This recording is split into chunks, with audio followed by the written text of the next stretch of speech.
All right, Friday night is party night. I'm gonna start with the cocktail that has 4 gins in it. Good Lord, okay, come on. Oh, motherfucker. Just some ridiculous things happening there. Okay. All right. Okay, so we want a Navy strength gin. Citrus forward gin. Is that the only one I've got? An old Tom.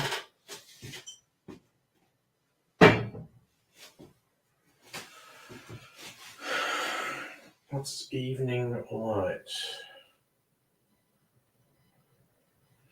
But you know what? I'm going to mix it up. Sunrise lime. Right.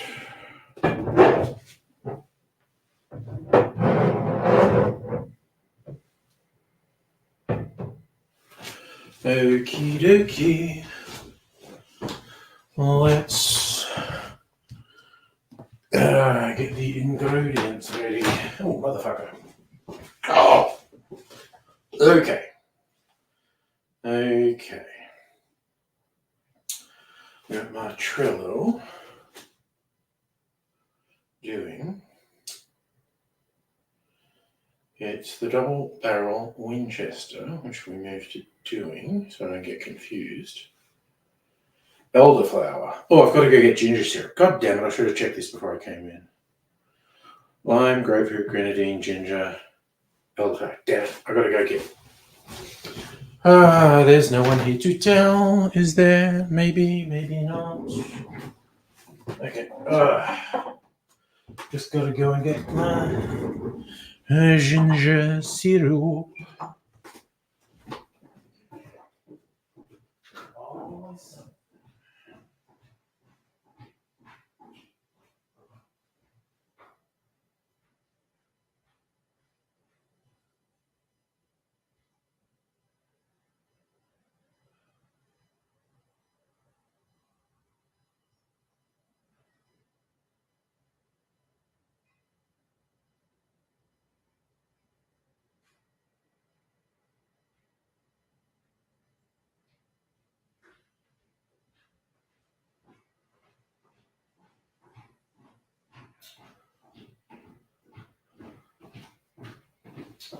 Okay. And we're back. No chat, so that's all good. Didn't miss anything. And my grenadine substitute. Honestly, I should probably wipe this. Okay, ginger.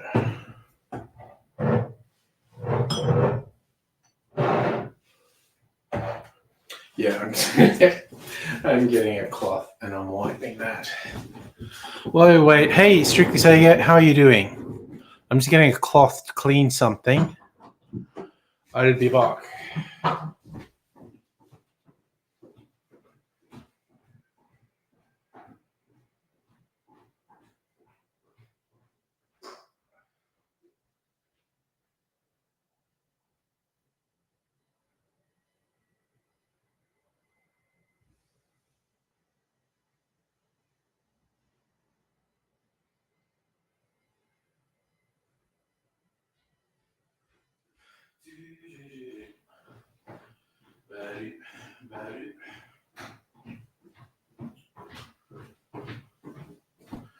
All right.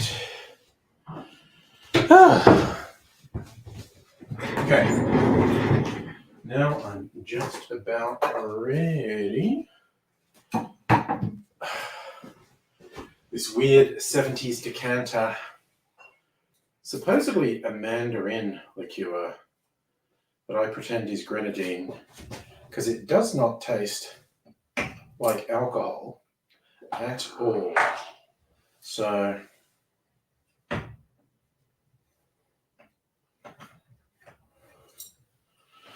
okay, so that's ready. I'll put the cloth just here. Okay, so lime juice, grapefruit juice, grenadine, ginger syrup, elderflower, bitters, aromatic bitters. I'm going to get my elderflower. Wo ist meine elderflower? What elderflower are we up to here?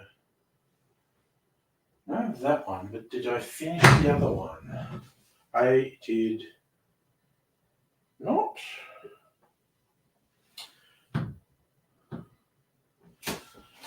But this will finish it. Okay.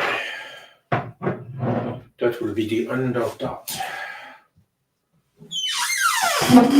But I've got a backup, so all is well. You see that 70s decanter, you think, oh boy, here comes a sweet drink. Yeah, this is, well, it's got that and ginger syrup in it. But for gins, I think everything else is going to balance out the sweetness, quite honestly. It's like a tiki drink, but with gin.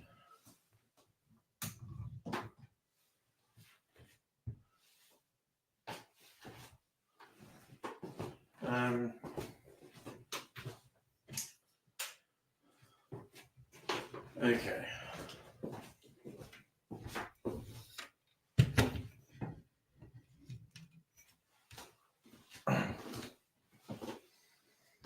Okie dokie. Warner Brothers games, 90% off on Steam. Ooh. I've got so many games that I've bought 90% off on Steam and haven't played. What are there any standouts in the Steam sale of Warner Brothers? Do do do do do do do do.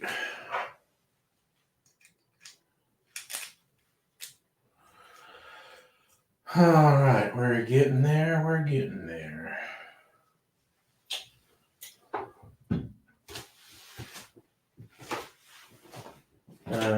Now this is going to be in a big tiki goblet. So let's get that ready. Fill that sucker with ice.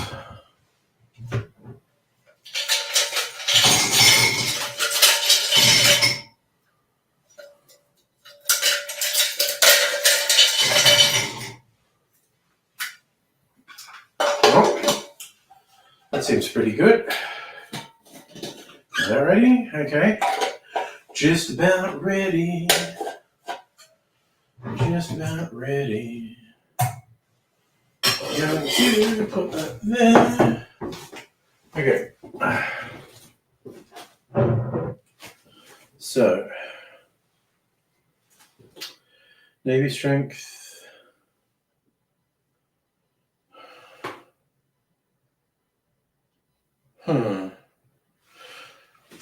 Okay. Which one do I do an ounce of? Okay, I've got to consult the Oracle. Where are we? It's my difference guide.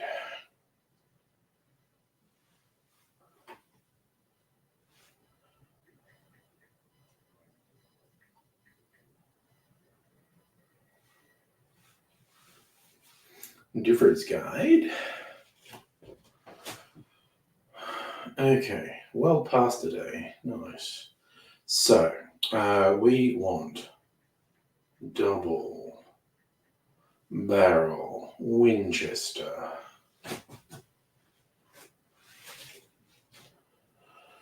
Oh.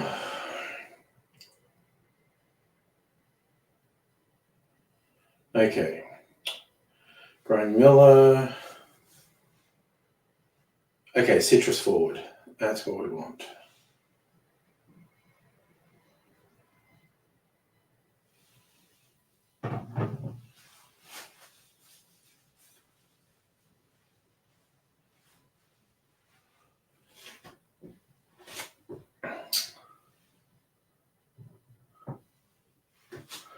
Okay. Starting to get ready now.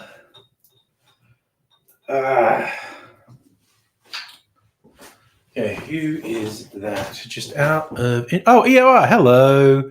Well, it's Friday, so we'll see how long I last, basically. Okay. Starting with a rather strong cocktail. 4 gins, 3 ounces of gin altogether, including 1 ounce of Navy strength.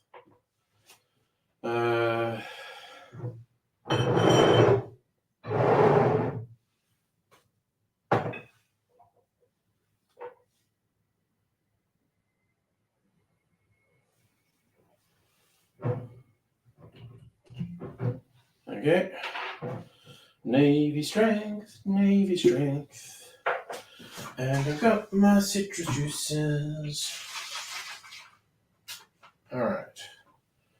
Let's fucking go. Okay.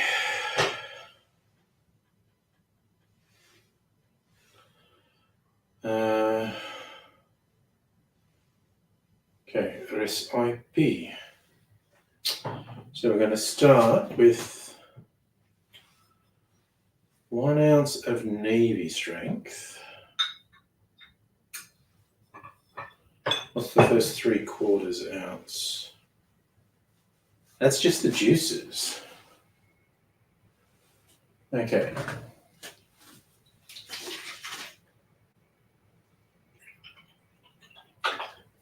Okay.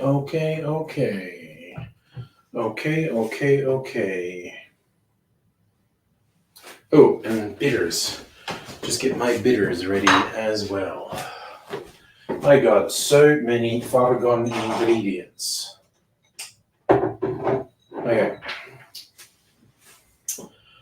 Okay. Just about ready to go. Hey Hannah, how are you doing?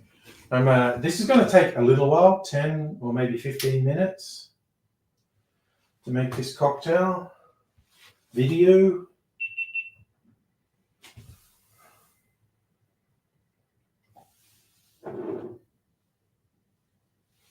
Okay. Let's fucking go, I guess. Okay, so go there. Navy strength gin. Citrus forward gin.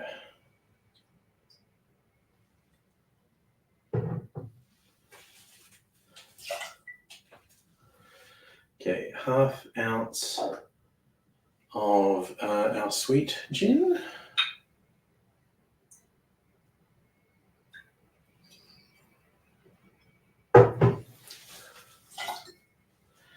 Half ounce of dry gin.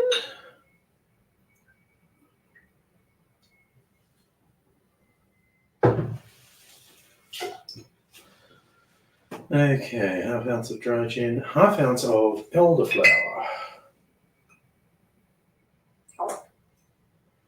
I should just.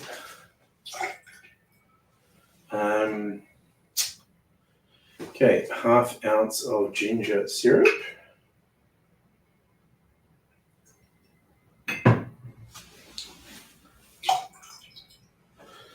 Half ounce of grenadine.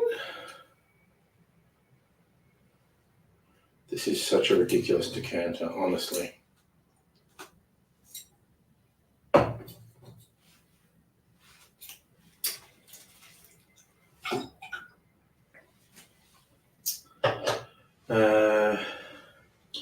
3/4 ounce of lime juice, and 3/4 ounce of grapefruit juice,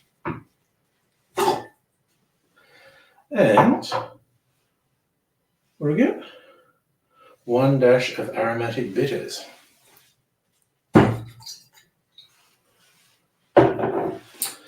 Okay, that's the ingredients.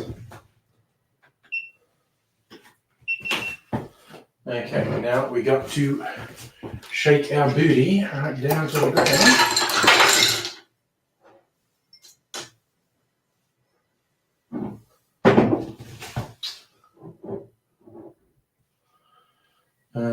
Alright, let's go again.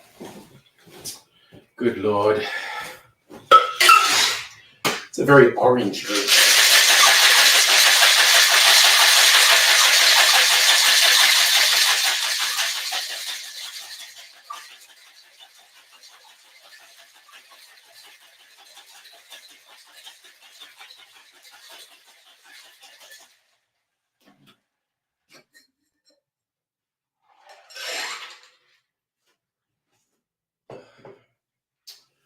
Let's fucking... Oh no, dirty jump.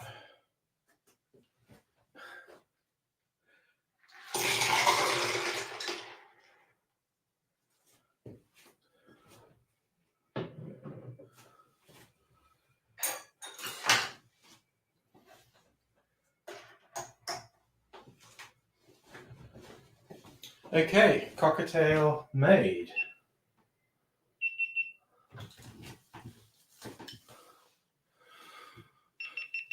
Alrighty, put that over there. Put this over here.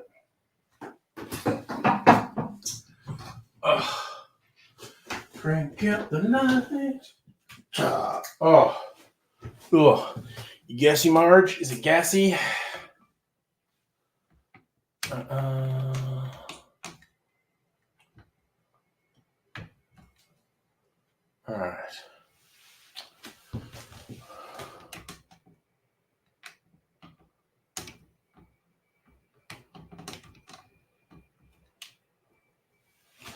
Let me just check that looks okay. Do the... Oh, yeah, that looks okay. Alright. No, what the fuck's happened there?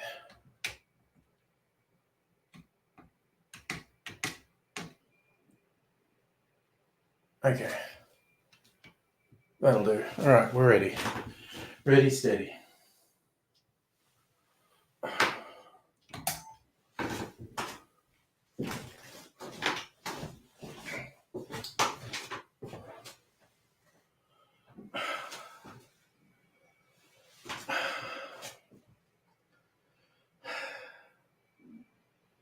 G'day, cocktail lovers. This rather bright-looking, dare I say tropical-looking drink has a lot of ingredients in it. It's called a double barrel Winchester. Now, when I say it's like a tropical drink with a lot of ingredients, you might think, oh, is this one of those ones that has multiple rums? Because often when a cocktail sets use multiple different versions of the same spirit, same family of spirits, it's rum. It hardly ever happens with other spirits. Well, this one's the exception. This cocktail has 4 different gins in it.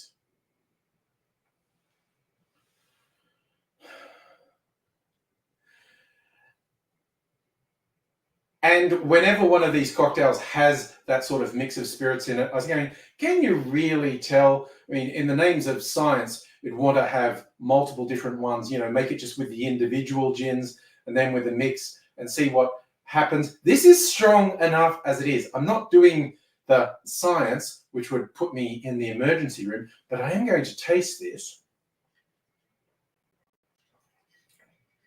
Oh my word, that has some real flavors in there. Not just the gins. There's, as is typical, you'd almost think this was a tiki drink, but it's a gin drink and it has lots of extras in it as well. But I'm going to give you a little bit of background.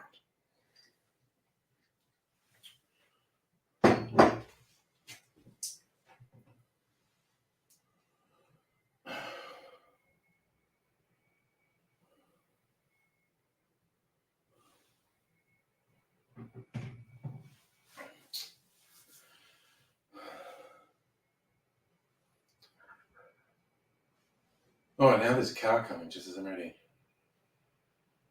Back in 2000 and... Oh, no, God. What's his name? Brian Miller. Yeah, okay. Back in 2009, Brian Miller created the Winchester cocktail at Death & Co.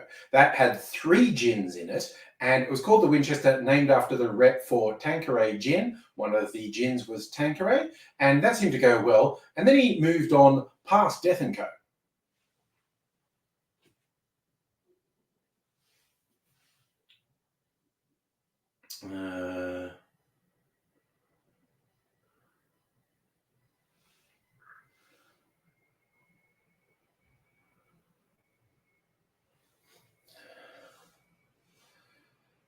Around 10 years later, at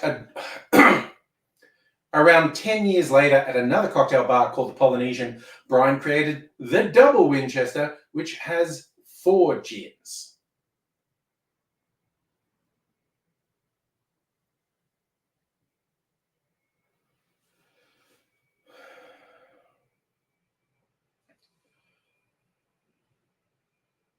I'm not using the same gins that he used because I don't have them, and anyone who knows me knows I'm going to be using Australian gins.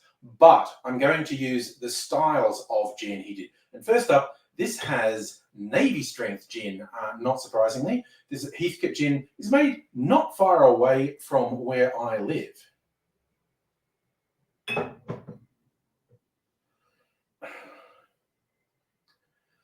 It also features a citrus forward gin. This one is from a bit further afield from me, from Sydney, the Archie Rose Distillery. This is their Sunrise Lime gin.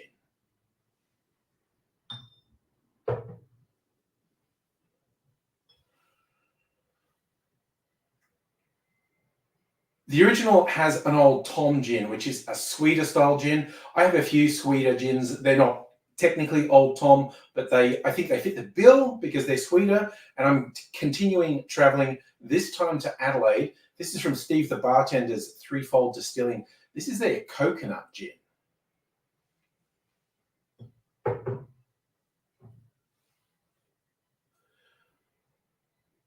Finally, there's a dry gin, and this is one very local to me, really just up the road. It's the Patient Wolf Distilleries, and this is their, I'm going to get the name right, the Pink Lake Gin. It's faintly pink, and that's not artificial. They actually distilled some pink salt that came from a very saline lake not far away, and a little bit of that pinkness came in. And besides being dry, it's got just that little touch of salinity as well. Makes great martinis. I'm sure it will go great in this as well.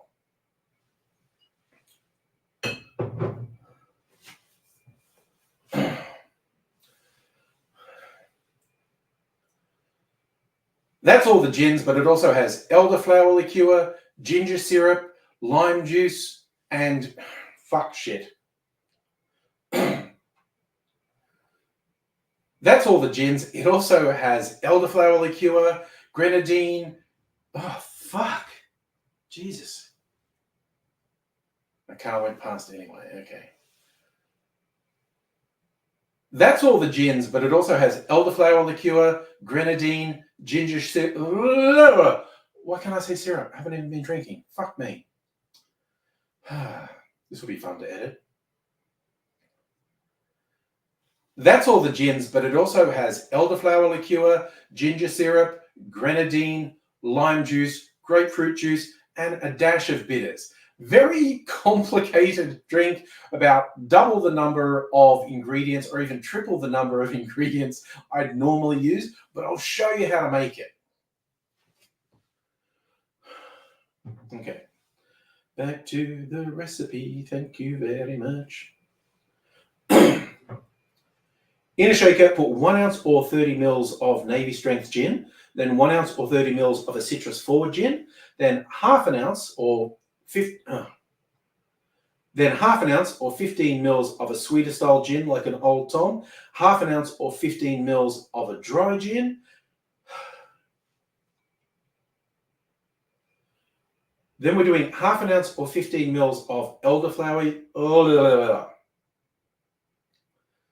Then we're doing half an ounce or 15 mils of elderflower liqueur, half an ounce or 15 mils of ginger syrup, half an ounce or 15 mils of grenadine, then 3/4 of an ounce, around 22.5 mils of lime juice, and 3/4 of an ounce or 22.5 mils of grapefruit juice, rounding everything out with 1 dash of aromatic bitters. Add ice to the shaker, shake that good and hard for 10 or 15 seconds to chill and dilute the drink, and then I'm just doing a dirty dump into a tiki goblet.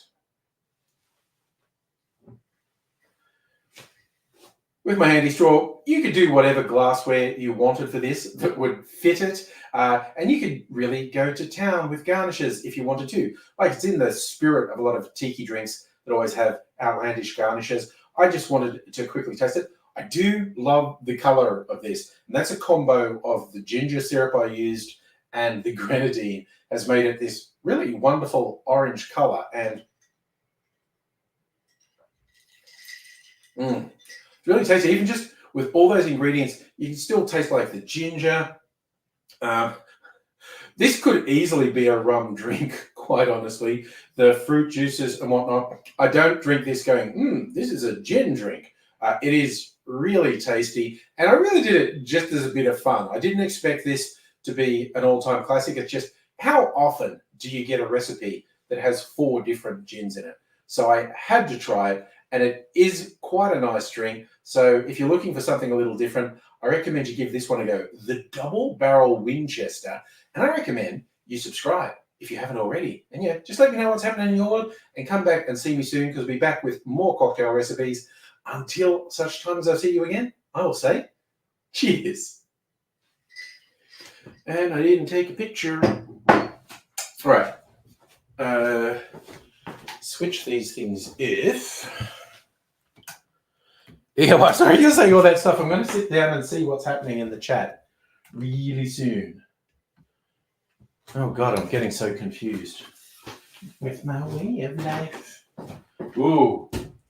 I'm going channeling Little River Band there. Randomly, lyrics from Curiosity Killed the Cat popped into my head. All right, do that. I'm going to put some more ice in there. Ice, ice, baby. Come on, let's go. All the ice. There we go. Ugh. The whole thing of ice in one drink. Good Lord.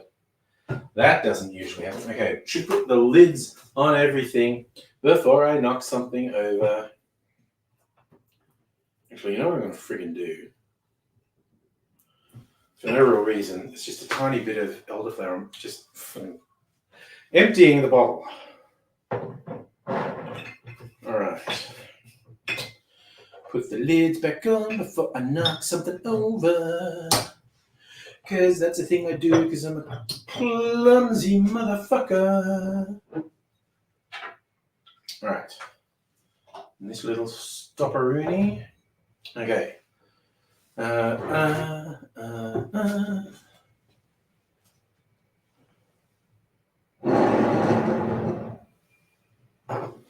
right.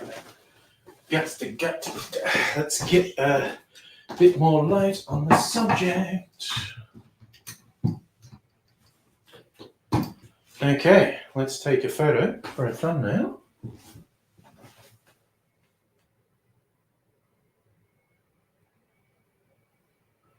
Might do portrait as well. Really fuzz out that background. Decide which one I think looks better later. Oh, fuck me, honestly. All right, this off. I am not going to make any more cocktail videos tonight. In fact, I'll probably be sitting on this drink for a while. I tell you what. Jesus, I'm just trying to get sorted now. Okay. You think I'm getting a Winchester gun in here? No carver.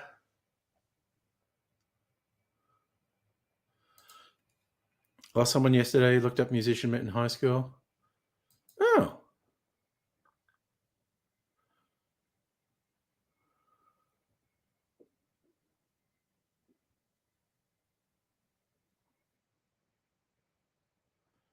So EOR, are you on my Discord? Because you can share stuff there.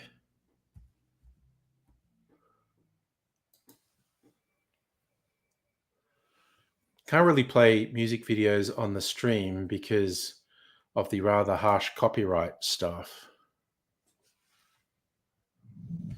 But yes, I don't know if you're actually on my Discord, because people often have different usernames, like on YouTube, Twitch, and Discord. So I sometimes get confused. I'm pretty easily confused.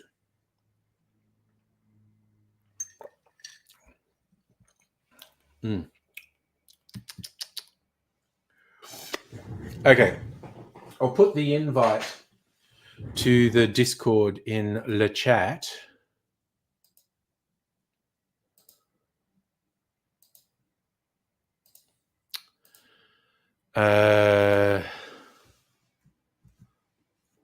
So you can follow that link if you like, and then you can post something that I can see. But like I said, I can't really do it on the stream because of the rather punitive approach to copyright. This is was it Strictly Sega? You were saying this is going to be really sweet. It is.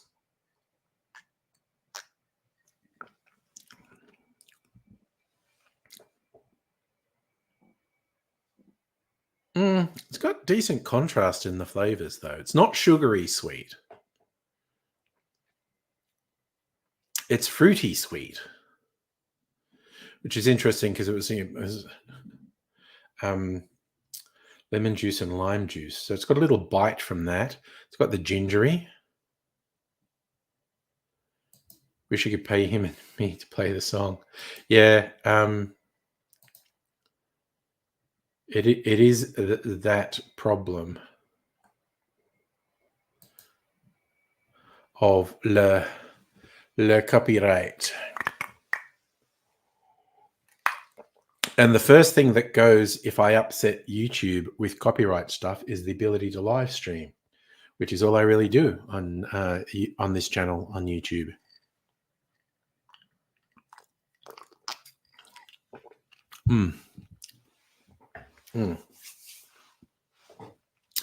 That is a really interesting drink. This is my next experiment.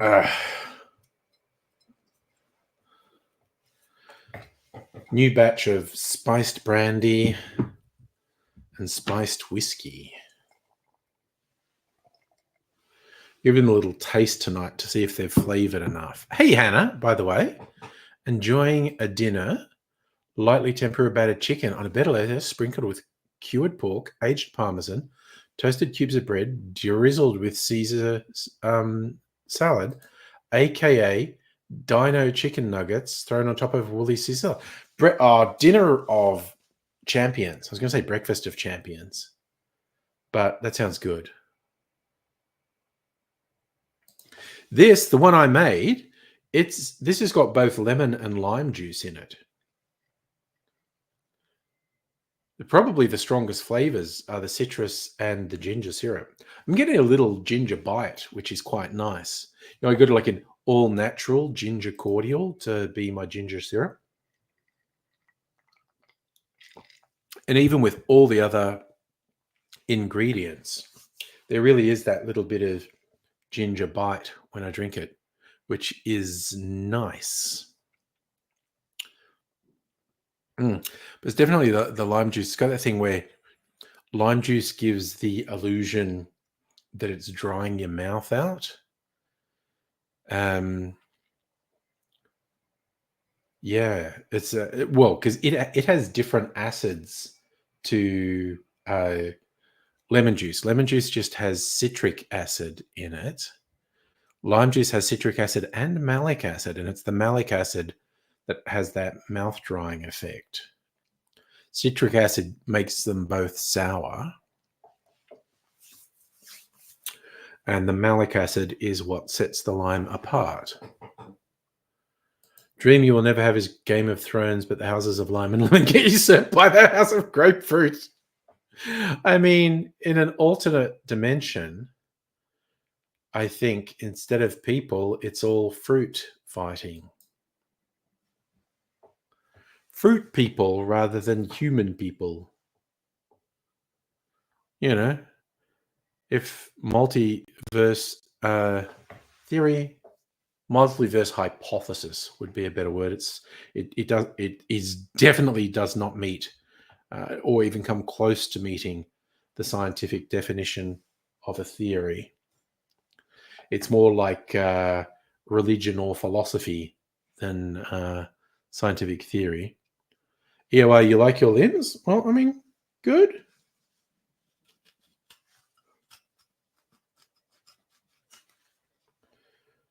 Oof. Too much pith again. I'm gonna trim that pith. Here we go, here we go, here we go. Getting shakier fingers. Oof. That's not good. All right. Just trimming the pith off this orange peel so it's not too bitter. And I'm going to put it in my drink. Should have done it sooner, but now I'm doing it. It's all good, yo. Do a bit more, do a bit more. Do. Spider Pig does whatever a Spider Pig does. Do.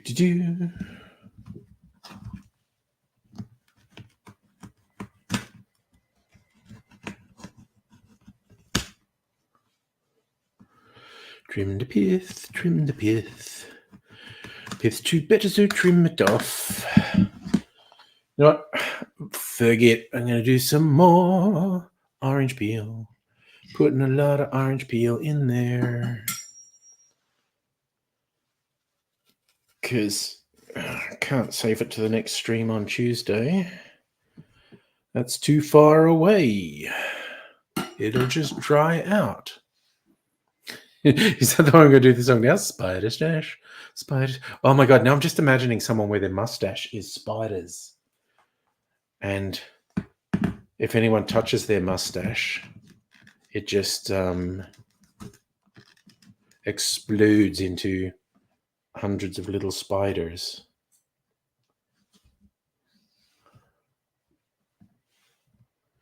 There we go. Trimming all the pith. Dun, dun, dun, dun, dun, dun. If you don't know where fashion sits, trimming off the pith.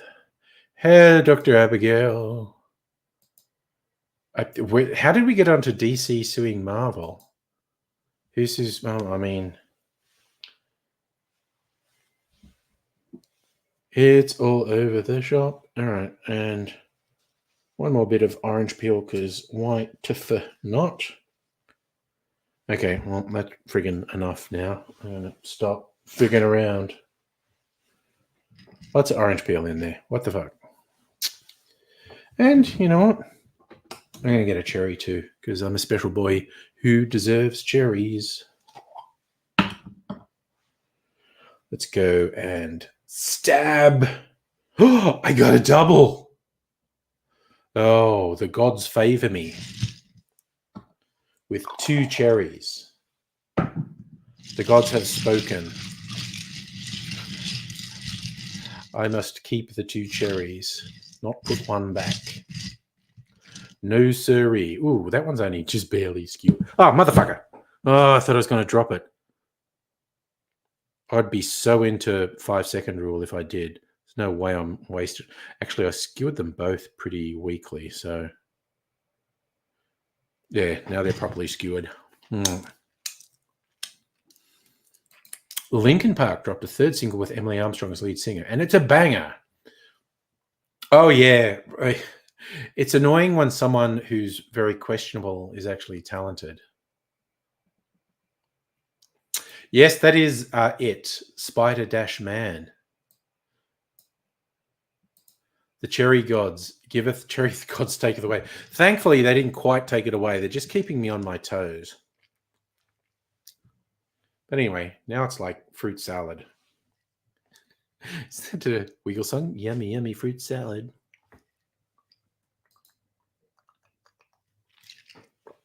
Oh. Mm.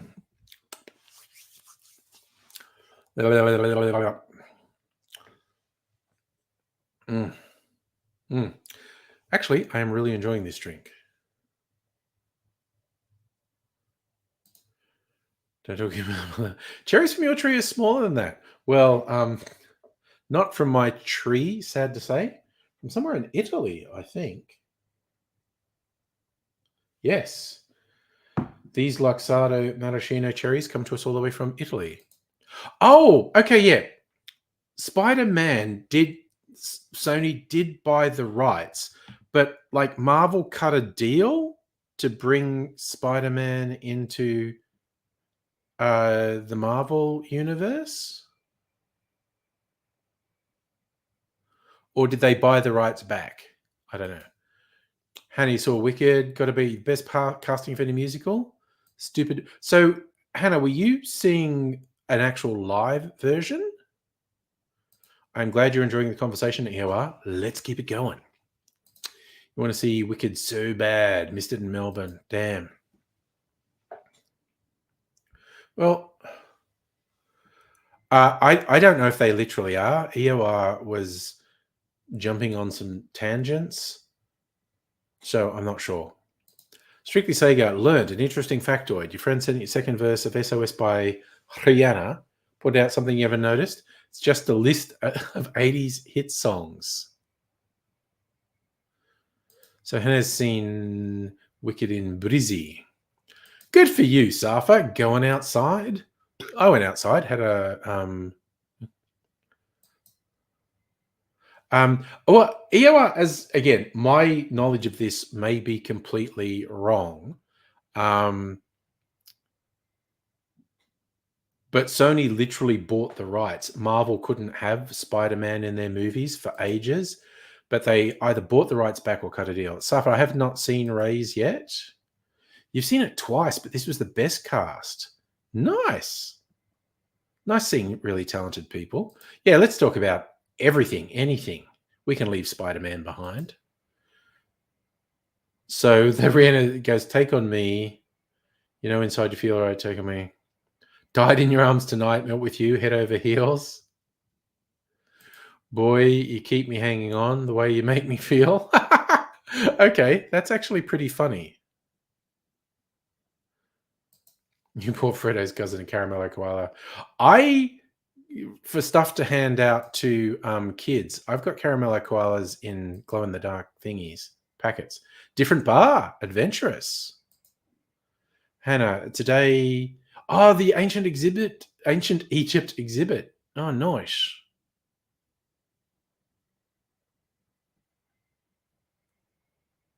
Yeah, no, I got a bunch of those things half price to give out to kids. I got like 150 things to give out to kids. We get so many kids here. Solid choice, definitely. Marvel Studios cut a deal to use the Spider-Man. Spiders, they did. The spider, is that how we do it? Spiders man? Spider-Mans? Spider-Men? Fried rice for lunch. I had like a youth foods. And for dinner, I cooked up a like a simple veggie bake. This is like mushroom, onion, potato, some mushroom sauce, covered it in cheese, baked it. Fucking yum. I still don't know this. I don't know Rihanna at all, but that is very interesting that there's a verse that's just all 80s song titles. Mars bars go on sale all over the place. Yeah, see, all the time. There you go. Oh, okay. We have little chocolate treats in the shape of a cartoon koala, and they are actually hollow and have a caramel filling, and we call them caramello koalas. Very nice if you like cheap milk chocolate and caramel. I am. But yeah, like I said, I've got a shit ton of little snacky things to hand out to kids on Halloween. So we're in Canberra. I went to see Golden Pharaoh. Okay, so we're all in ancient Egypt. You got the Mars pods. I haven't had those in ages. I think they're pretty tasty, though, those pods.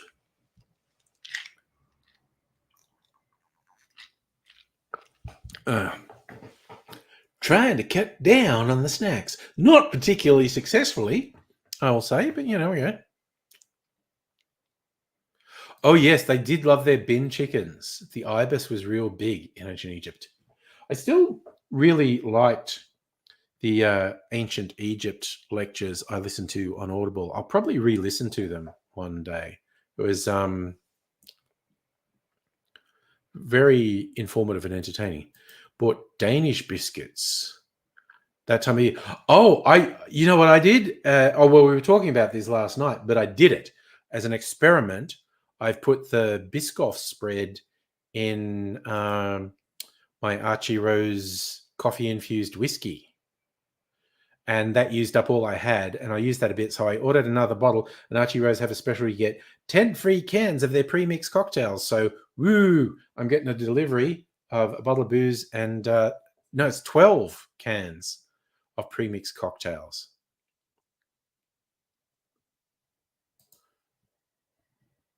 Karma Chameleon.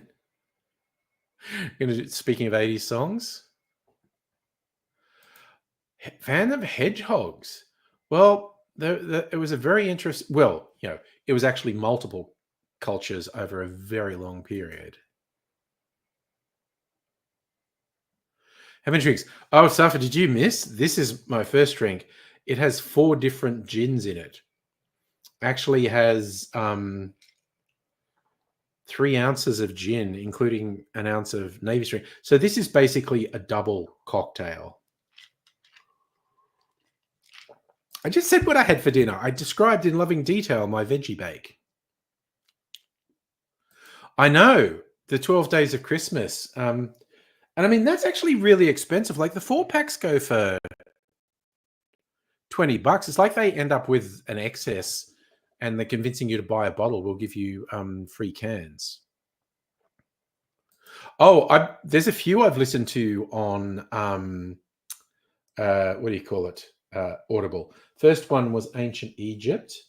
Actually, what did they title the other ones? Let me see. I'll look in my Audible library. Where is it? Where's my library? Okay, the last one I listened to was Human Prehistory and the First Civilizations, and that went everywhere. That was Africa, Europe, Asia, the Americas, Southeast Asia. So it gave you a little bit of everything. And then there was another one called Great Mythologies of the World. And again, that went mythologies all over. Greece, Rome, Egypt, Norse legend, African legends. Twana, hello. Oh my gosh, one of my oldest internet friends. In fact, I was friends with Twana before I started YouTube. We were both doing blogs. Twana still does because she's just super talented and dedicated. Yeah, so Twana, we were actually online friends before I even started. So it must be like 20 years. Holy shit. Does that do your head in, Twana? That we probably first came into contact like 20 years ago? Not quite. It wouldn't quite be 20 years. Like 18, 19 years, though. Good Lord. Hey, Pat, how are you doing? And yes, but are they safe? Or is this a cover-up? Yeah, so Twana, this also I should let you know, because I don't know if you've ever joined the stream before. I use a service called StreamYard that lets me restream to multiple platforms. Most people are watching on YouTube, some people watch on Twitch, and some people watch on Facebook. This is called Double Barrel Winchester and has 4 different gins in it, along with other stuff. Yeah, almost 20 years, since 2005. Hell yeah.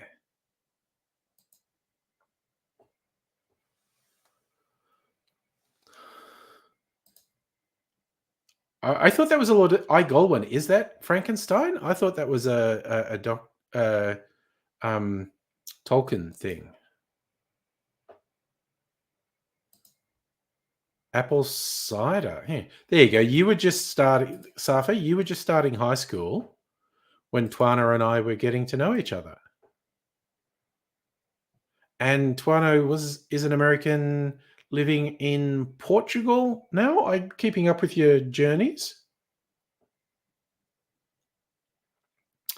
Now I just kind of got this urge to look up. What do we got? Dan Murphy's opening hours.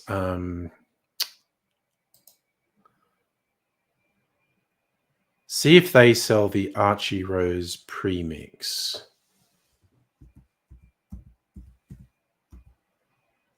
Okay, I'm just going to search what they have. Archie Rose. Yes. Gin. We all know. Okay. Fucking hell. The default for Archie Rose's 4-packs is $25.99. And I'm getting 3 4-packs for free. So that's over $75. That's almost $80 of stuff free. Fuck me. I'm going to get something else from them and get another 10. Oh, although actually, no, the cocktail ones are even more expensive, $27.50. And if that's what I'm getting $100 free. God damn.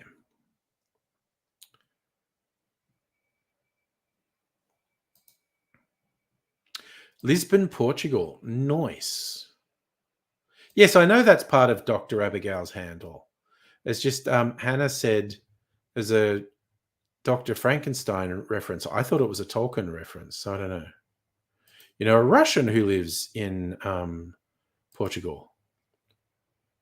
What did I write in Twitter? I'm confused. So, yeah. Hey, Celtic, how you doing? So, yeah, I got a replacement of the blasphemy because I used it all up with my experiment. And I swear to God, if it's yummy, I'm going to do some more. But I do like having the blasphemy because whenever something says use coffee liqueur or whatever, I use blasphemy because it's a bit of coffee flavor. Oh, Dan Murphy's opening hours. Oh my God, I fucking love that so much. Oh, okay. You're collecting parts. I do remember you putting. I'm so fucking easy to confuse. Yes, and Strictly Sega also correcting me. Okay. See, it's super easy to confuse me.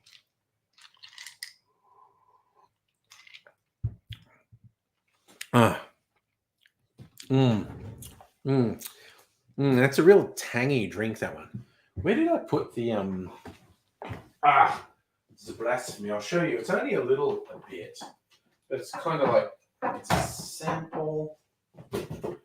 Moving this out of the way so I don't friggin' knock things over. Okay. You see it separating. I don't know. I might leave this for a week or so to try and get flavors infusing. So you can see the coffee-infused whiskey is quite dark, and that's the Biscoff spread has all broken down. So every now and then, just shake it up.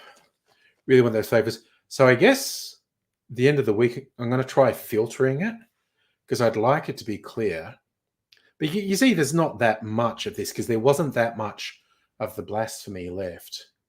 But if this works, if this is yummy, I'm going to do a freaking shit heap of it.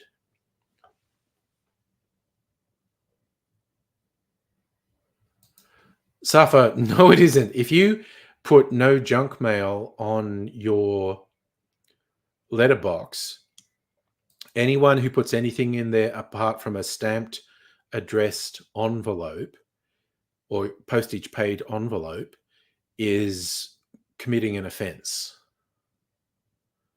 Oh yeah. Also, I just Abigail, I miss chats because I'm easily distracted. So yeah, so that's going to be my Biscoff infused coffee whiskey, which I think is going to be good. If it is, I'm going to make more. Okay, Safa, the only way it's exempted is if it's actually sent through the mail. You can't put flyers in. You can post and address something. You are committing an offense if you put junk mail in a letter box that says no junk mail.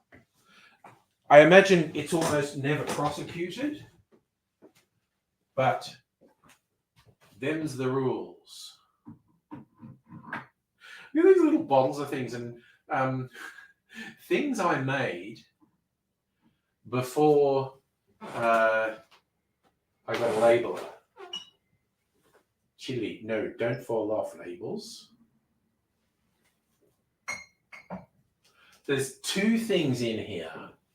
They're just, and that's just really little. This one's got a bit more in it. Oh, where are we? I think that's a liqueur. I tasted it the other night. It's really yummy. I might have some more of it tonight, actually. Drink the mystery drink. But now I've been labeling things. But wait, no, there's another thing. There's another thing that's not. Oh, I think that's peach whiskey.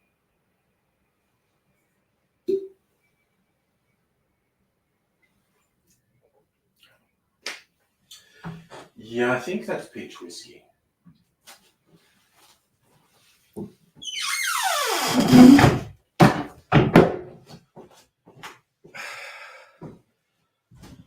Just don't label things and then I forget what they are. Same with door knocking. If you have no door knocking sign, political. Okay. All right. You know what that means? Both Safa and Dr. Abigail have pointed out I'm wrong on the internet. So I have to do the banner of shame. I think the top shelf's 6 feet tall. Yep. Being pointed out. Right while the dude, 9 times out of 10, I'd go to KFC before McDonald's. I haven't been to either in ages. I'm thinking, like, how long do I have to have the banner of shame? Maybe all night. You know, that'll just protect me. I don't love KFC gravy. Some people fetishize the potato and gravy, and it's fine. But I don't go, ooh, KFC gravy. I like KFC chips.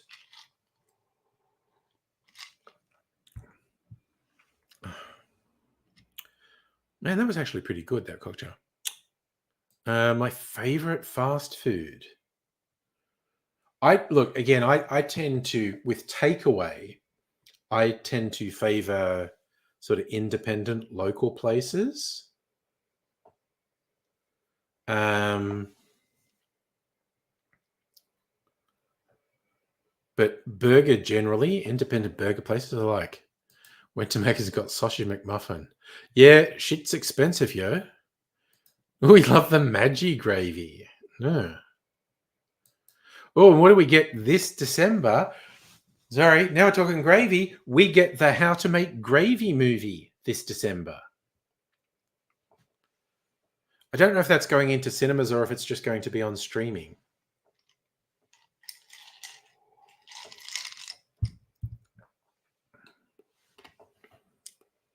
Okay, that was actually a good cocktail.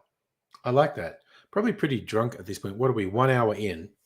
And I had like a double cocktail. Yeah, no, it's a real movie. They have made a movie inspired by, I think, actually 2 Paul Kelly songs, How to Make Gravy and To Her Door. I think the movie's called How to Make Gravy. And it's coming out in December. So we'll see. It's got a good cast, so I'm hoping good. Oh, Pat sees all movies, I think. Not sure that he's updated the Discord more recently than Tuesday. Yep. Last one was Smile 2, which I don't think he gives a 10 out of 10 because it's a bit weird. He says it's good, but a bit weird. Hey, Greg, how you doing? Don't you know a song, Safa? It's not a euphemism or a metaphor. It is extremely literal, how to make gravy. So Aliens getting a new VHS. First VHS released by a major studio in 16 years. There you go. Oh, I heard Wild Robot is really beautiful. It's in La Cinemas at the moment. I've heard very good things about Wild Robot.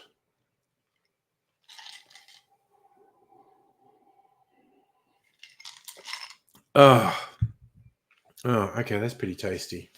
All right, I'm going to taste these because they may have been in the spices for long enough. Maybe get a couple shot glasses. What do we drink this out of? Shot glasses.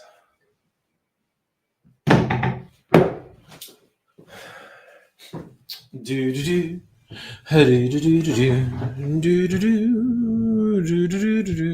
Okay, so spiced brandy.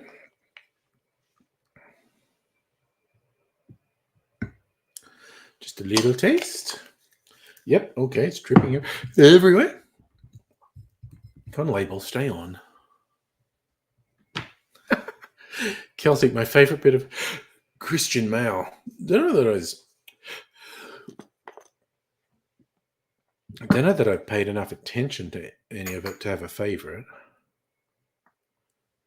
But I mean, probably the bit that I was most happy because it cost the pricks so much. I don't know how you managed it, but I got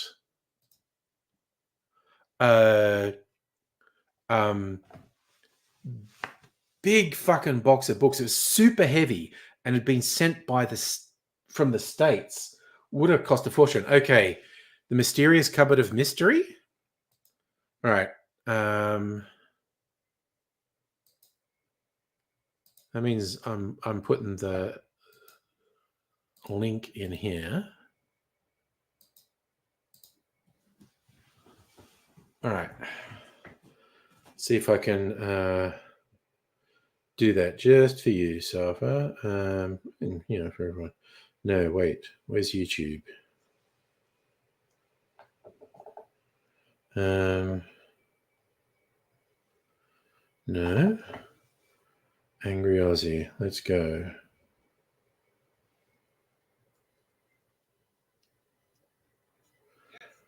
No, I want my channel, not the fucking video. Okay, so here we go. There's the chat.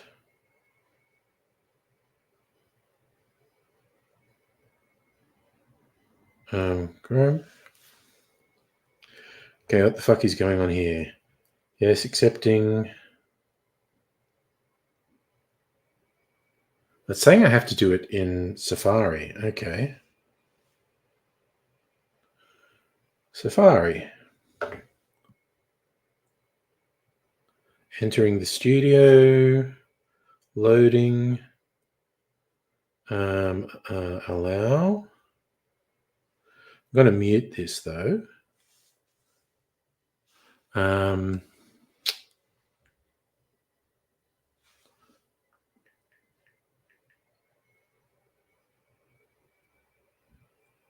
Enter. All right. I hope this. There we go. Hope this doesn't. We're doing.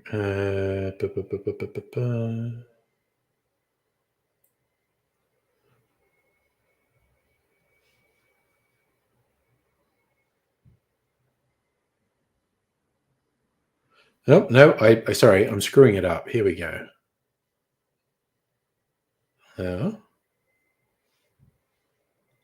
Enter. All right.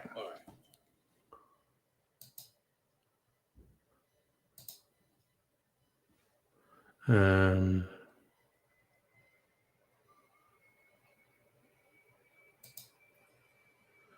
me see what. What's this doing? Solo layout. There we go. Okay, the mysterious cupboard of mystery. So this is the run-on, but there is some stuff in here. That's 70s gin. 70s gin. And little things of cheap whiskey. And that skull is that's spice brandy. Right. But the real action is over here. See how much is in the mysterious cupboard of mystery. Motherfucker. There's only metal. Okay. So that's all the liqueurs.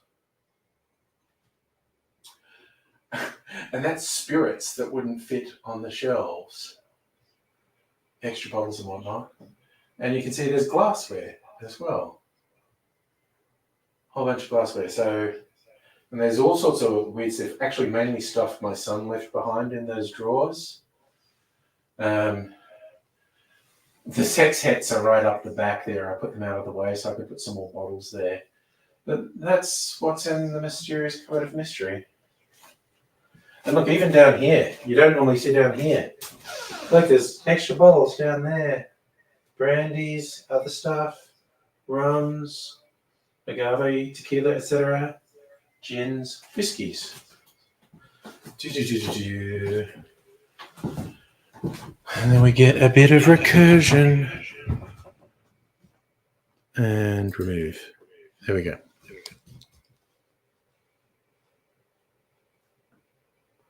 Okay, so that's Gonzo. Got a good view of my nostrils. Oh, no worries, man. Got to show off the mysterious cupboard of mystery occasionally. I was really worried I was knocking something glass off when I did that. It was just the freaking metal strainer. So that's all good. Anyway, so spiced brandy.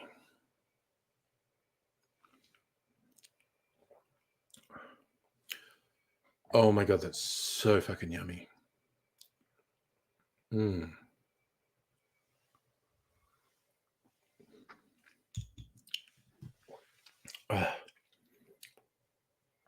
Mm. That's good.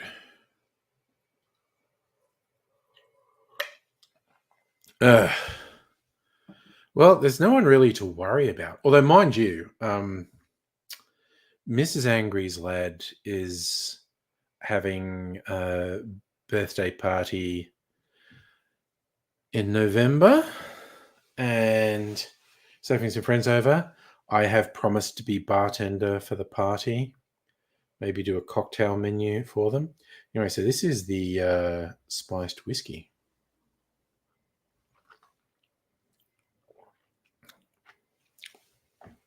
Holy shit, that's good. That's maybe better than the spiced brandy. Oh, frickin' yum. You were chuffed at your booze collection till 2 months ago. Well, my booze collection is unhinged, quite honestly. It's not rational. The stuff it's not rational that I have that much stuff.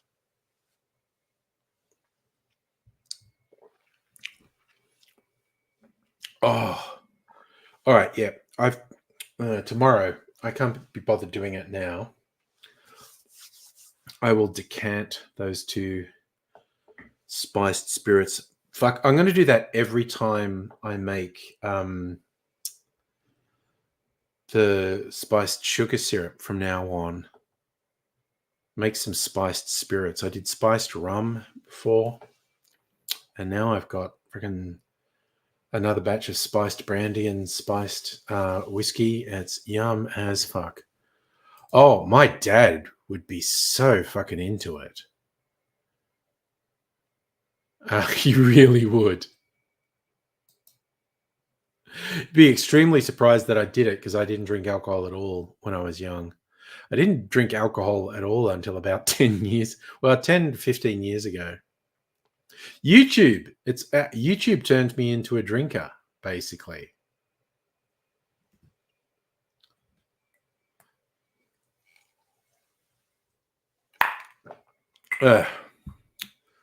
All righty.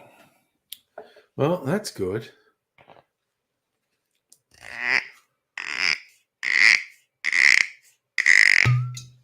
It's a fun noise, honestly. Right, finish off this clarified blood and sand. Well, that's distinctly possible, Safa. I mean, I drank alcohol before, but in terms of drinking regularly, enjoying it, that's just the last 10 or 15 years. Like, I do remember some dark days, when the breakup with my ex, the mother of my offspring, where I was not happy, where I would indulge in what I called the vodka sleeping tablet. Do not use alcohol to cope with feelings. That's my hot advice. That is very unhealthy. Unhealthy on a number of levels. Oh, man. Okay. So that 4 gin cocktail was actually pretty good. Did not mind it at all. So you started at 18, 14 years ago. That's roughly when I started. And it was, I'm not joking, it's YouTube.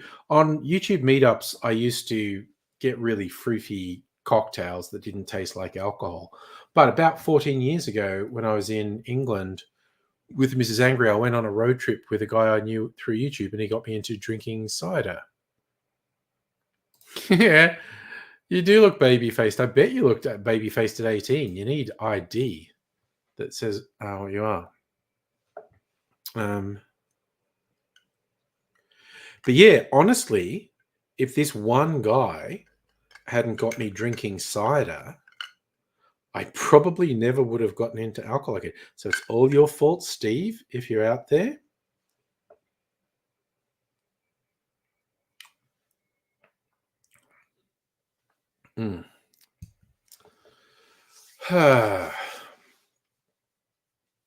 Anyway, I am thinking I'm going to make fewer of the cocktail videos because I don't know. I think maybe I upload too many to YouTube. I upload every second day and like 3 months in advance.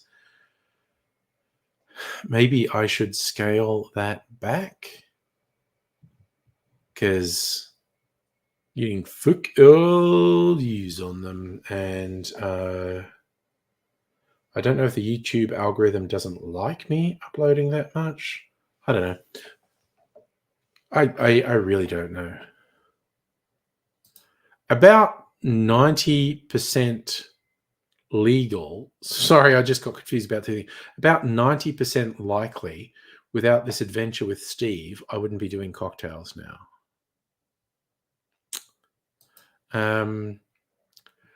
A bouncer can make a call that you have a fake ID just because you say it's legal. They can say, what am I wrong about?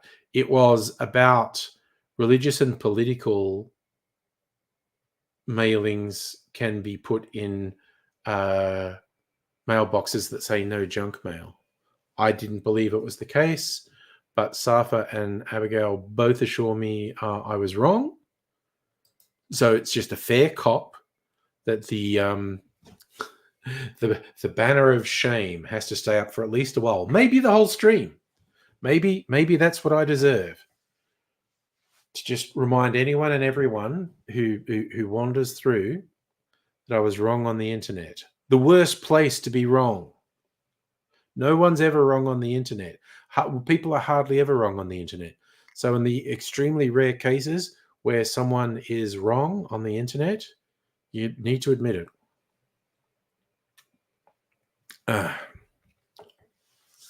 Yeah, okay, see, you're reinforcing as well. Political flyers are exempt. It's only advertising. And I thought it was anything that wasn't, sort of stamped and mailed. And I was wrong. Hence the banner. Yeah, honestly, a bouncer would say you're not allowed in with a passport. That's pushing it, honestly. But I mean, back in my day, ID, like a driver's license, was fucking paper and had no photos or anything on it. So,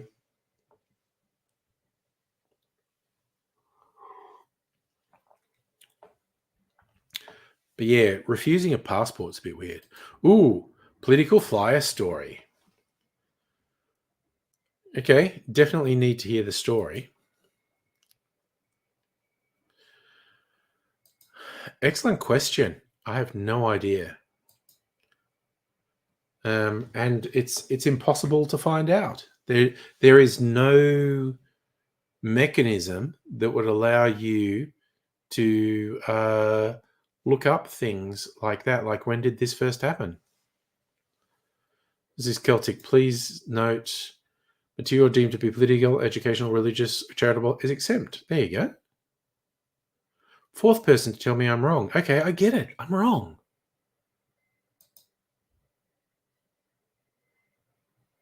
Saying SAFA interim licenses a paper in New South Wales. Yes, well, very long time since I've had an I would assume by definition. Oh, actually, I think fucking Vic Roads can produce a plastic photo ID like on the spot. Could be wrong about that, but I think they can. If you're in a Vic Roads office. I don't know. I'm already wrong about one thing on the internet. So, I might as well go for broke and just be wrong about heaps of things on the internet. Because, why not? In for a penny, in for a pound, as the saying goes. I think because there's not much in this. What receptacle I'll strain that into? Oh God, I got one mailed out to me during COVID, which was my photo taken from 10 years earlier, and that's another 10-year license. So by the time that license runs out, I'll be trying to show ID that's me from 20 years ago, which doesn't look a goddamn thing like me now. It's so fucking useless. It's like photo ID of a totally different person, but it's me, honestly. Like, ridiculous. So, Justin, you were doing flyers for a candidate, put one in a junk mail box, ended up being chased by an angry old man. He eventually yelled, "I'm going to report you," and went to the police. They would have just told him it was legal.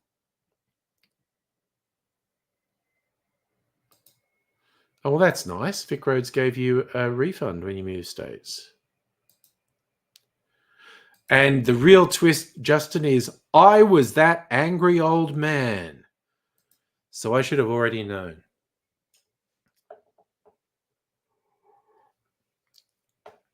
Now, you live and you learn. Hopefully you live and you learn. Because if you live and you don't learn, that's not good at all. Sadly, I think a lot of people live and don't learn at all. But, that's the world we live in.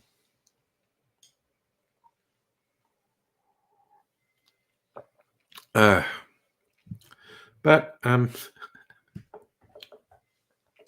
what else can we talk about? Do I think now that I know that bonus from Archie Rose is about $100 worth of pre-mixed cocktails. I want to get something else from Archie Rose. So I got my blasphemy. Okay, legit. When I was ordering the blasphemy, I thought I might get something else, but I saw I already qualified for free shipping and was getting these 12 cans. And I was like, yeah, fuck it. You know what?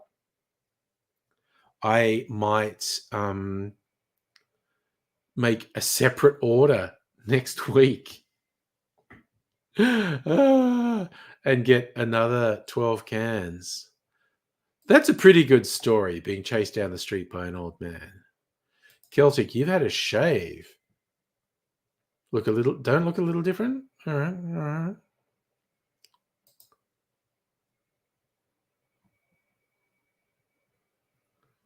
Oh, yeah, the no door knocking sign as well. Yeah, because they can. Both good Aussies, Archie Rose and Archie Roach. Ooh, I think my favorite Archie Rose was The Children Came Back. Because the story goes, because Archie Roach was part of the Stolen Generations, was separated from his family and lost all contact with his family. And apparently he'd done some research to know where he's from. And he told the story. He was in a pub in Redfern, and a woman came up to him and said, "Who are you?" And he said, "Oh, I'm Archie Roach." He goes, "Who's your family?" And he recited what he'd been told about his family. And she just slapped him and went, "You're a fucking idiot." And he's like, "What? But I told you it's this." And she slapped him again. She says, "I'm your sister, you freaking idiot." And he's like, "What?" And yeah, he realized there was a really significant trauma going with being removed from your families. And there's a really beautiful song he wrote, "The Children Came Back."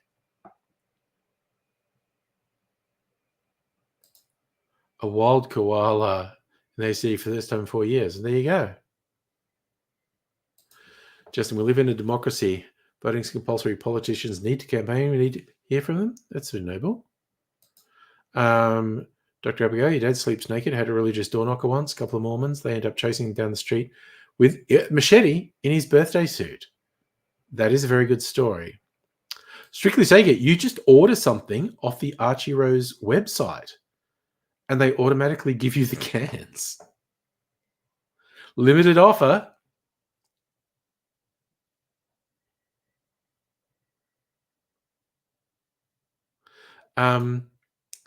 My favorite religious door knocker, I think it was J Dubs. They're the ones who come with the 3 generations, I think. Is when I was at uni and living with my girlfriend, and we were in bed. And it was just like a 1-bedroom flat. This mob knocking on the door, and I went, "Who the fuck is that?" And I got out, went to the door, and they were there. And I said, "No, I'm not interested." And they're like, "Okay." And I went to go to say, "I'm just going back to bed because it's the fucking weekend. So I'm going back to bed." And the young woman who was with the group said, "Oh, lucky you." Just as I closed the door, and I was going back there, and I shouted through the door, "There's a naked woman in my bed. I don't know her name. I just picked her up last night." And I went into the bedroom, and my girlfriend's looking at me going, "What the fuck are you saying?" And I just went, "It's Jehovah's Witnesses. Just bounce up and down and let's make noise like we're fucking really loudly." So we did that while the J-Dubs were then walking past our bedroom window.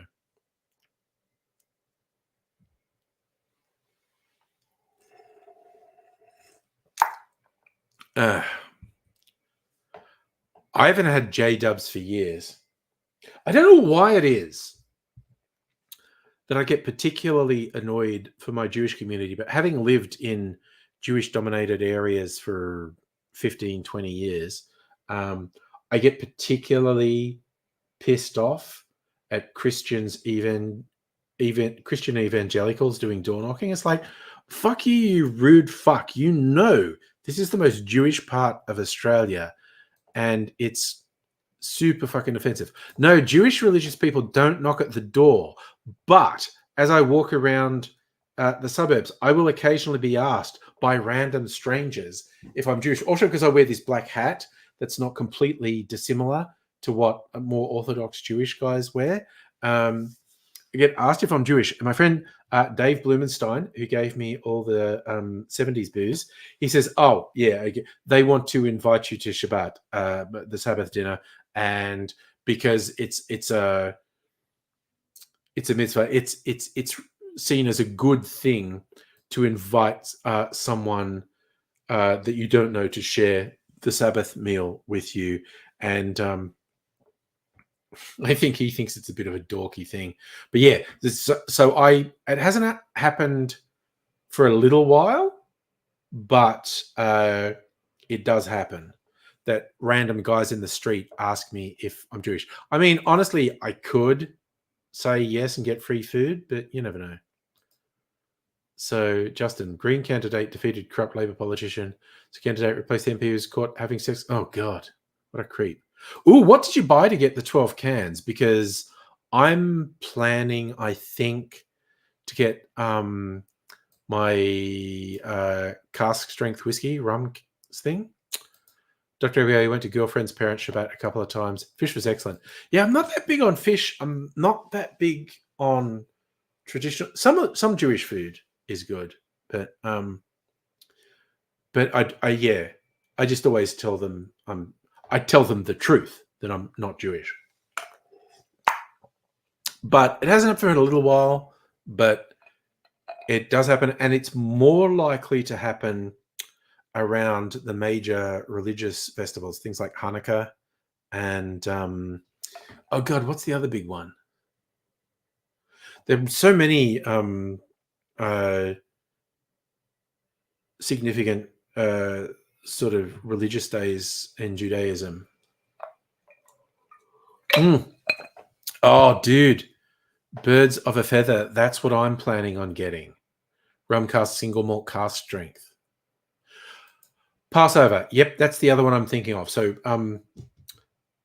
those are the two big ones where I'm way more likely to have someone randomly on the street ask me if I'm Jewish because they're going to invite me. Has the loud night neighbor stopped? Oh, you mean when I was in the kitchen? Yeah, I think they've moved. There are a lot of Russian people around here too. Again, mainly Russian Jewish people, but you get Russian voices. Yeah, they're people that used to have quite loud parties, and I haven't heard them in ages. So I think they must have moved.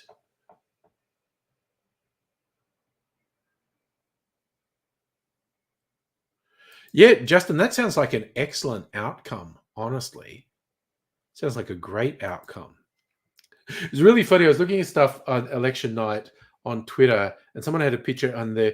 There was a sort of election night room for independents, and they're like, everyone had gone except old sort of veteran Labor politician Craig Emerson. I happened to follow Craig Emerson on Twitter, and it's like, why is Emo the last person in the Independence for Canberra room? It kind of looks a bit lame, but his son was running as an independent and actually won. So that's why Emo was still there, because he was very excited.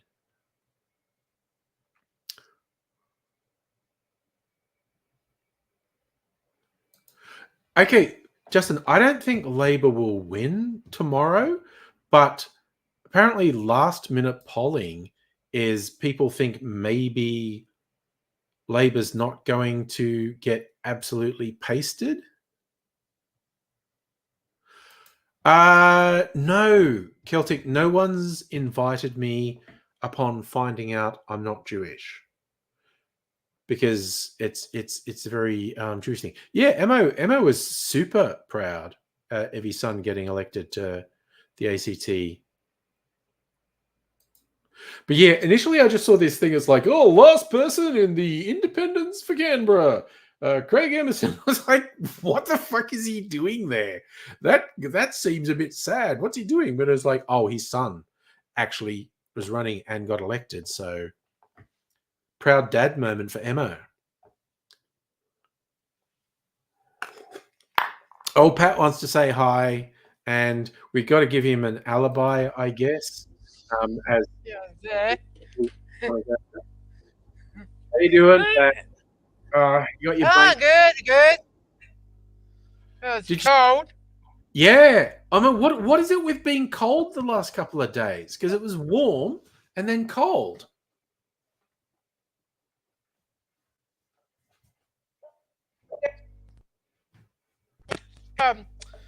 Your microphone's not working, Pat. I don't know. So, Celtic, I think you could easily get invited to a Sabbath meal with people if you wanted to, because I think most Jewish people are very welcoming. You're gonna try talking?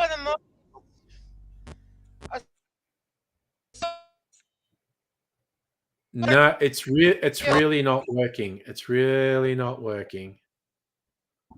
So I don't know what that is. It's just work. No, I'm gonna have to mute you because it's just making weird noises.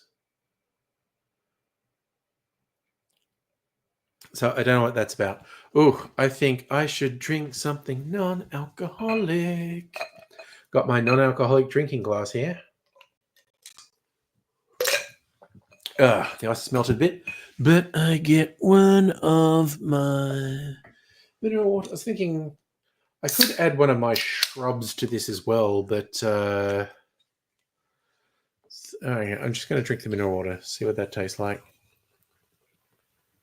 And on a whim, I might add a shrub to it. Ooh, there's a Russian Orthodox sing the whole service. There you go. Oh, goodness gracious me. Let's just top up that glass. It's good. This big glass actually holds 500 mils, so we'll hold a whole 375 ml can with some decent chunks of ice in there. Yes, that's if I'm in the mood for a shrubbery. So Independence from Canberra was founded from children, prominent Labor and Liberal politicians. Okay. Yeah, well, the only one I saw was Emo's son. So not paying that close attention to anything else. What are you up to? 9:30. Okay, I'm doing fairly well. I was actually feeling a bit this afternoon. No idea how long I'm going to last, but it's 9:30 and I'm feeling good. So who the hoot and heck knows what's going to happen? Hello. Now that sounds a bit better. Okay, that sounds better. Good work. Yep. So have you? That. It was that. Okay. Yeah. Have you watched any more movies since you watched Smile 2? That's a little weird. It's so weird. That was weird. So you didn't quite give it 10 out of 10 because it was a bit weird. So, okay, that's fair. And now it's not working again, by the way. But yeah, on the topic of the Queensland election, you lost faith in Queensland, key state. Oh yeah, that was a nightmare. But that was the whole thing. The election that Morrison won, like ahead of it, I said he's not going to win because he has to do much better in Queensland than expected, much better in New South Wales than expected, and much better in Victoria than expected to get in. And that won't happen. But that happened. Everyone, in a slight defense of Queensland, everyone was ragging on Queensland for going hard for the LNP. But it happened. He did much better in New South Wales than expected and did much better in Victoria than expected. It wasn't just Queensland. It's the Florida of Australia. No, that's it. I don't know what it is, Pat. Tonight it's just not working. Well, we don't really. I don't know how quickly they're going to get a result in Queensland. We'll probably check it when we come back. We don't stay out that late on date night. Like, I don't know. We'll be back sometime between 9 and 10 tomorrow night, I think.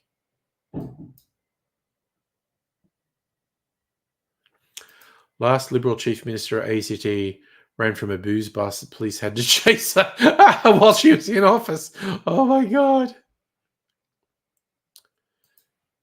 Is Mount Isa Katter country? Well, what's interesting is Katter Jr. doing stuff like declaring he's going to make abortion illegal and whatnot, which is a very electorally unpopular thing. He's giving Labor a chance. You reckon Trump is going to win? I don't know. I just don't know. It's absolutely impossible to predict, which is nuts. Like, you should be able to decisively go, Trump is an abomination and can't possibly win, but there's a really strong chance he can.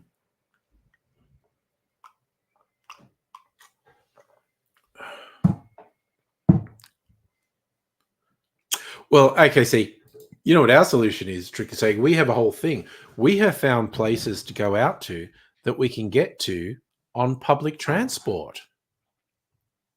And yeah, the one we're going to tomorrow night, right next to a train station. Really looking forward to it because I had a really good time last time we were there. Yeah, okay, the Keys guy has said his thing says Harris will win. What is interesting to me is, can his Keys system allow for the truly terrifying number of Trump supporters who've said they will do whatever is necessary to ensure a Trump victory? Like, there is a whole cavalcade of fucking fruitcakes who have made it clear they are going to subvert the election result. So I don't know if the keys work when one side is not playing by the rules. Yeah, okay, so you're the equivalent of Mornington. Yeah, you're in a more remote thing. Yeah. Close to Lygon. I mean, Lygon Street's good. I quite like where we are. But yeah, if I was near Lygon Street, I'd maybe be going into the city and stuff. Taking a bus from a fancy restaurant, take the polish off date night. Yeah, yeah, we do tram and train to places, and we've got like, God, we're now up to like, I think 8 places. Some of them are a longer walk than others, like from the closest stop from a train or tram. Some places are right next to like a train station or right at a tram stop. Others are a decent walk, like a 20-minute walk from the nearest stop, but that's what we do. Yeah, well, Jan 6th might pale into insignificance to what happens this time. We'll see.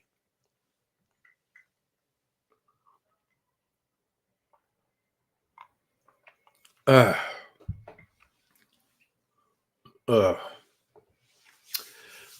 that's it's a whole bunch of unknowns, and that could possibly be a really significant delay in us getting a definitive result for the US presidential election. But who knows? But then again, the way the system works, you know, the Democrats could win the president and the Republicans might get a majority in the House and Senate, and then it's nonstop fuckery.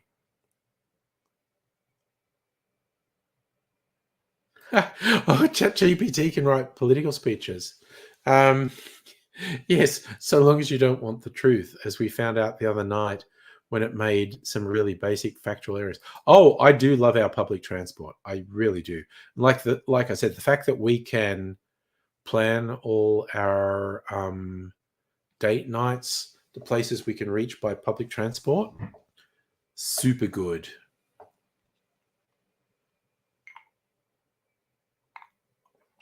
But yeah, we found a new one recently that was really good. It's funny, we went to a couple of new ones. We went to a new place, I don't know, a month ago, maybe longer. And it's like, this is not bad, but I'm not sure it quite deserves to be in our regular rotation. So we'll probably give it one more go before we make a final decision. But the place we went last date night, which was in Brighton, called Bobby Pearl, straight away on the list. Like food and cocktails, really good. So it's like, okay, this is added to the rotation, which we needed because there was a place that we liked. Actually, we've had a couple places we like closed down in the last year. So we needed replacement places. But there are also 2 places near Bobby Pearl that we'll probably try. But yeah, it's all good in the hood.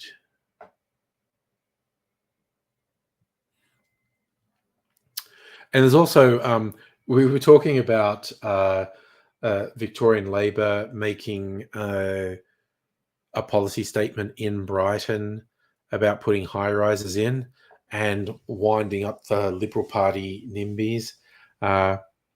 Very good politics. And they were actually outside pub/restaurant that we want to try. So we'll see how that goes. That was right next to Middle Brighton Station.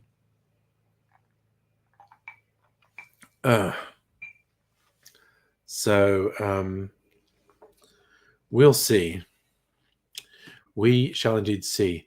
And, you know, it's fun. I get to, when I go into the office on Monday, give the team a rundown on what date night was like. It was really funny because my boss, who's pretty cool, but she and her husband have a little kid, so they feel like they can't go out to these places.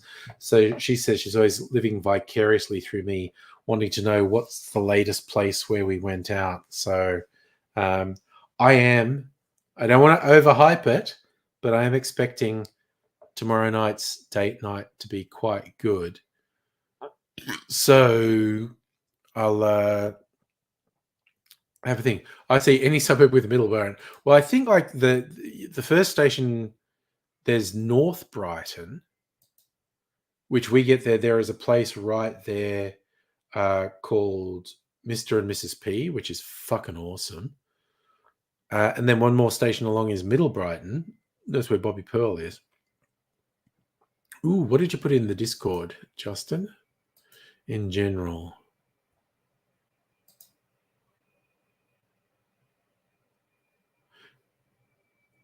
Oh, is that a ChatGPT? Politicals? Oh, okay, there's lots. If anyone wants to see it, there's a ChatGPT political speech. I'm not sober enough to read it. I think it might be. I am genuinely jazzed to go. There's of our regular places, they're all good, but there's a couple that I go, oh yeah, we're going back to that one. And they might have changed their menu since we were last there, so it'll be all new adventures, but we'll see. It's a whole thing. I don't hate jazz music, but I'm not into jazz.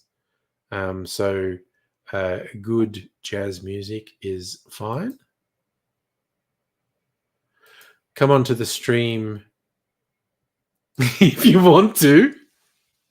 I'll repost the link if you want to. That would be fun.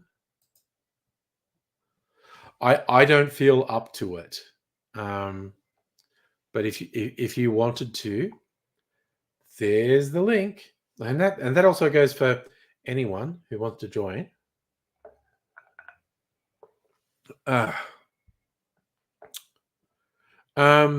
Depends on jazz. Jazz is such a huge spectrum. Whiskey is more blues than jazz, I think.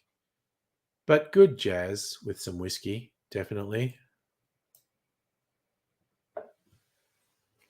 Speakeasies have blues and or jazz. But that's old school jazz, not the experimental stuff. You know, it's to each their own. It's a whole thing.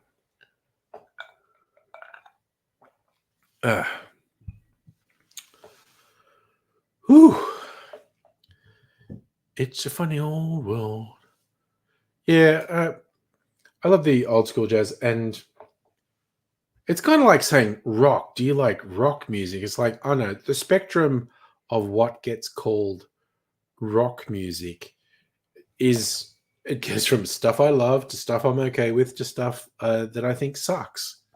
So, yeah, and there's an extremely broad spectrum of stuff that comes under the heading of jazz as well. But yeah, I think like old school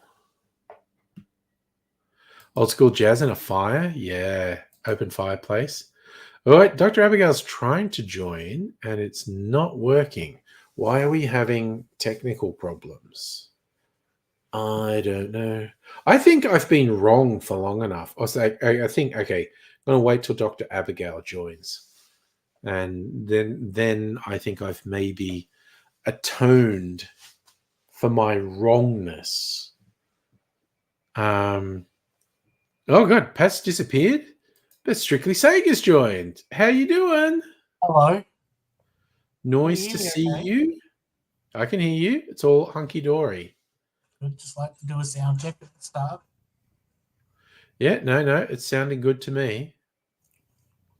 So you said anyone else can join, so I thought I'd just... Yeah, no, definitely. I was literally sending that invite out. Glad you accepted it.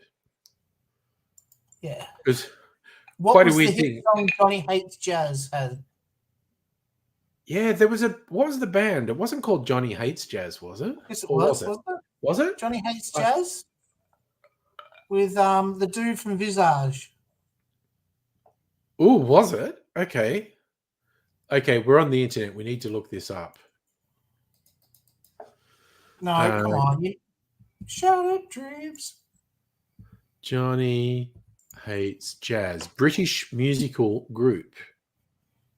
Sorry, it was a joke because Sapper was asking about jazz, and I swear that's a B movie. Every time I think about it, I think about the B movie.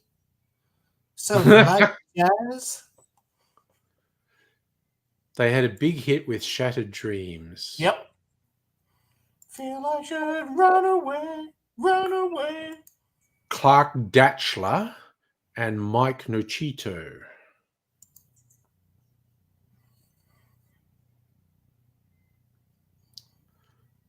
Datchler's father was a member of two chart-topping bands from the 1950s. That's a fun bit of trivia. Stargazers had the distinction of being the first British band to reach number one on the UK singles chart. As part of the Polka Dots, Fred Datchler sang backing vocals for Frank Sinatra and Petula Clark. So that's a musical family. Wow. Explains why he hates jazz. Yeah. Okay, so one half of them worked with Rusty Egan of Visage. What was Visage's biggest hit? Fade to Grey. Yes. I freaking love that track, actually. Yeah, me too, yeah. Yeah. Very, very, very 80s. Very Speaking gay. of very 80s, Dr. Abigail's connecting again with a tab. Hello. Hello. Hello. Hi. How are we? Doing fairly well. Lesbian jazz musician. Nice. I am. Speaking of gay, And No again, lie that's a factual detected. description. Yes. That is, yeah. I'm actually in a jazz band. Yes. Nice. I know. Hmm. I've had 2 gigs now. Excellent. I know. It's like a friend of mine way back. He joined the Salvation Army band playing the big bass drum. You know, the one you wear and go boom, boom. Oh, boom. yeah. And so then when Yeah. he's out, he'd tell people he was a drummer in a band. And I was going, that is accurate. You are a drummer in a band. Yeah. So, Justin wants me to read the speech. Oh, yeah. I It's want you to very read the long. speech. It is very long. You can stop whatever you want to stop, I think. Okay, well, I might Okay, need I'm You gonna- do that. I'm I'll be right back. I'm actually gonna have a toilet break. okay. Oh, you don't want to hear it? I'll probably still be able to hear it, but I'm literally taking advantage of the fact you're going to be doing the speech. Oh, well, it seems weird to do it with you not here. That's all. Or you could, yeah, and Strictly Sega's wandered off as well, making Yeah. it by the looks of it. Well, I'm gonna I make won't myself wander a off drink. yet. You're going to I'll make a make drink? myself a drink. I'm All gonna right. make myself a drink. So I'll I'll do that, I'll hold and the you thought go while have you your make a toilet drink. break. Yeah. Okay. No, I'll hold the fort while you make a drink. Looks like they're both making drinks. Ugh.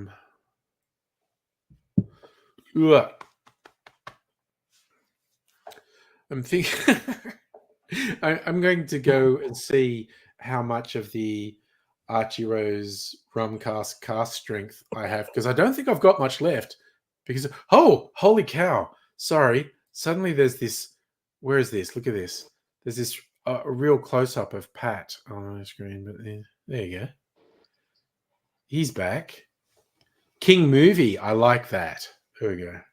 Oh, I think he's on his phone now. He was on the laptop I'm back. before. That's so good. Oh, which is that twofold? Yeah. Yeah. Oh my god.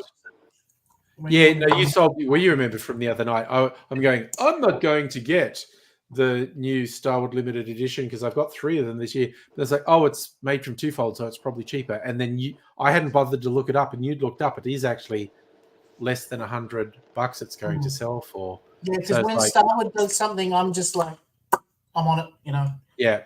I'm going to Pokemon the shit out of that fucking brand, you know. Yeah.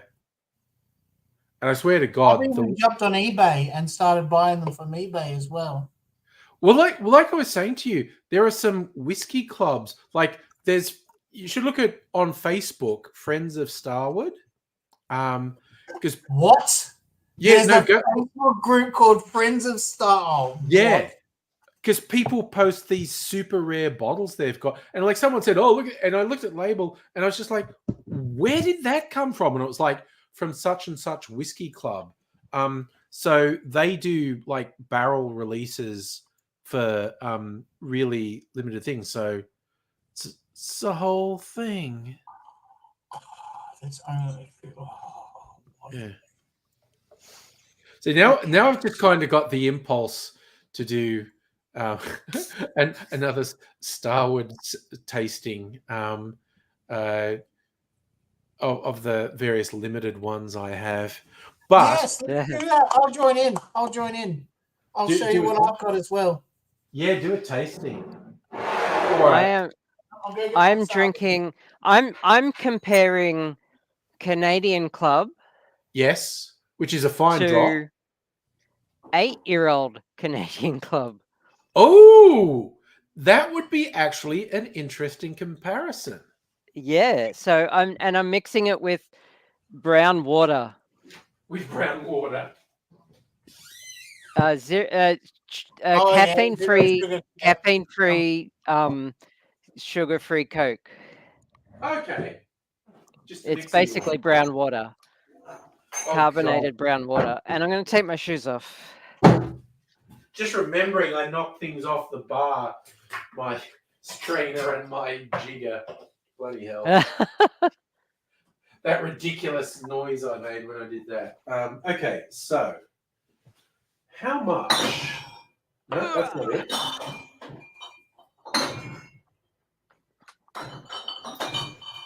to find the right bottle. Okay, how much? Oh God, not fucking much. This is like this has been in a blind tasting. This has been my favorite whiskey, the Archie Rose single malt rum cask strength. Where did I put? You know what? I freaking haven't sampled the Lagavulin for a little while. Okay, I'm going to start this campaign speech. Do it. Okay. I'm signing up to Starwood Friends. Thank you, Canberra.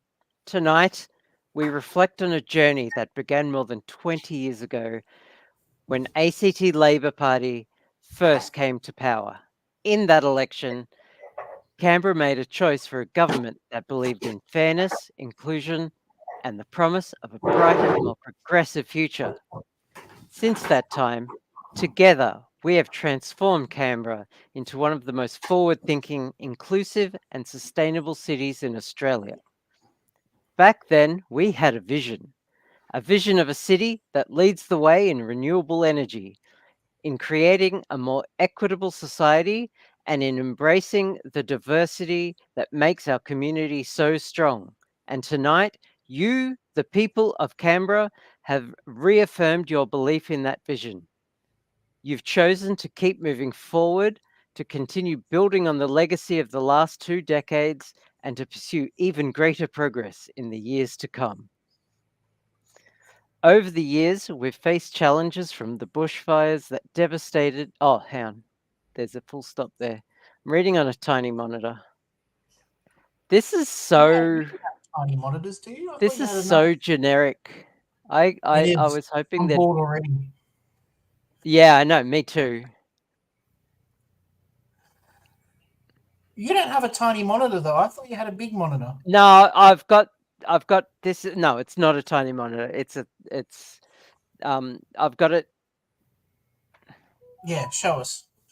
I've got like StreamYard. Oh yep. Discord and chat down here. What's that thing on the right that looks all the digital readouts? It's this. It's a computer game I'm playing. That's awesome. Is that a video game? And it is. That's a pretty video game. And some chats over here. 3 screens. Yeah, I'm down to 3 at the moment. Down to 3. Yeah, I usually have 4. I've had 2 since like 2009. I've never looked at going into 3. If I did, I'd want one above, I think. You know, like a 2. And yeah. Like Swordfish. I had 2 for the longest. Before flat screens were a thing, I had 2, and then I was tasked with giving everyone 2 screens, and if you've ever had to buy 30 CRT monitors and 30 separate video cards and then upgrade everyone's PC in an office so that they can have dual monitors before flat screens, that's a lot. Like and undertaking. It was not everyone got it, but it got that extra. But I convinced my boss that it was a good idea so that I could do it and he could do it. But then he thought, wow, this is a really good productivity boost. So he asked me to do it for everyone. Yeah. Like, and I was stunned. Like he put out the cash to pay for everyone getting this upgrade. And because I was head of IT, he got me to do it. So I did. And so I was upgrading all these PCs, and it came time to do the CEO's computer, and his computer just was a lemon. It just stunk. and it it didn't like the upgrade, and so and the CEO was a technophobe, which was odd for a telecommunications company. Yeah. But he was really old school. So he said, "Don't worry about it. Just don't worry about it." So I put the third one in my computer, and I was the only one in the office with 3 monitors. And I still have a picture of it. 3 CRT monitors on my desk. Yeah. And it See, was back when we had every CRT, I did one CRT monitor and the other one was hooked to a television. So I yeah, had like okay. that as my 2 screens, you know? Yeah. And yeah, when I built my first gaming computer, I ended up flat screens, LCD flat screens were just coming into mainstream, and you had to spend a pretty penny for gaming panels, and they often had how many microsecond or nanosecond delay, like refresh rate. They had. I still got a couple actually. Yeah. And I ended up buying 6, because I bought two video cards that ran in SLI, which Angry, I don't think you would know, because you're not tech. Yeah, not technologically aligned. So SLI was an early technology where you could have 2 video cards and plug them together, and they literally doubled your graphics capabilities. They literally halved the screen. One graphics card did one half. Wasn't it? The- Hyper-threading, yeah? It was it sort of, it like they took over half the responsibility of an entire panel's worth of graphics processing, and they shared it. Okay. But or you could run them outside just natively without SLI, and just plug in a bunch of monitors, which is what I did half the time. Okay. But I could also had a boot option to run it in SLI mode, and you had to run it on one monitor, but it ran so fast. Any game with like a high amount of graphics was just buttery smooth. It was just amazing. Yeah. Nice. All right. That's We're going cool. to go from computer nerd to whiskey nerd now, I think. So just Fair enough. Okay, what are you starting off with? Oh, I'm just for fun. I am going to have a little taste of the Archie Rose rum cask single malt, because I'm thinking getting another bottle of that. And I already know I'm getting another bottle of that. That's A, I pay for it, and B, it's just yum. oh, So nice. it's so good. It's just like, it's like golden syrup. Like for me, when I'm describing whiskeys, I normally just end up describing what does the sweetness remind me of, and it's usually somewhere on a spectrum from honey to molasses, and this is like right in the middle. It's like and it's quite a little bit smoky actually. Just like it's not like a peated whiskey, but there's just this little bit of smokiness in there. Is Justin annoyed that? Yeah, he is. He's annoyed that we're not reading. Oh well, it's long and boring. Like, yeah, to be what do you honest, want? Justin, there's so many things It's a we'd rather be political doing speech. than reading something that was written by a computer. Yeah, I just looked at it and it long. was too long for me to deal with. And it's like really boring. Like, All right, what's no number joke. 2 there? Okay, now we're into Starwood. This is their most recent limited edition Botrytis cask, which I'd never heard Oh. of before, but it's a sort of dessert wine. So this is whiskey that was aged in Okay. a cask that had aged dessert wine. My dessert wine is a Dolce. Oh yeah, no, that's a good comparison actually. Yeah. So I'll do the letter R Yeah. for red. It's a Okay. red, bright red. Mm.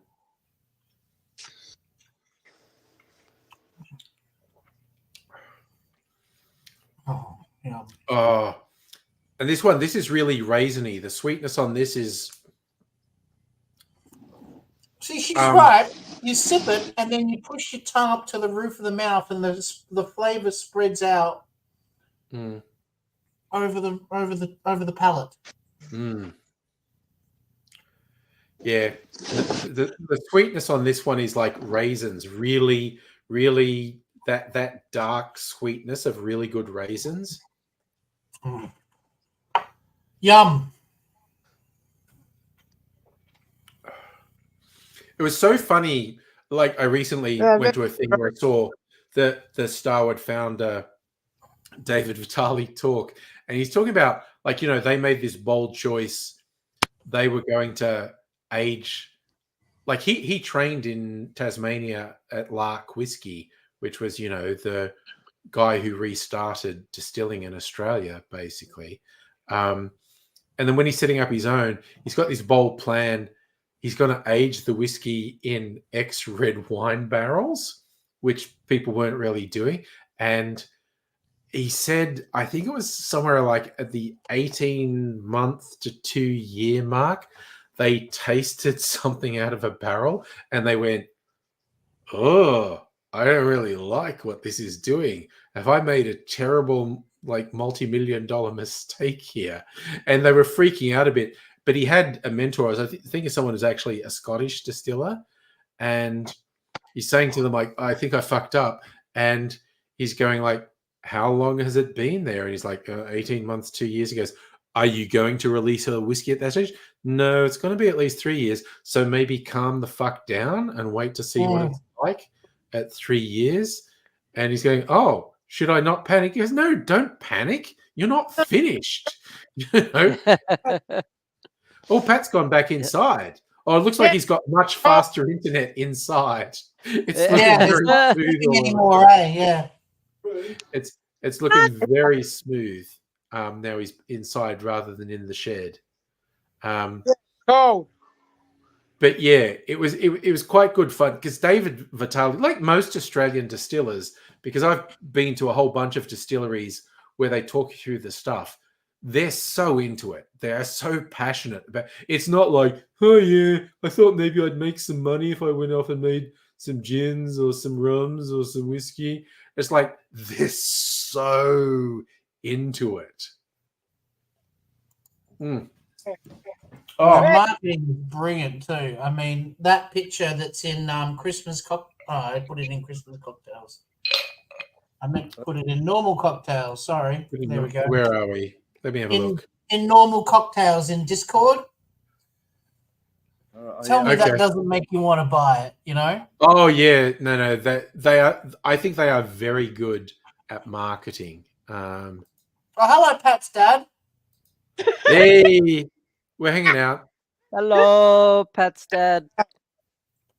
The old bald man is here again, isn't that, Red?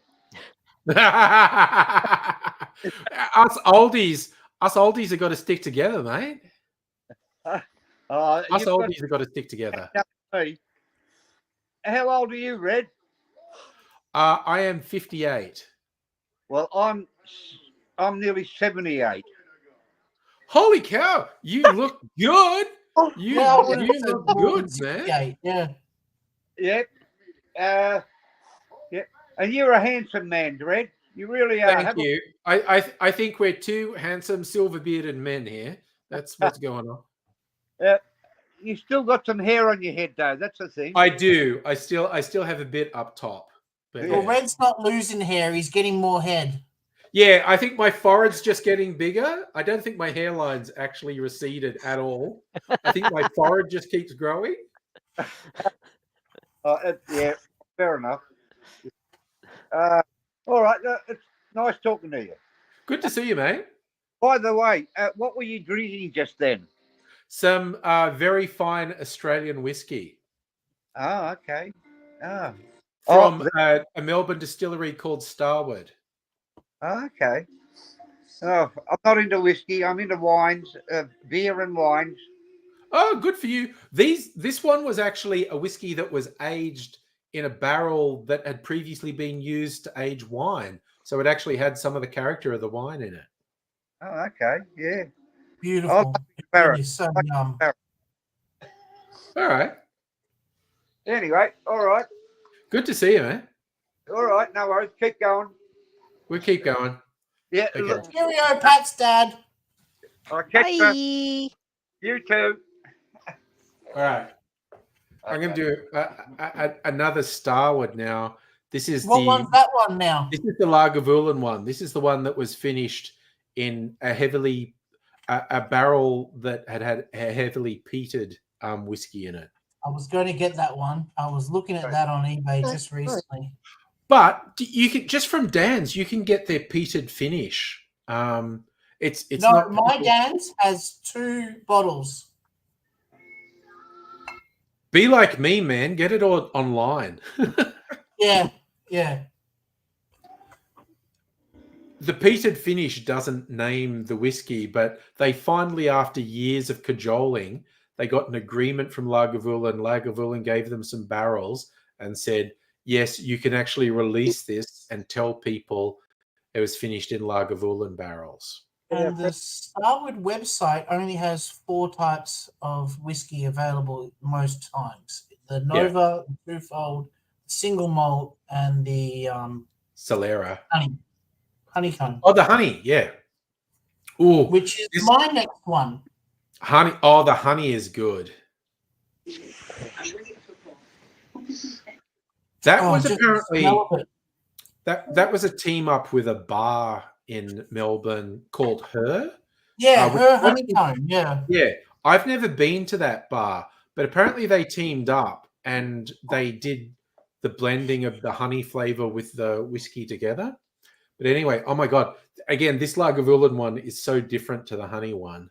Her isn't just a bar, it's also an apiary, Okay.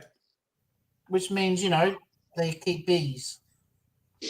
Oh, I love That looks yummy. That face just said it so much. the smokiness in this because it's not really over the top like Lagavulin actually is, but it's got the smoky. It is really reminiscent of when you put a sweet barbecue sauce on meat and a barbecue and smoke it.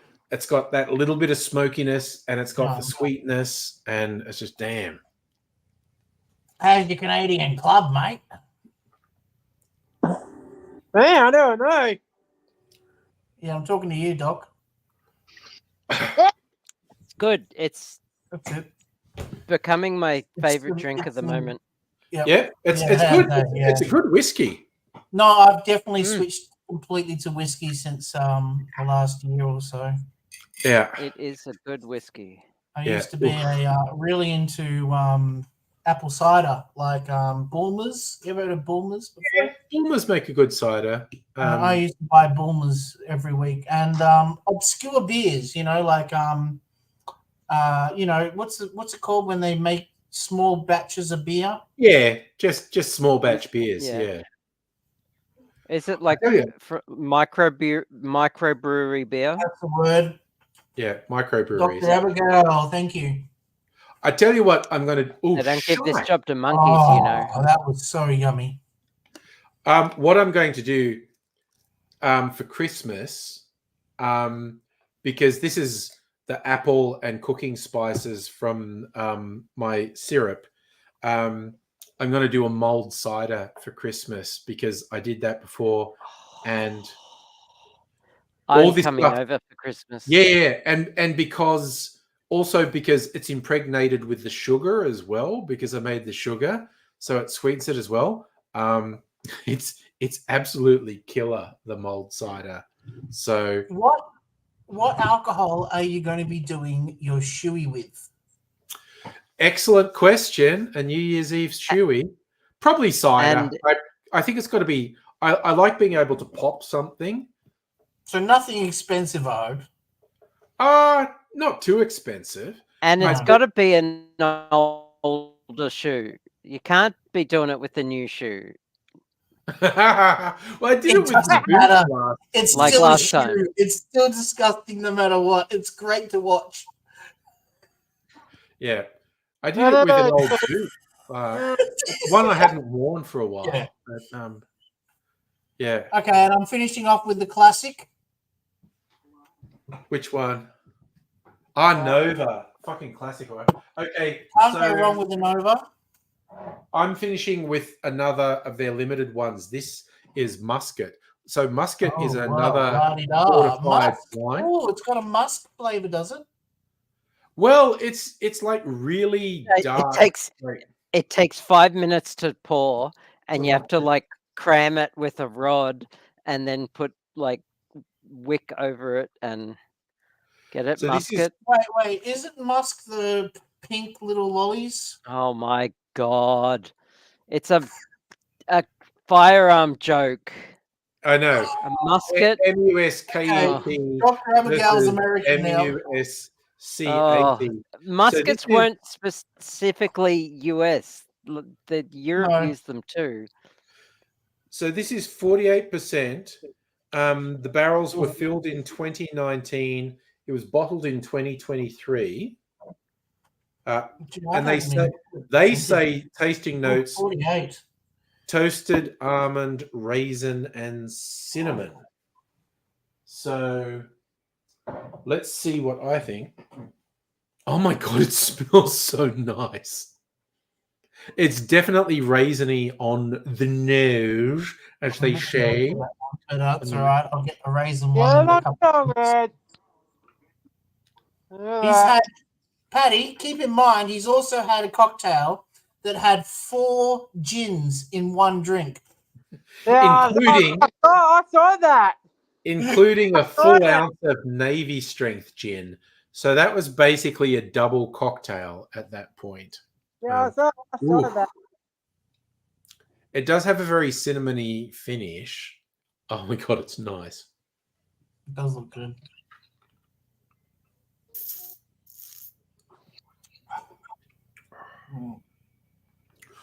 Ooh. Novatastic. I just love thinking of the history of humans basically trying, fermenting and ultimately distilling and just going like, oh man, this really fucks you up. Oh man. And one did. that looks like an award. Is that an Tilt it award a for little bit something? closer. Yeah. Yep. Awards. What's the award for, Paddy? Help my dad, help my mom. And I knew your dad was a legend. and the other ones. It's like a community service thing for your dad. Yeah. Yeah, all right. I knew your dad was a legend. There you Was go. your dad and mum's carer? Yeah. And my brother. Okay, And your brother?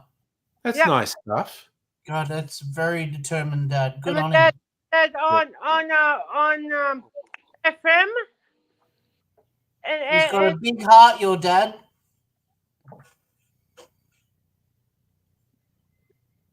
Well, We I have hope to not. get- That can we have lead to to get a, your mate a Rob raft here of at health some point. problems. Abigail! Abigail!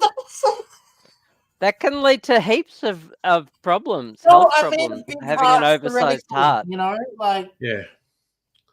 Well, Sophie's got a big heart too. She cares about people beyond the well, Call of that's Duty as that's well. You know? that kind of emotion is in the brain. Hearts and Oh my muscles God. that pump blood. Sophie had a pixie haircut yesterday. Ooh, that sounds really It's cute. like dating a whole new woman altogether. It's fantastic. Oh my goodness. You need to send a picture. Yeah, I think- I need a picture. See that right there? She'll come walking through there in All about right. about Six. 20 minutes. You got to be careful. Dr. Abigail's got that steel yo girl. Yeah, she look in her does. You can eye. see it in her eyes. Yeah. I'm just grateful for this Hang on the on, other I side gotta of the get country ready. I right gotta now. get dressed for this. I gotta get ready. Oh dear. Oh, my goodness. But yeah, it's Um, very cute. I'm loving it. So what happened was yesterday she got out of the car and she dropped her phone and the screen broke. Oh no. She's Who knew? so mad at herself. You know how you get really angry at yourself? Oh yeah, absolutely. Mhm. And so we have, all right, we're going to go down and get it fixed. And the guy that I usually go to, he usually charges us $100 to get it fixed, right? Yeah. But there was a new guy there in the same like shop in the middle of the, you know, when you walk down the middle of the supermarket, the Yeah, mall yeah, there. yeah. Shopping Yeah. center. There was an Indian guy there, and he charged us twice as much as what the Oh Asian my guy god. Damn. Yeah, Yeah, the okay. Asian guy must look after me so well. He did my phone, and it's just, you know, pristine, and yeah. Yeah. Anyway,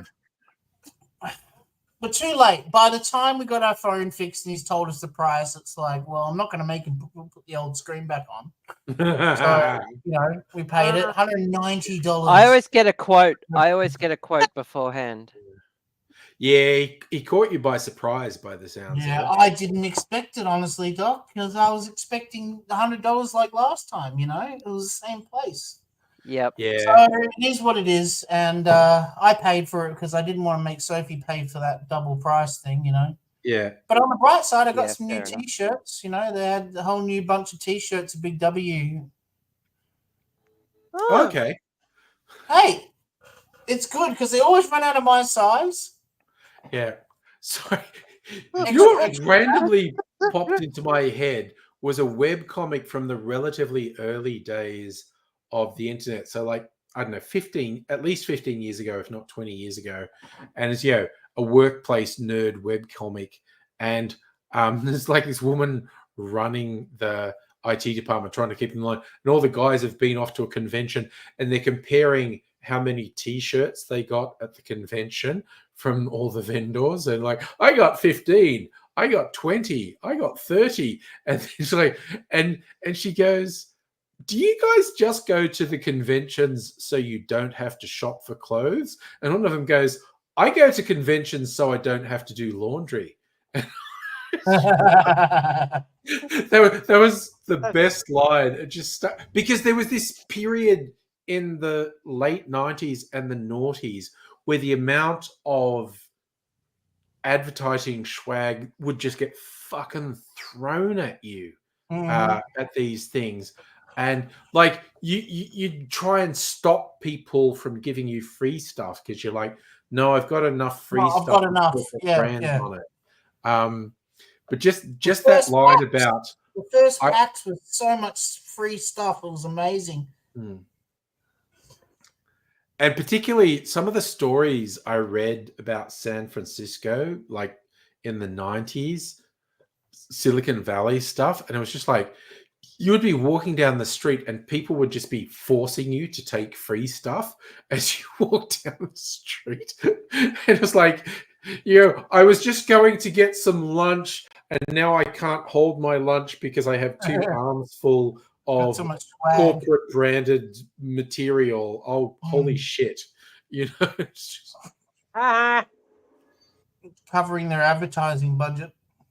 yeah. Well, it's like they actually had quotas of you have to give away X amount And if of. you don't, we won't give you as much money next year. Exactly. You have to give away this many mouse pads, this many pens, this many T-shirts, this many caps, and it was wild, apparently. But yeah, it still happens a bit. There was a security seminar thing that the guy on my team went to, and he came back into like our team day in the office, and he's just got stuff like, okay, and I got this for you and this for you.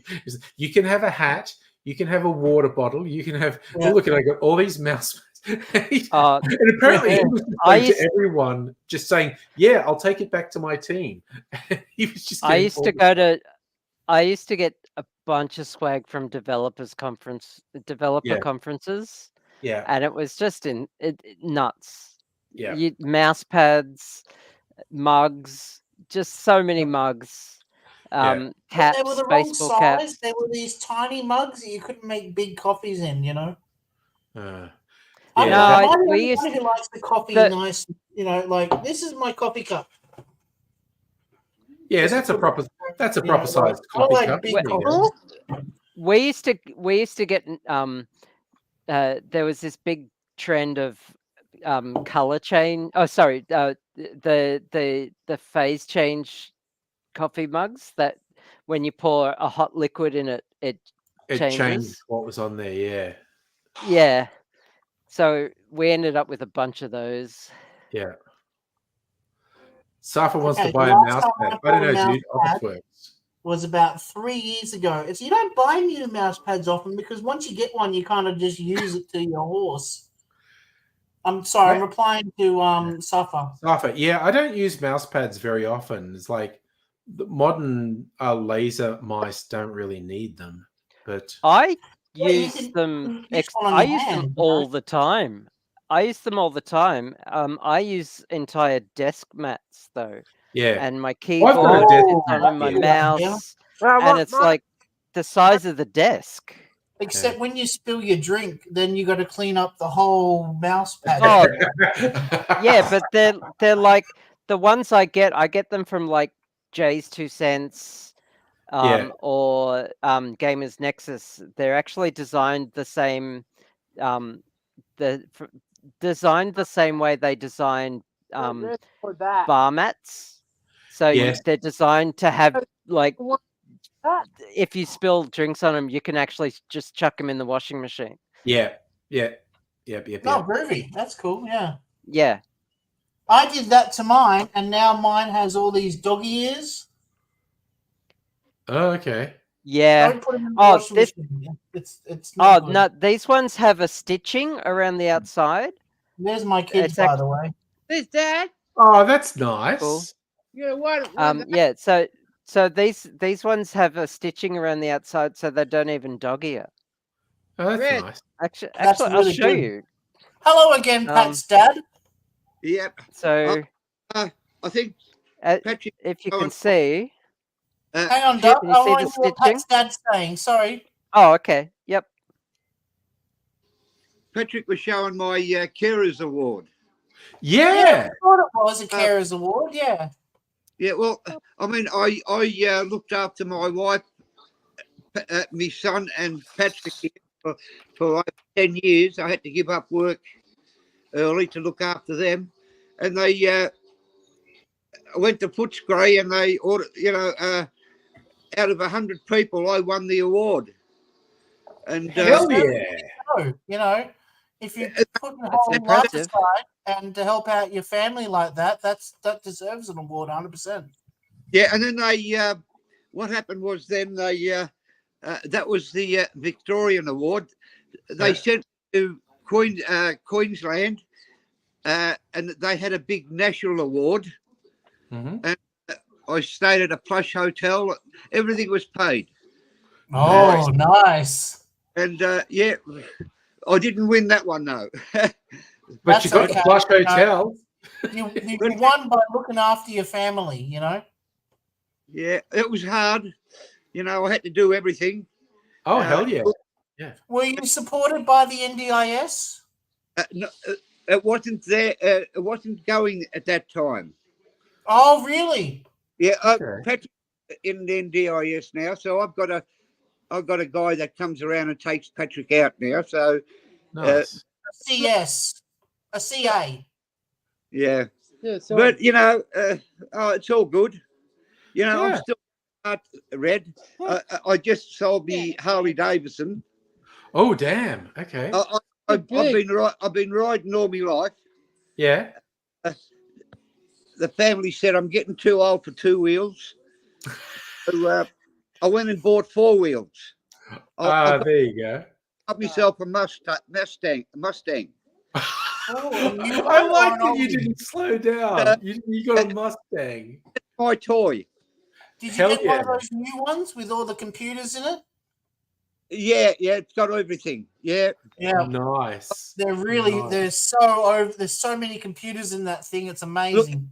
if it goes wrong with it, it just comes up. Nothing goes Yep. wrong Yeah. with it. If I get a flat tire, it comes up that tire and how much pressure's Yep. in it. It does everything. Everything is connected to the computer. It's incredible machine. Yep. Nice. Oh, she's a beautiful car to drive. I've been booked And once. loud. Booked once. Look, it's a very mean machine, But I That love sounds great. Yeah. Anyway, I'll let you go.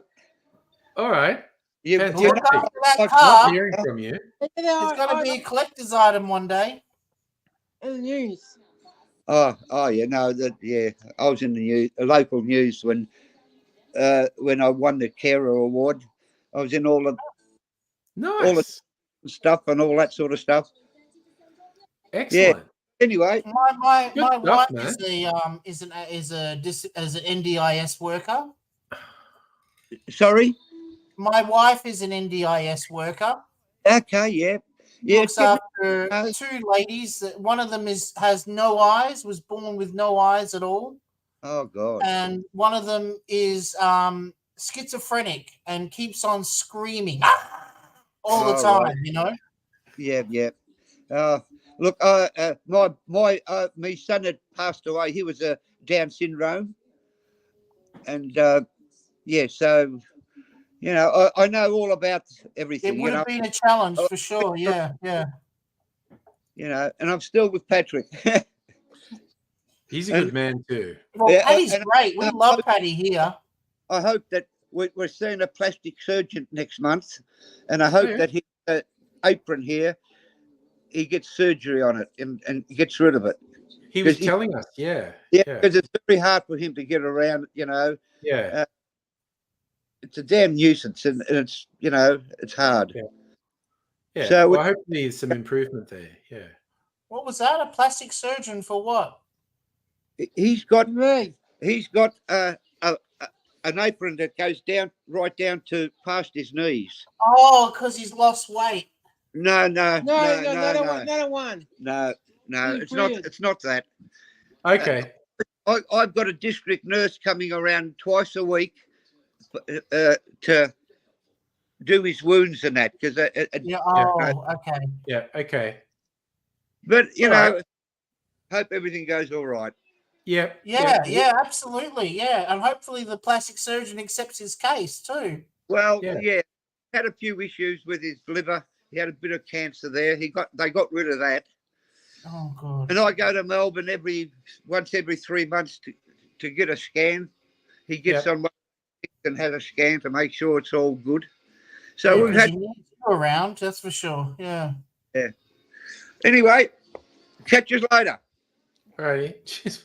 See ya. See ya. Yeah, Yeah, back. that's good. You got a very brave dad, mate. Yeah, I know. My dad's He's a good. legend. He's Yeah. an absolute king. Oh, it's so nice having you and your dad come on, Pat. It's awesome. Yeah.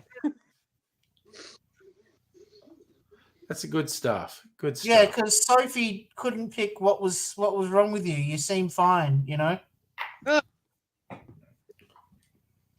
Yes, that. Got a few physical things, but that's okay. You've definitely had a bit of a battle with cancer, that's for sure. You know. Yeah. Right, nah. I don't know. It's all good. Where's my? So what are you doing this weekend, Patty? I know. Well, Chilling out, playing some games. yes, that. What game are you into? You got Call of Duty 6? No. Not that. Yeah, my computer can't handle it. Doc's could probably, but she's not a first-person gamer, is she? I look at Not TikTok. really. That's the No, time. I didn't think you were. I mean, sometimes. I could I see have you been known doing to- like single-player first-person shooters, like adventure ones, at puzzle solving and stuff like that. You know. Yeah. When I used to play them back in the day, and I'm surprisingly good at them, but I don't get a lot of enjoyment out of them. You're a bitch, mate. I would kill to be good at first. What? I would love to be good at first-person shooters. I am so bad at first-person shooters. If I practiced more, I'd But I be great love at them. You know, I love first-person Yeah. shooters, but I'm so bad at them. I always get my ass whooped. Oh, okay. The world My of son one went eye, through a you know? my son went through a bunch of he plays Fortnite a lot, and he tried to get me to play for ages, and I can't stand it. I can't stand Fortnite, but I played it a few times with him and a few friends, and I kept kicking their butts, just like absolutely just slaughtering them, and yeah, he stopped asking me. He still does because you're. I'm good. What was that, Patty? What did you say about Fortnite? I'm good at that. You're good at Fortnite. Okay. On that today. All right. I haven't played Fortnite since season 4. Oh, All right. It's gone so far since then. It's changed a lot. Do you still do buildings? no, you what? That no one. You know what? One Yeah, of no, it's changed a lot. Yeah. boys. Mm. You.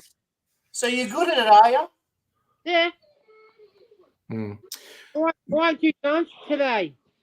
Ooh, Nice. Good job. What do you play it Nice. on? Xbox? Xbox 660.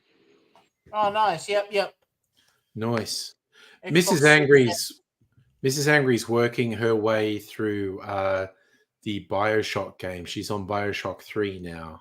Oh wow, Bioshock! I haven't heard that word in ages. I know. Well, because there were Wow, you remasters. took me back like 10 years. They released remasters of 1, 2. You could buy a collection. Yeah, of yeah, 1, I 2, know. and On the 3 PlayStation remastered. 5, yeah. Yeah, that's what she's doing. Reigns Fortnite as well. There you go. I'm Oh, sorry, I I- haven't even been looking at the chat. Sorry, guys. That's okay. I still I did a bit of Bioshock 2 stuff. That was great. I did a bit of Red Dead Online today, just for an hour or so Of course because I was you did, bored. Yeah. It's fun. I love that game. I was thinking I actually had this impulse of going back to some I played years ago. Also, probably because the streaming version of Yakuza Like a Dragon came out on Prime Video this week, and that's a series of games I quite like, the Yakuza games. And Sega. yeah, Sorry. I don't know. Okay, you're a big sort of movie and TV show go. A big thing I with love me, Yakuza. whenever I watch something for the first time, whether it's a show or a movie, I'm always, what's the first shot? You only get one chance at a first impression. Yeah. And when someone wastes it and the opening shot is like nothing, I'm just like, well, you fucking blew that. Why didn't you do so? Opening shot of Yakuza Like a Dragon, very nice. So that was good. But that also made me think of, geez, I should go back and, because I have one of the games for the PlayStation 4 that I never finished. I just kind of got distracted. I didn't dislike the game. I just kind of got distracted and didn't finish it. But I was also thinking, going back and playing Mafia 3, which I don't know, that's quite an old game now. But there's a thing where you try and take over all this territory and you end up with these allies, an Italian mobster, an Irish mobster, and a black mobster. And when you take over a territory, you've got to allocate someone to look after it. And you basically get warned. People might get upset if they think you're being unfair. So when I played it, I was super fair and made sure everyone had an equal territory to look after. But I was just thinking, maybe it would be fun to go back and replay it and be super fucking unfair and see how the other crims react when you just don't give them any territory. I assume you end up at war with them rather than being allies with them. Phillip But Island. Sorry, just on based on Suffer's comments about Phillip Island. Phillip Island is my favorite racetrack in the world. I went to Phillip Island back in 1993 to watch the motorbikes, the 500cc motorbikes, and I have been hooked on Phillip Island ever since when it comes to a racetrack. You know, remember Scalextrics? Do you remember Scalextrics? Yes. The, Oh, slot yeah. car? slot Yeah. cars, yeah. You could design tracks that would be based Yeah. on real tracks, just like Yeah. video games. Yeah. Winton, yes, Winton's the one I'm talking about. Winton, Phillip Island, Yeah. and just Phillip Island, just in general, is such a good place. You know, like I used to go up there on holidays. You know, they used to have these on the main street. They used to have these boats that you could control with a remote control. Okay. And do you remember that? Anyone Mm. went to Phillip Island in the 80s? No. No, I didn't do that. No. And we used to stay at Koala Resort, and the Koala Resort had like this games room that was full of old arcade machines. Oh, wow. And there was always a line about 20 long for a game called Gryss, Gryss, which was like a circle. You know, Tempest? You remember game Tempest? I think I vaguely remember that game. Yeah. Oh, there, the 2000s, Phillip Island changed a lot from modern technology. Yeah. That's the thing, you know, when you watch the 80s, you know, kind of holiday movies, it reminds me a lot of what Phillip Island was back in the day, you know. I just love it. We're distracting Rain from work talking about games and whatnot. But yeah, I definitely had an impulse. It's a different course. Because I think Mafia 3 is one of those ones where the game plays very differently depending on the choices. Even right at the end, it became clear right at the end, you have a final decision to make about whether you become the crime boss or if you walk away, and you would get different endings play out depending on what you did. I went for the no, I'm the crime boss. I worked hard for this. I own all the territory now. And you end up with a priest being really disappointed in you because you decided to become crime boss. And I was like, no, I worked real fucking hard to take over all this territory. I'm not walking away. I'm going to be the fucking remember the crime game Infamous? I don't remember that one. But that was the same kind of thing, you know. If you did good deeds, your bar would go blue, and if you did bad deeds, your bar would go red. Yeah. But either way, you would become more powerful. So when you were bad, you would become super powerful. But at the same time, you didn't get the good ending, you know. So yeah. But also to go back to my favorite, it's an amazing game. Red Dead Redemption 2, there's the high honor ending and the low honor ending. Right, really good. And there is the perfect, beautiful ending, which is not actually the end of the game, but when, spoiler alert for a 10-year-old game, Arthur dies. I know.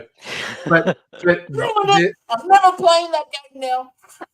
There's the high honor death for Arthur is so fucking gut-wrenching. There are awesome videos on YouTube, like people doing their playthrough videos.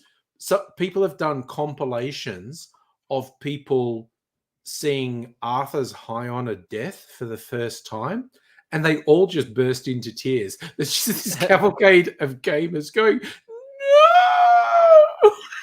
It's just like, because his high honor death is so moving. But even the low honor one where you try and get the thing back and you get killed, you're just like, fuck you, Micah, that you eventually get revenge. It takes a while. But again, that was the trippy thing in Red Dead 2. The big epic story ends, and then it goes, oh, but the game's not over. Now there's a whole extended bit where you play as a different character. And it's like, oh, really? Okay, cool. It was so unexpected. It's like you do this thing and you get this really epic ending, and then it's like, but the game's not over. The game keeps going, but you're a different character now. And it's like, oh, okay, sure, fine, why not? As long as it keeps going, yeah. Damn, Yeah.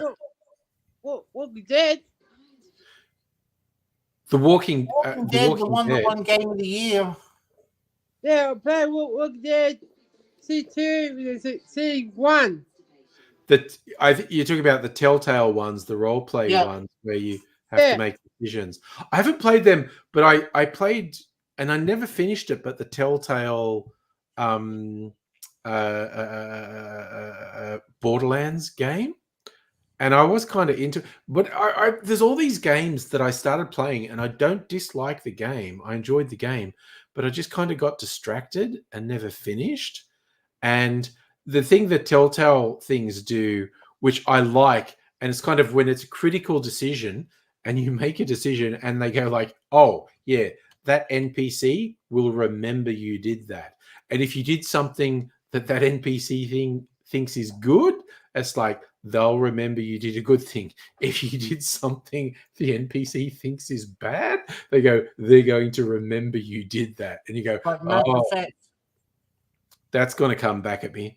My personal really good at that too. Yeah. Yeah. Oh, hey, Race. Hey, Rays, how you doing, buddy? My personal favorite in the Telltale Borderlands one, there's this character who'd been like your character's father figure, but he betrayed you. And there's a critical moment where he's fucked you over and he's left you to die, but it doesn't work out. And then there's a critical thing where you can, and you have a sibling, and you can leave him to die or you can rescue him. And I'm like, fuck this guy. This guy fucked us over. Let him die. And he dies. And it's like, the thing's like, your sibling will remember you did that. And then when you finish that chapter, it says, of all your big choices, it tells you what percentage of people made the choices you. And when I let this father figure die, it's going like, 80% of people made a different choice to you. And I'm like, they're weak as piss. They're weak as piss. That guy fucking sucked. He deserved to die. But I felt kind of bad when it was like, I let the guy die. And then it says, 80% of people don't let him die. And I went, well, either I'm bad or they're weak as piss. I'm going with they're weak as piss. It's just like, what you game stole was that, Race? Jack the Ripper. Okay. I'm not bad at. I feel like, not that we'll ever know for sure, but my understanding, I read things. And Heidi asked a question too. People who've seriously looked into it are reasonably convinced of who the Jack the Ripper was. He was a sailor, and they were able to track, I think it was a Dutch sailor.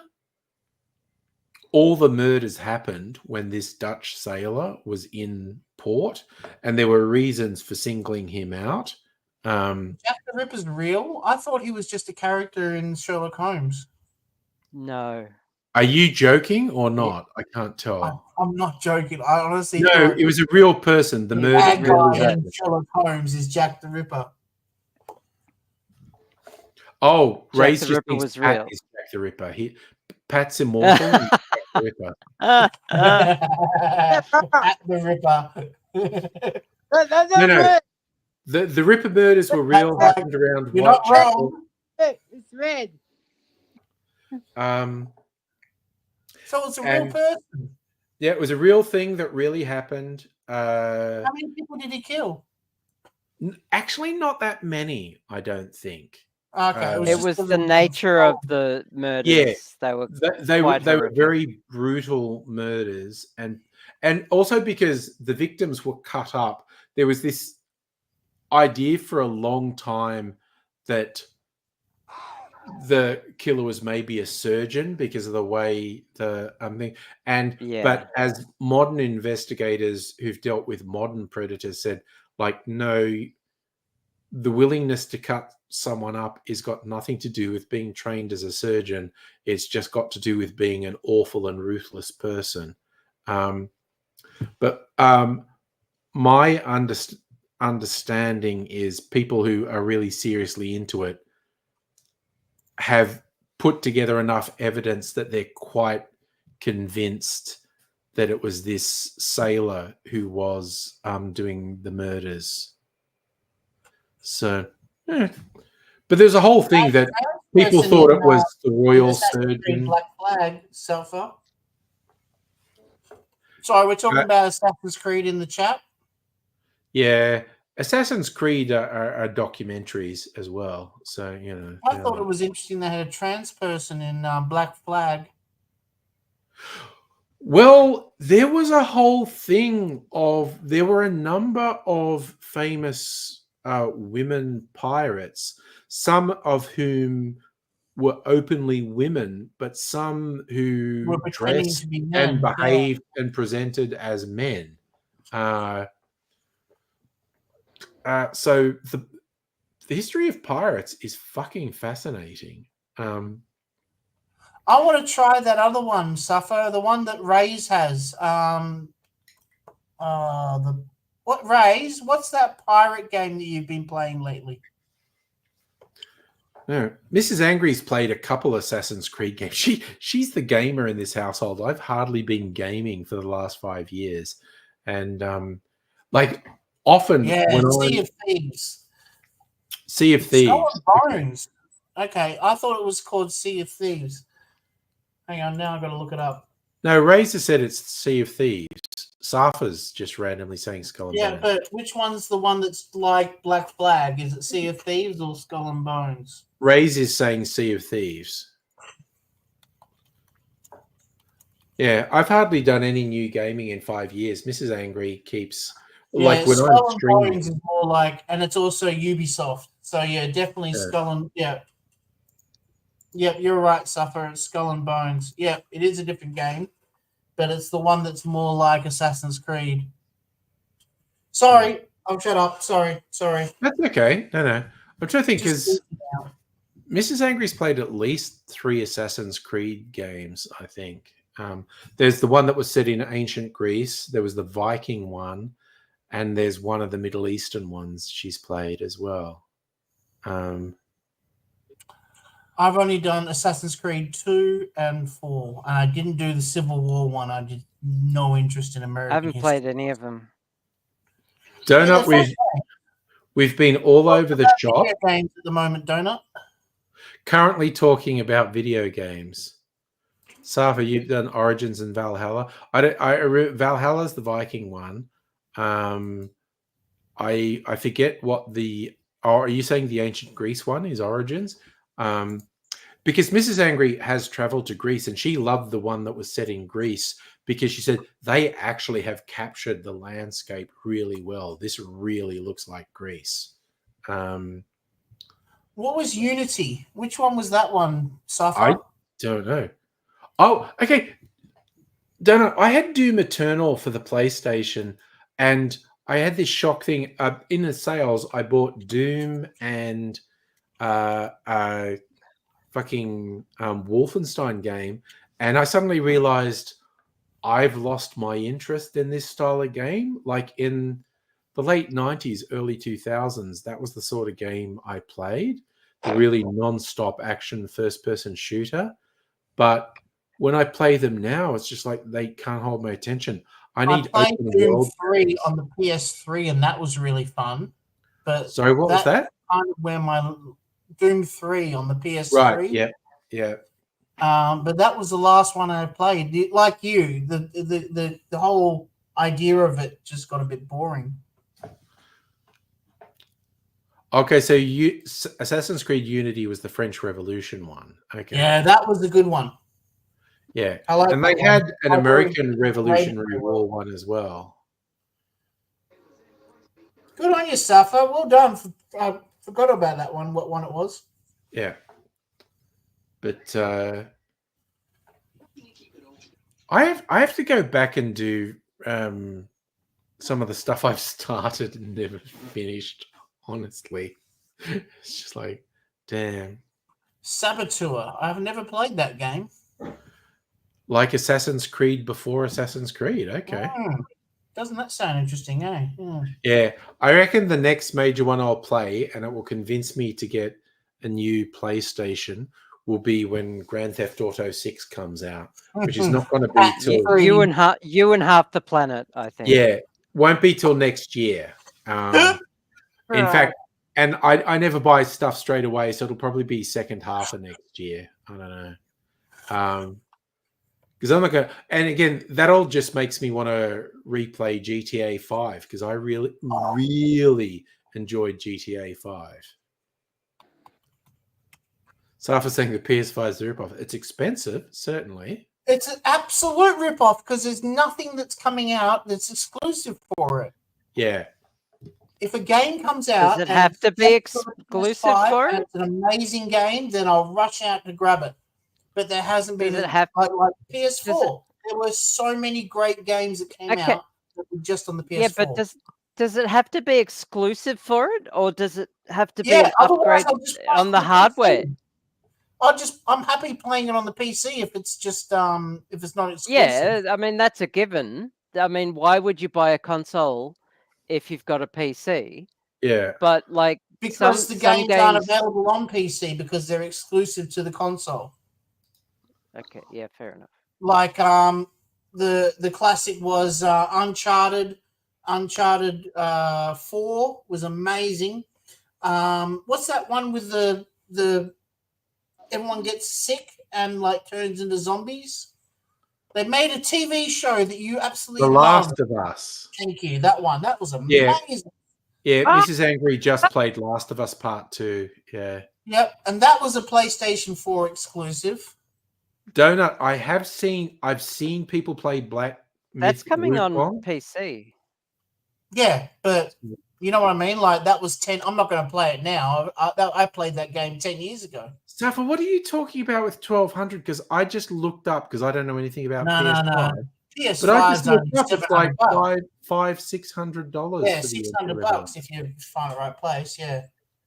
But yeah, without a disk drive, Safa. Yeah, you can get bigger and bigger drives. They go up to $800 and $900. But oh, the Pro. Okay, that's because there's a Pro that has a better video card built into it. yeah, Yeah. Okay, yeah, I can see where you're coming from with that stuff. Yeah, I didn't it's- know that much money. well, yeah, you can keep. I was looking at the thing. The prices keep going up and up depending what specs you put on it. But yeah, you don't have to pay $1,200 just to have one. So Ray's reckons the VR. I've only got one eye. I didn't get the 3D effect. Oh, So right. I- Oh, yeah. VR would be completely ridiculous for you. Yeah. Yeah, VR and same with 3D movies. I really wanted to see it. I even went to the One Direction 3D movie that came out just before Avatar did. Yeah. And just to try it out to see if I could do it. And Well, I'm not saying if I had a VR headset, I'd be watching VR porn, but literally the only thing I'd be using a VR headset would be for VR porn. VR porn. I have a VR headset and I've never tried porn on She's it. got a massive see the amount point. of collection of VR porn, you know, dragons and all sorts of things, you know. Okay, I literally, there is Dungeons and Dragons porn, right, Dr. Abigail? With cosplayers doing. Jesus Christ. Yeah, and give your dick a break, Rays. Oh, okay. Here's the whole thing about VR. I haven't done VR for ages, but a couple years ago, I did go to people that like a VR arcade. And we were doing it, and what tripped me the fuck out is when I took the VR off and I was back in the real world, and I was going, "Yeah, this doesn't look right." And adjusting back to the real world, I was like, "Oh no, am I just a brain in a jar somewhere? What the fuck is happening?" Okay, so I have a story to tell about VR. Yes, please. Uh-oh. So I did. So I played. The main game I played in VR was Elite Dangerous, and I had the speech recognition. I Mhm. had the VR, and I had the hands on throttle and stick, and everything set up, and I was fully immersed in this space sim. And our I was in a fleet, a play group, and we did all kinds of shenanigans, and it was amazing. And one of the goals we had at one point was to win a mining trophy. So we have a third-party software running that tracks everything we do, so that we can like keep track of shit like this. And within the player group, in the game, the player group with the most mining was going to win this trophy. And then that's within the whole game. And then within our player group, the player who mined the most was going to win like a group prize. So I spent 8 hours plus a day, sometimes 9 hours, 9 to 10 hours, for like Mining. it was, I think, 14 days just mining in VR To get that Just- trophy. Yeah. to get that trophy. I single-handedly got more than 50% of the group's total worth in Oh, mining wow. and got us the trophy, got us the in-game Nice. trophy. I'm glad you said that. I And- was worried you were going to say you didn't. Yeah, oh yeah. And so I got the group trophy and I got the game trophy for the group. But the thing is, I spent half my life in VR for over a week, for That like sounds 9 days. intense. It was nuts. I did not want to go back in VR. And I never wanted to I blast remember that, another yeah. rock again. Oh my god. I was so sick of mining after that. It was insane. Yeah, but the VR, it could not have done it without VR. On a flat panel, it I've would done have that been. many This times is a on bit- Minecraft. Yeah. This is a better VR story. Ray's has a friend who went on a date with a dude so he could use his VR to watch porn. Completely let down and bailed. What? I don't. Hang on. So I feel like I need a bit more context on that. I as need well. an explanation for that. Down and bailed. Yeah. So a friend who went on a date with a dude, so he could use use the dude's VR. Yeah. Use And the was other it a dude's dude that VR. went on a date with What- a dude, or was it a girl that went on a Sounds date? like it. Sounds like it. Yeah. Yeah. Dude who went on a date with a dude, so he could use this dude's VR to watch porn. He was He was completely let down. let down and bailed. Male Why on did male. he get Well let on that. down? Okay. Yeah. Okay. Why Yeah, did he yeah, get let that's- down? Yeah. Oh, I I want to I'm hear the getting main the- part. Why was he let I'm getting down? the and vibe. bailed? The person who owned the VR felt let down because he thought this Did he person not wanted let to him date use it? him. Ah, yeah, okay.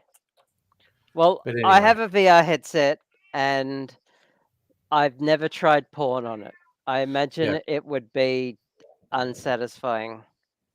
I was. Oh, just he me. was disappointed with the quality of the porn. Oh no! It's Yeah, just okay. porn, VR porn is shit. No more, And not again- enough dragons. I was just making gratuitous jokes about VR porn because I've never actually done it, so I don't actually have high hopes for what it is. I was just making. I only know it from The Good, but- Simpsons. You know The Simpsons. When Mr. Burns gets the VR system, and Smithers is showing all the different programs to him, and he's like, "Oh, try this one," and it was two dragons having sex with each other. Right. I'm just now worried about you watching Simpsons VR porn, but that's okay. No, it was the VR I- porn in The Simpsons. Yeah, I don't judge. I'm just saying I don't judge, so it's fine. you're the Simpsons gamer.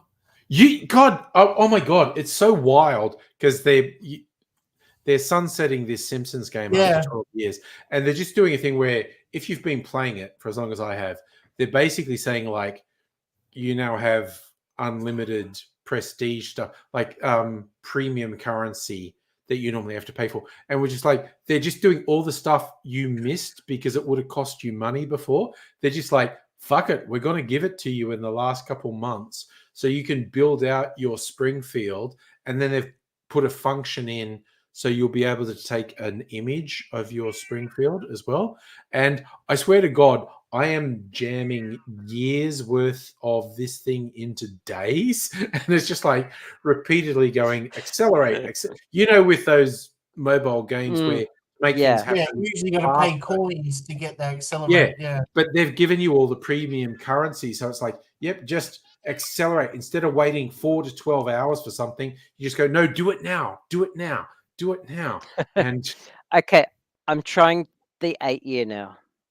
oh yeah, is that your cat? See I how can we- hear as well, Dr. Did Abigail. you- I Yeah. was probably laughing because of Ray's. I've got Marge nudes.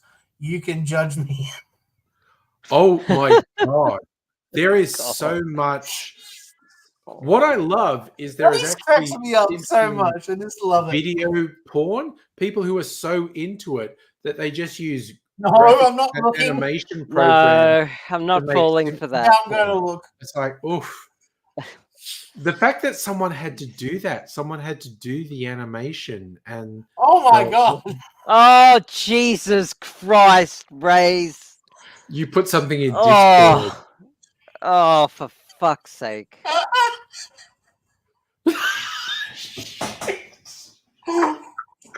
Oh, You could have put it in a spoiler. that name again is Mr. Plow. Oh my God. Oh, that's a whole Mr. Plow thing. Oh my God. Oh, You Oh could my have put it God. in a spoiler. No, I need to post like Uh, 6 things to make that scroll up. I was Yeah. just like, Yeah. well, you're the manager. You can just delete it. Yeah. no, I should leave it there, but I should just post a few things so it Just scrolls leave up. it there for any kid to see. I've probably no. People have to freaking join my Discord. This whole thing of just. I've probably got some memes to post that I can make it scroll up a bit. I post my memes on the meme page. I know, but just the fact Good ones lately. Have you seen put the this ones I in put up lately? general.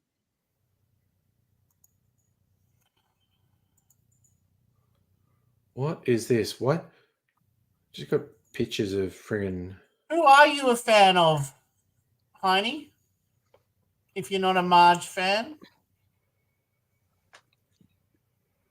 Oh, that is so much better. Oh my God. I could taste the difference straight away. The 8 Yeah? years better. really that Oh, much? Yeah. Yeah, the 8-year is just. Oh. Oh my God. I'm posting some Yes. street art just to make Marge scroll up. Oh, I read it then as Isla. You know the German Nazi whipping woman. Am I the No, only person that knows who that is? Okay, yeah. I don't know what you're talking about.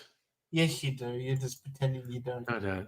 Yeah, okay. You know what we're talking about? It literally reminded me of when I went to England, and I was meeting with a few of my YouTube friends in England, and one is actually an Australian woman who's been working as a dominatrix in London for like a decade or more.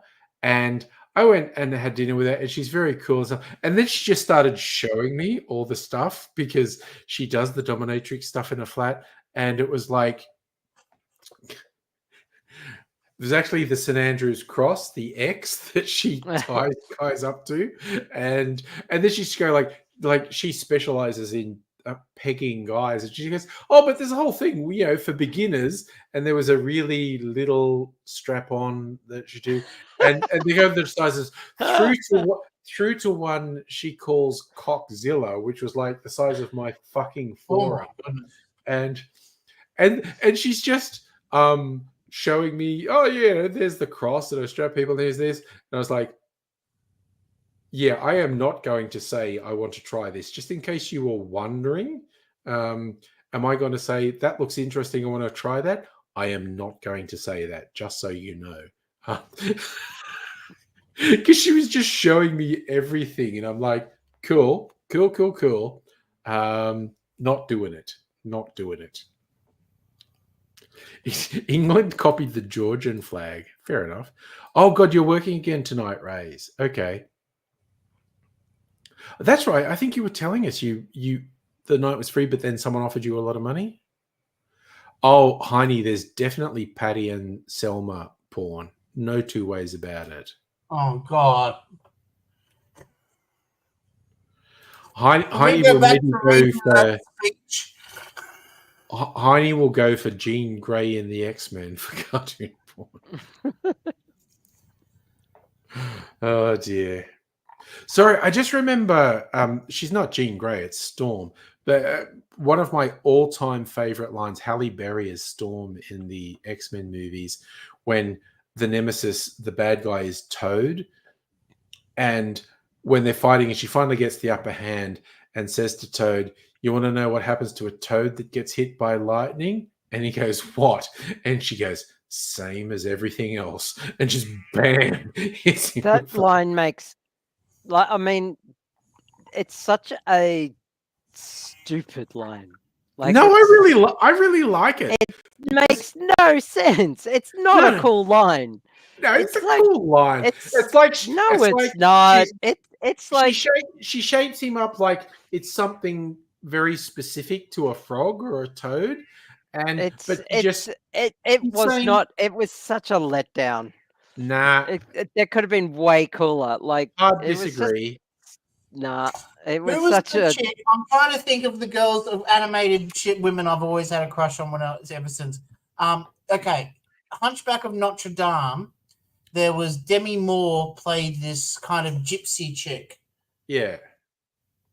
Her. Yeah, she's the one who the Hunchback basically saves from the evil Archbishop.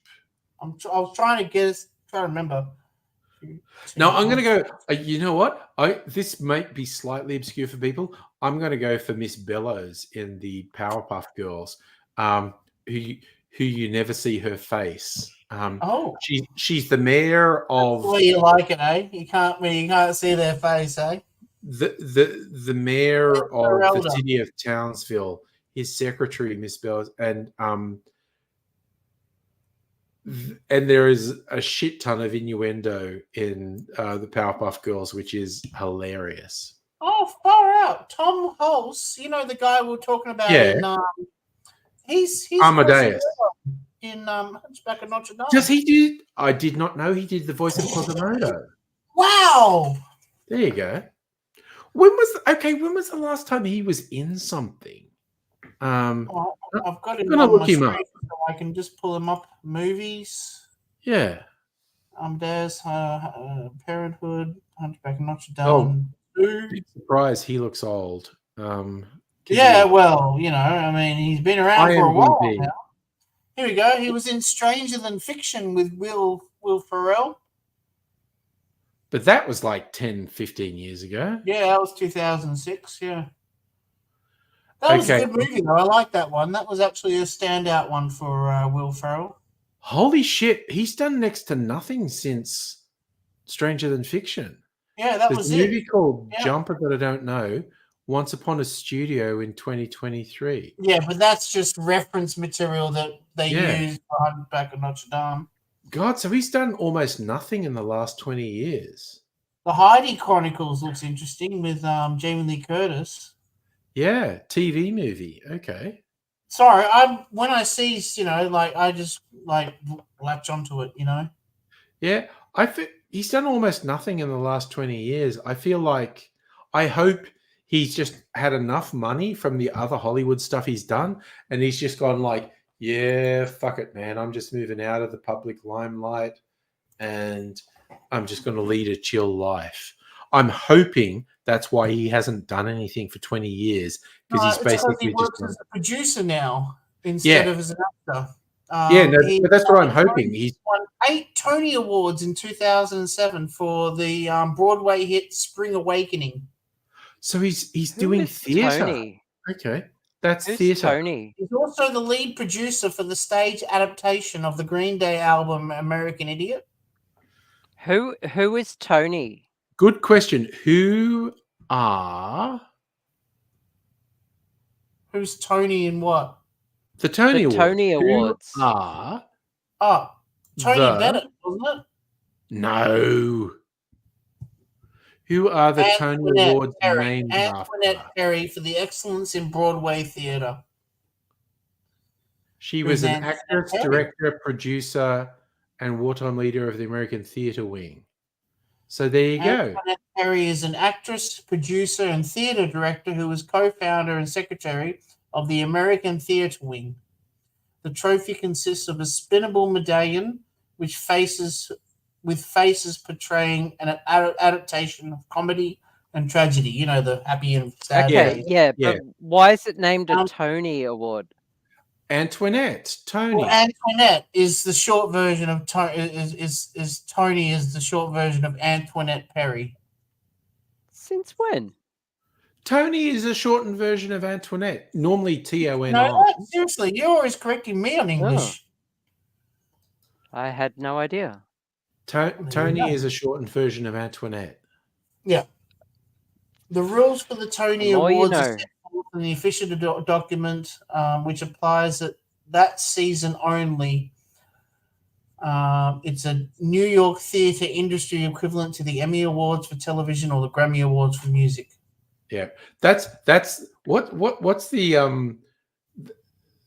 coveted group of awards getting an Academy Award, a Tony Award, yes, an Emmy, getting awards Okay, for it's called TV, the film, and EGOT. stage. It's called the Yes. EGOT. EGOT. Emmy, Grammy, Oscar, Tony.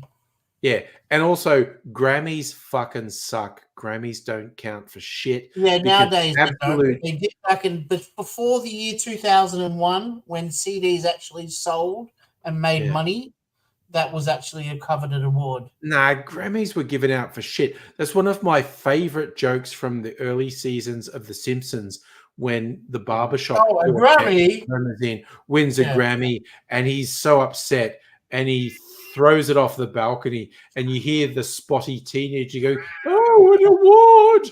And he goes, "Oh, it's just a Grammy."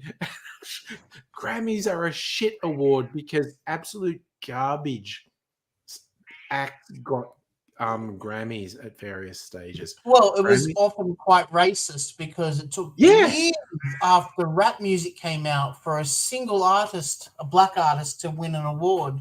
I mean, for fuck's Even sake. when it was clearly the biggest album of the year, like Tupac or something like that, Yeah. they What- still would win an award. White rappers getting awards. Even Oh yeah, fucking that's right. Macklemore. Macklemore, thank you. Yeah. He actually said when Macklemore was getting his award, he literally said, "Really?" He's just going like, Yeah, it was and he praised all the Dr. black Dre, acts who'd released Jay-Z, albums that year. Outkast, and there was one other that was really big, probably Snoop.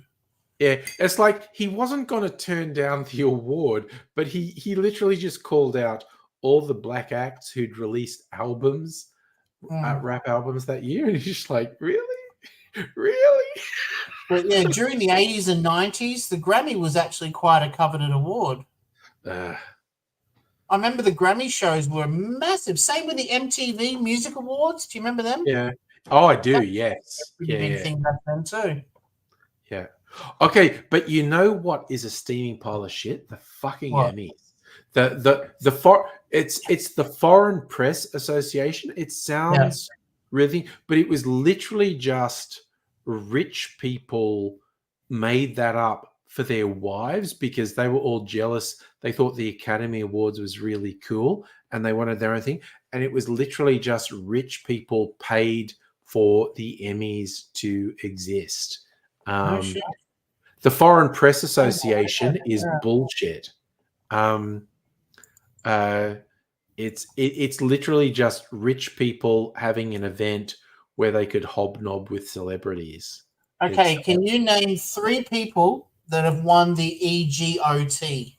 No, I cannot. So I know. I'll go from newest to oldest. Okay, Do it. Yeah. Okay, I don't know the newest. It's Justin Paul. No, never heard of them. No, don't know that one. Benj Pask. Never heard of them. Don't know that one either. They're the 2 newest. They're the 2024 winners. Okay, going back, there's also Elton John. Yeah. Viola Davis. Well, she's awesome. Yeah. Yep. Jennifer Hudson. Yeah. Okay. Alan Menken. Okay. Oh, John Legend. Never heard. Oh, John Legend got an EGOT. Okay. Yep. Tim Rice. Yeah, that See, makes the thing sense. is when you win an award, it can be in music, in film. Yeah. It can be music for film. Yes. Yeah, so they don't And it need can to be be music for an stage actor, as well. you know. Yeah.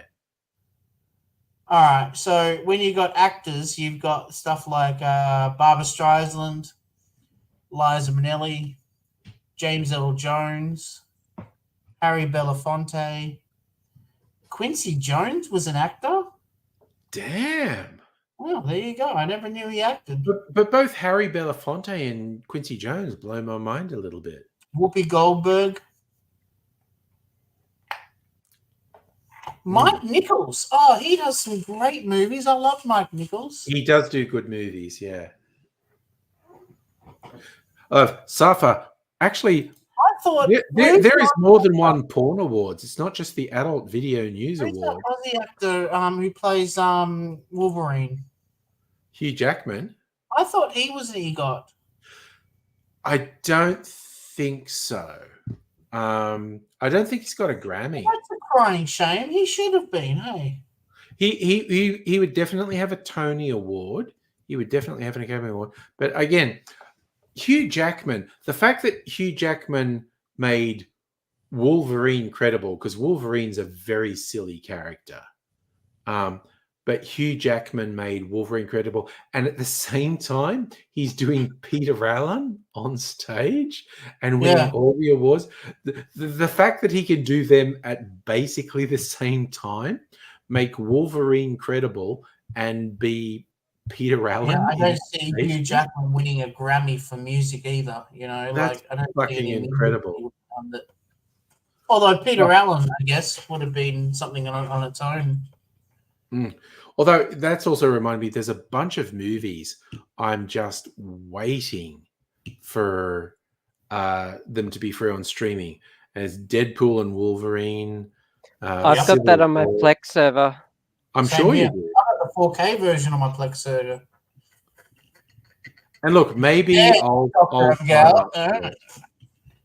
but I don't need the space. I don't need that. I don't need that in 4K. Like, I've got about 800 4K movies on my server now. I love the 4K movies. They look so much better. I mean, I have a 4K monitor. I reserve 4K movies for things that like are really going to matter. Yeah, like the Wild Robot. I've got a couple. I've got a couple. Amazing in 4K. Sorry. The Wild Robot. The Wild Never Robot. heard of it. The Wild Robot is a new release that's apparently really good. It's created by the guy who did How to Train Your Dragon. Yeah. And animated. I don't know who that is. Very good director. Animated film, apparently really good. Okay, I'll take your word for it. Oh God, what was I thinking of? I've got Something. Don't a go couple of watch it. Taylor You'll love Swift it. It's concerts. gorgeous. I'm really keen to rewatch Civil War when it's free on the thing Yeah, because That's on my Plex server too. yeah, maybe Make I'll an sign account. up. You just watch it. Yeah, Yeah, angry. yeah. You'd love it. But I want to be able to sit down and watch it on my. How hard is it But to you don't watch? have a 4K television It's- anyway, so Yeah, but you don't need a 4K television to watch it. No, I don't want 4K. It's HD. I don't need 4K. no. When you've seen 4K, trust me, you'll want 4K. Oh God.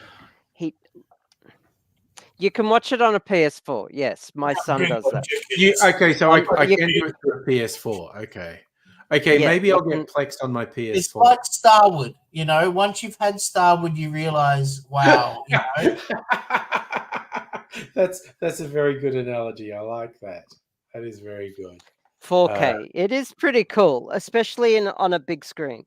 Yeah. And movies like Beetlejuice in 4K, Mhm. it has its downfalls because it's so in your face like reality that it feels like you're watching a stage play rather than an epic movie. You know what Yeah. I mean?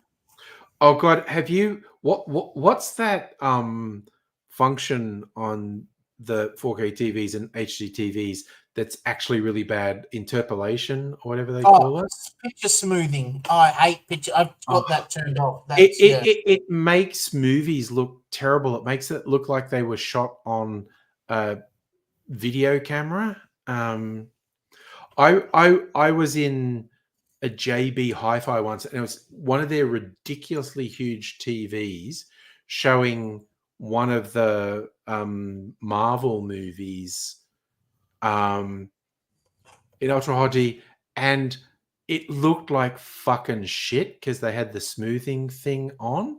So it looked like a soap opera that was shot on video, and I was looking at it and going, how do the people in this shop not know that actually looks like shit? It does not look like film at all. It probably wasn't presented that way. It was because the interlacing was turned on or the picture smoothing was turned on. Yeah, and I was like, but I was looking at it going, Yeah, same here, Suffer. I love video and depth of video, like how much it's gone up in the last 10 years is really quite amazing. Like they've got these new things. I don't know if you're into, you know, they've got OLEDs, which is automatic light emitting diodes, right? Yeah. So Organic, the actual diodes organic light emitting diode. Well, I don't Automatic know. is an A. Yeah, it's just the blackness, like it doesn't have anything. Yeah, they're ultra high contrast. And then basically. I've got a QLED television, which is that one there. And the QLED nowadays has these mini LEDs on them. So they're much smaller and there's many, many more of them.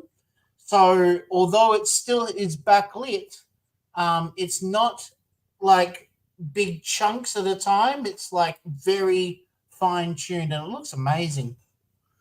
So what's that Rain saying? There you go. It's called Quantum Dot.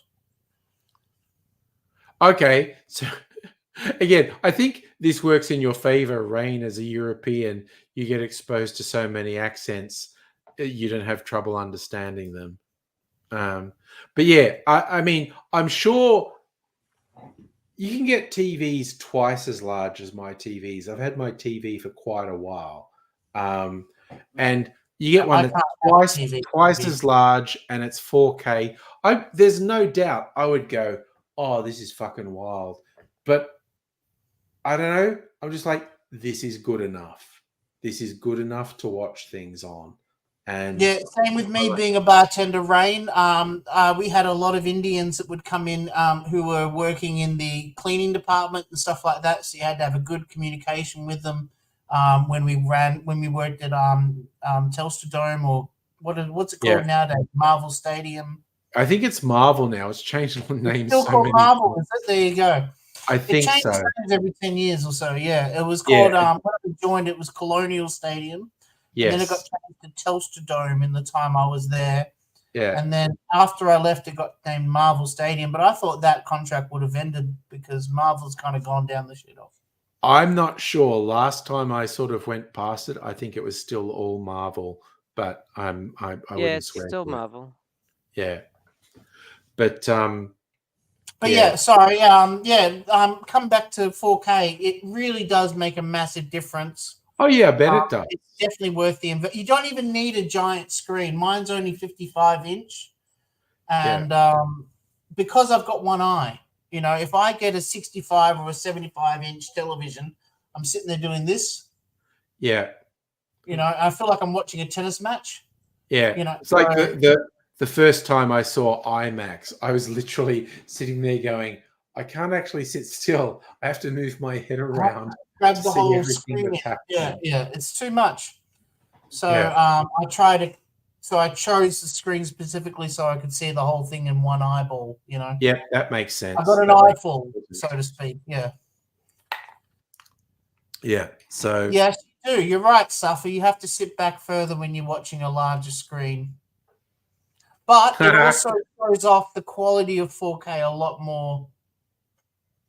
yeah. Yeah. Your My designated partner transport. Sophie always hands me the phone whenever Yeah. someone's foreign speaking because she just can't handle it. Yeah.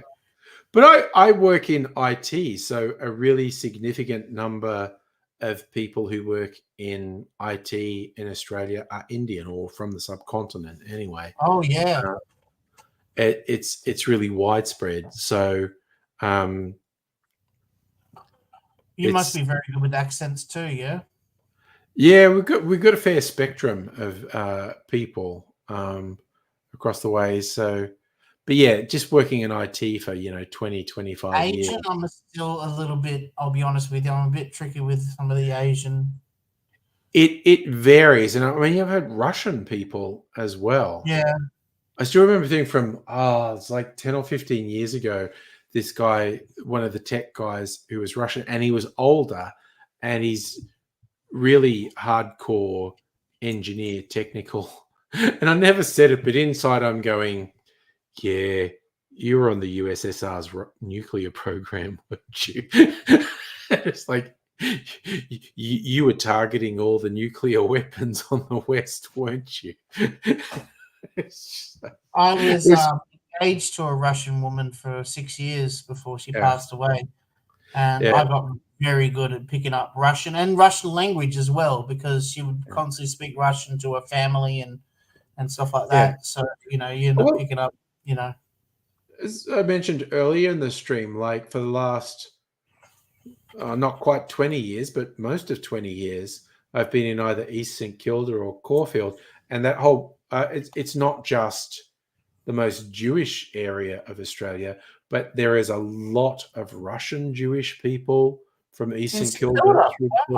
Yeah, you go down in Balaclava, you walk down the main shopping strip of Balaclava, and you will hear either Russian accents or people actually talking in Russian while they're down We get there. a lot of white African people over in Perth. I've found. I've never seen that over in Melbourne as much. There, not so much Melbourne. Okay, is of all the many jobs I did, one state government thing I did was for the skilled migrant program. And there was a promotional video that cracked me up. It was some white South Africans, and they were somewhere in regional Australia that was really white, and they'd set up a bakery or something, and they're just going like, yes, well, we're working over here, and the people are really nice, and there's not what you're expecting. They're just it's a really good community. We really like it. And I was just going like, just say it. Everyone's white. Just say it. You really like it because reminds me of Lethal Weapon. You don't want to get a certificate. Why not? Because you're black. That cracked me up because that whole thing was playing up that like Riggs and Murtaugh couldn't work out what the accent was they were hearing. And when that car crashed and opened and all the Krugerrands dropped out, I said, oh, your nemesis there is South African, and that they were completely unfamiliar with South Africans and South African accents. And I'm just sitting here going, really? Really? Do Americans not know what South Africans sound like? Because that was super, super obvious South African. Oh, that's a gorgeous setup, Rain. Nice. God, you would have spent a pretty penny on that. A UHD 38 4K 110-inch projector. Ooh, That- a projector. Nice. That's big dicking. Like, that's making mine look like a little bloody. Damn. Damn, Daniel. Yeah. I mean, I'm just like, I could easily go out and get a big TV, but like, there's nothing wrong with my current TV. I can't quite. Yeah, that was the same problem I had with mine. It was like, just die, please die, so I can buy a new television. Yeah. And it just wouldn't die. So I decided You stuff could- it. I'm gonna get You rid could of it. always just I'm buy a moving new forward. one and then sell the old one. I ended up giving it away for free. I put it out on the street. It took 2 people to lift it. Plasmas are so heavy. Oh God, I remember. Sorry, when I first. I'll be back in a sec. Okay. When No I worries, mate. first moved to Melbourne, I was in Footscray, and there was an audio-visual store in Footscray. These guys who were very cutting edge, and they had laser discs. That's why I was getting into laser discs and whatnot. And this was pre-flat screen TV, so it was all this kind of stuff. They actually could get you the biggest CRT TV, because conventionally, if you went to the mainstream electronic stores, the biggest CRT you'd get was 80 centimeters. And they had one that was, I think, 100 centimeters or more. It was the biggest CRT that existed. But it was so big and it was so heavy. The box it came in had these 2 reinforced sort of tubes going through the box, and these guys showed it to me, and they explained if they were moving that in, they basically put these metal poles through these tubes, and it required 2 strong people to pick it up and move it around and whatnot, and then unbox it and place it. And they said, and we have sold a couple of these, and we say to the people, we need to come out and consult with you about exactly where this TV is going to sit in your room, because once we set it up, it's not fucking moving. Not going to move again. Yeah. It's so heavy. And then, a few years later, flat screen and these were also the first guys in Melbourne who had flat screen TVs. And that's when they were outrageously expensive. And they weren't even particularly HD. Check out Discord. What do we got in Discord? Rain just posted his. Sorry. Okay. That is pretty funny. Isn't that great? That is pretty good. I'm going to share it. He's got his projector working. There we go. And that's in 4K. That's amazing. That's in 4K. That is nice. I've got a projector for the backyard. I set up a cinema out the back. Yeah. And mine's only 1K, and it's a very cheap projector. It's not a very strong one, but it does a great job at nighttime.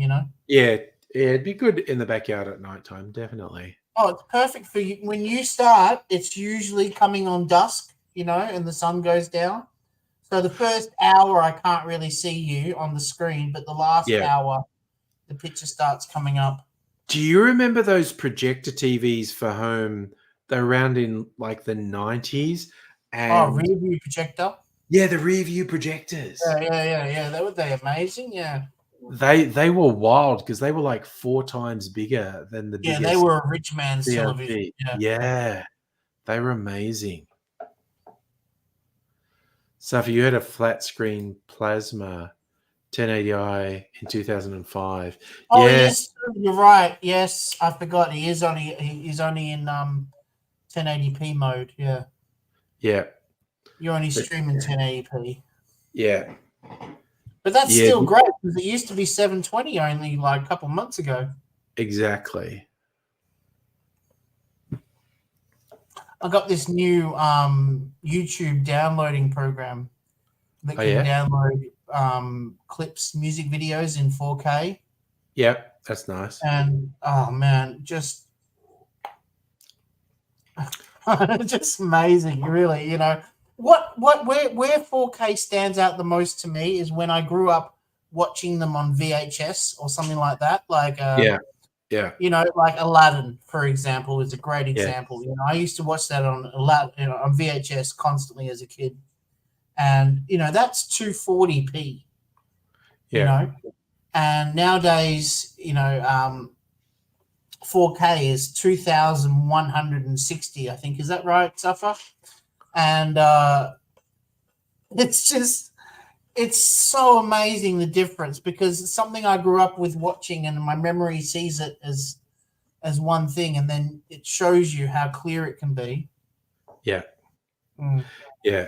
Yeah. Again, Funny. what fascinates me is they keep coming up with ways to have something expensive because it's kind of like, I know, right? oh, Yeah. what used to be $4,000 we can now sell to you for 1,000, but we came up with something bigger and better, and Yeah. that's now $4,000. Yeah. What Stuffer was talking about 8K, and Yeah. I don't think I can see myself jumping up further than 4. But Yeah. I say that now, but I said that about SD. You know, Yes. oh, I don't think HD is really worth the money. Yes. Yeah. And It's boy, was I incredible. wrong. It's incredible what you get used to, what you end up thinking is just the thing. What was that? Was that just the Nova that you were having a shot of then? No, it was a Dolce. Yeah. I finished my bottle of Dolce. That was really good. I remember. It's richer than the other one, than Nova. Yeah. You know, Nova's like a smoother, Yeah. and Dolce has like Nova's a like roadblock, like yeah. it's jumping hurdles over your taste buds. You know. Yeah. Nova's like a straight ahead single malt, whereas Dolce is like, oh no, we put this in a sweet fortified wine barrel, and you can really taste the sweetness in it. Yeah. I'm so glad you got me onto Starwood, dude. It's so good. It is fucking Very rocks. Yeah, if you want, go on Dan Murphy's and see what they'll deliver to you. Well, first things first is I'm going to send you a photo, or actually I'm going to not just send you a photo, I'm going to send you a photo, but also write down all the different boozes that I have.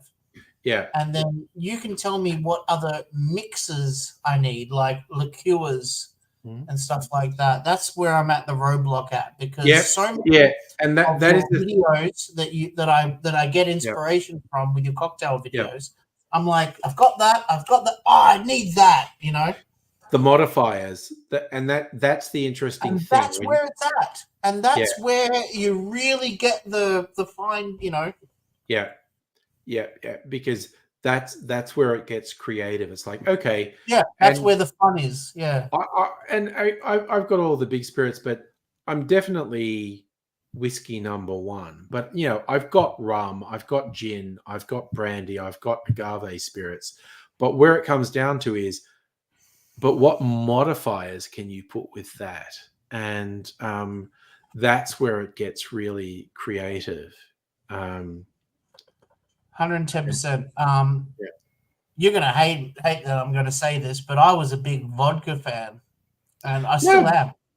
But that's fine. What vodka? It's not. You know, I know it's not. You know, I know what vodka is good for is letting other flavors shine. It's like the vodka's going to get me drunk, but it lets me put other flavors in. Like, I swear to God, okay, local-ish bar called Arcadia, which just changed hands, and the original guys posted. The original guys posted on Facebook last week, this is our last weekend. So last weekend was not a date night, but I just said to Mrs. Angry, Oh, the Arcadia guys posted this is their last weekend before the new people take over. Should we just do a cheeky visit and like not do a normal date night where we have a lot of food and 3 cocktails? We just go and we had 4. We always share, so we had 4 cocktails. We ordered 2 each, and this place, and it blows my fucking mind how well they do. All the cocktails were like 9+ out of 10, and they do a creamy one, which is vodka based, and it's without doubt the best creamy desserty cocktail I have ever had. It is number 1, and it's like a creamy version of a porn star martini. Well, They that's call it that. with vodka. Yeah. Like I said, I dated a Russian, right? Yeah. And we were engaged, and her mum used to have a collection of different vodkas, the same way Yeah. you do with whiskey. Yeah. And there was, like it's tradition with Russians to have a shot of vodka before you eat dinner. Before she would cook like borscht and stuff like that. Yeah. So yummy. Yes, do I like borscht? Are you kidding me? Oh, if it's made right, that's the thing. Her borscht was like this, but every time I've been to a restaurant, it's like this. Yes, I have drunk brown vodka. It's delicious. I love brown vodka. I want to try a good potato Yes, so I vodka. understand why it's your favorite, but there are so many great cocktails. Did I tell you about the other date night I went on where the waitress put her hand in Sophie's drink? You did, I think. Yes. God. The worst part was she played it off like nothing happened. Oh, damn. Okay. Right? Like you just replace that drink. That's what you do straight away. If you're a absolutely. good restaurant, you replace that drink straight away. Yeah. But she didn't. She played it off like nothing happened. And Sophie's like, no, I'm not drinking that anymore. Of course. Of But course. it was a $30, cocktail. It wasn't like a cheap one. Yeah. And it's really difficult. Whenever you say, I'm sending that back, you have to do it. I always worry they're like spitting in it. Oh, you know what I did? Right, to get them back? I had mussels, right? Mussels in a French sauce, which means it's a creamy sauce rather than a. It was meant to be chili, but it really wasn't chili at all. It was a creamy sauce. So what I did is I ripped up my napkin, and then I put it into the sauce. Oh, wow. Yeah, absolute arsehole act. I know. Right? I'm aware. Yeah. But I did it on purpose because the bloody bitch did not replace Sophie's drink. And I took a stand. I was like, I'm not. No, that's bullshit. That is absolute bullshit. No, I didn't complain to the manager. I really should have complained to the manager, but Sophie's one of those, don't make a big deal out of it, kind of people, Yeah. No, but I mean, but I would make a big scene, but I would definitely say no. I wanted to. I wanted to say something. You're redoing I wanted to get it replaced too. No, I didn't ask because once again, Sophie's like, don't make a big deal out of it.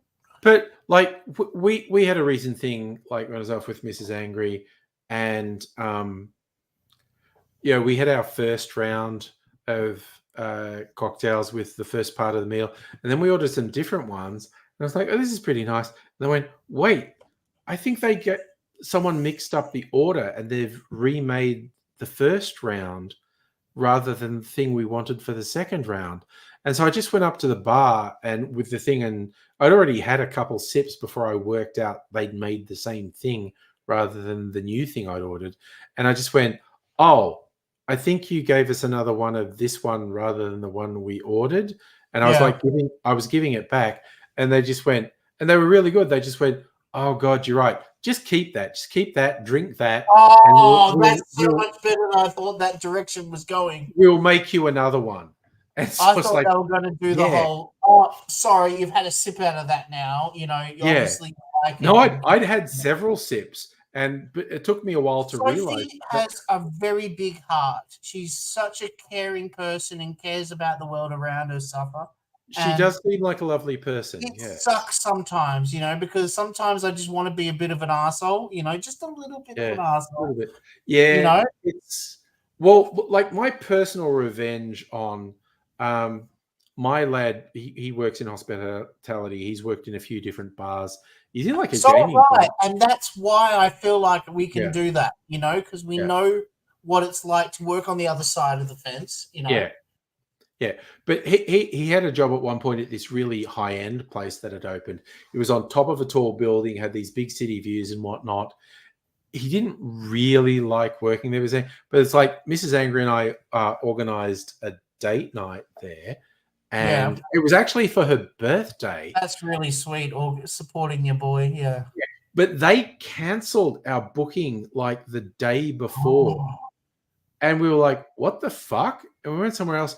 And he ended up telling us, like, oh, you know what happened? Someone really rich bought out the whole place. night. So they just cancelled all the bookings. And I was the dogs. It is. That's a dick move, 100%. a real dick move. But we'd gone to one of our favorite places, one I mentioned that's in Brighton, Mr. and Mrs. P. And the first time we were there, it was really good. And the guy who was like the manager, owner, he's going, oh, was everything good? And I was going like, so good, great food, great drinks. And he's going, oh, I'm really glad you liked it because, you know, we had some people being dicks putting negative reviews online recently. And it's really frustrating because, you know, we put in a big effort and whatnot.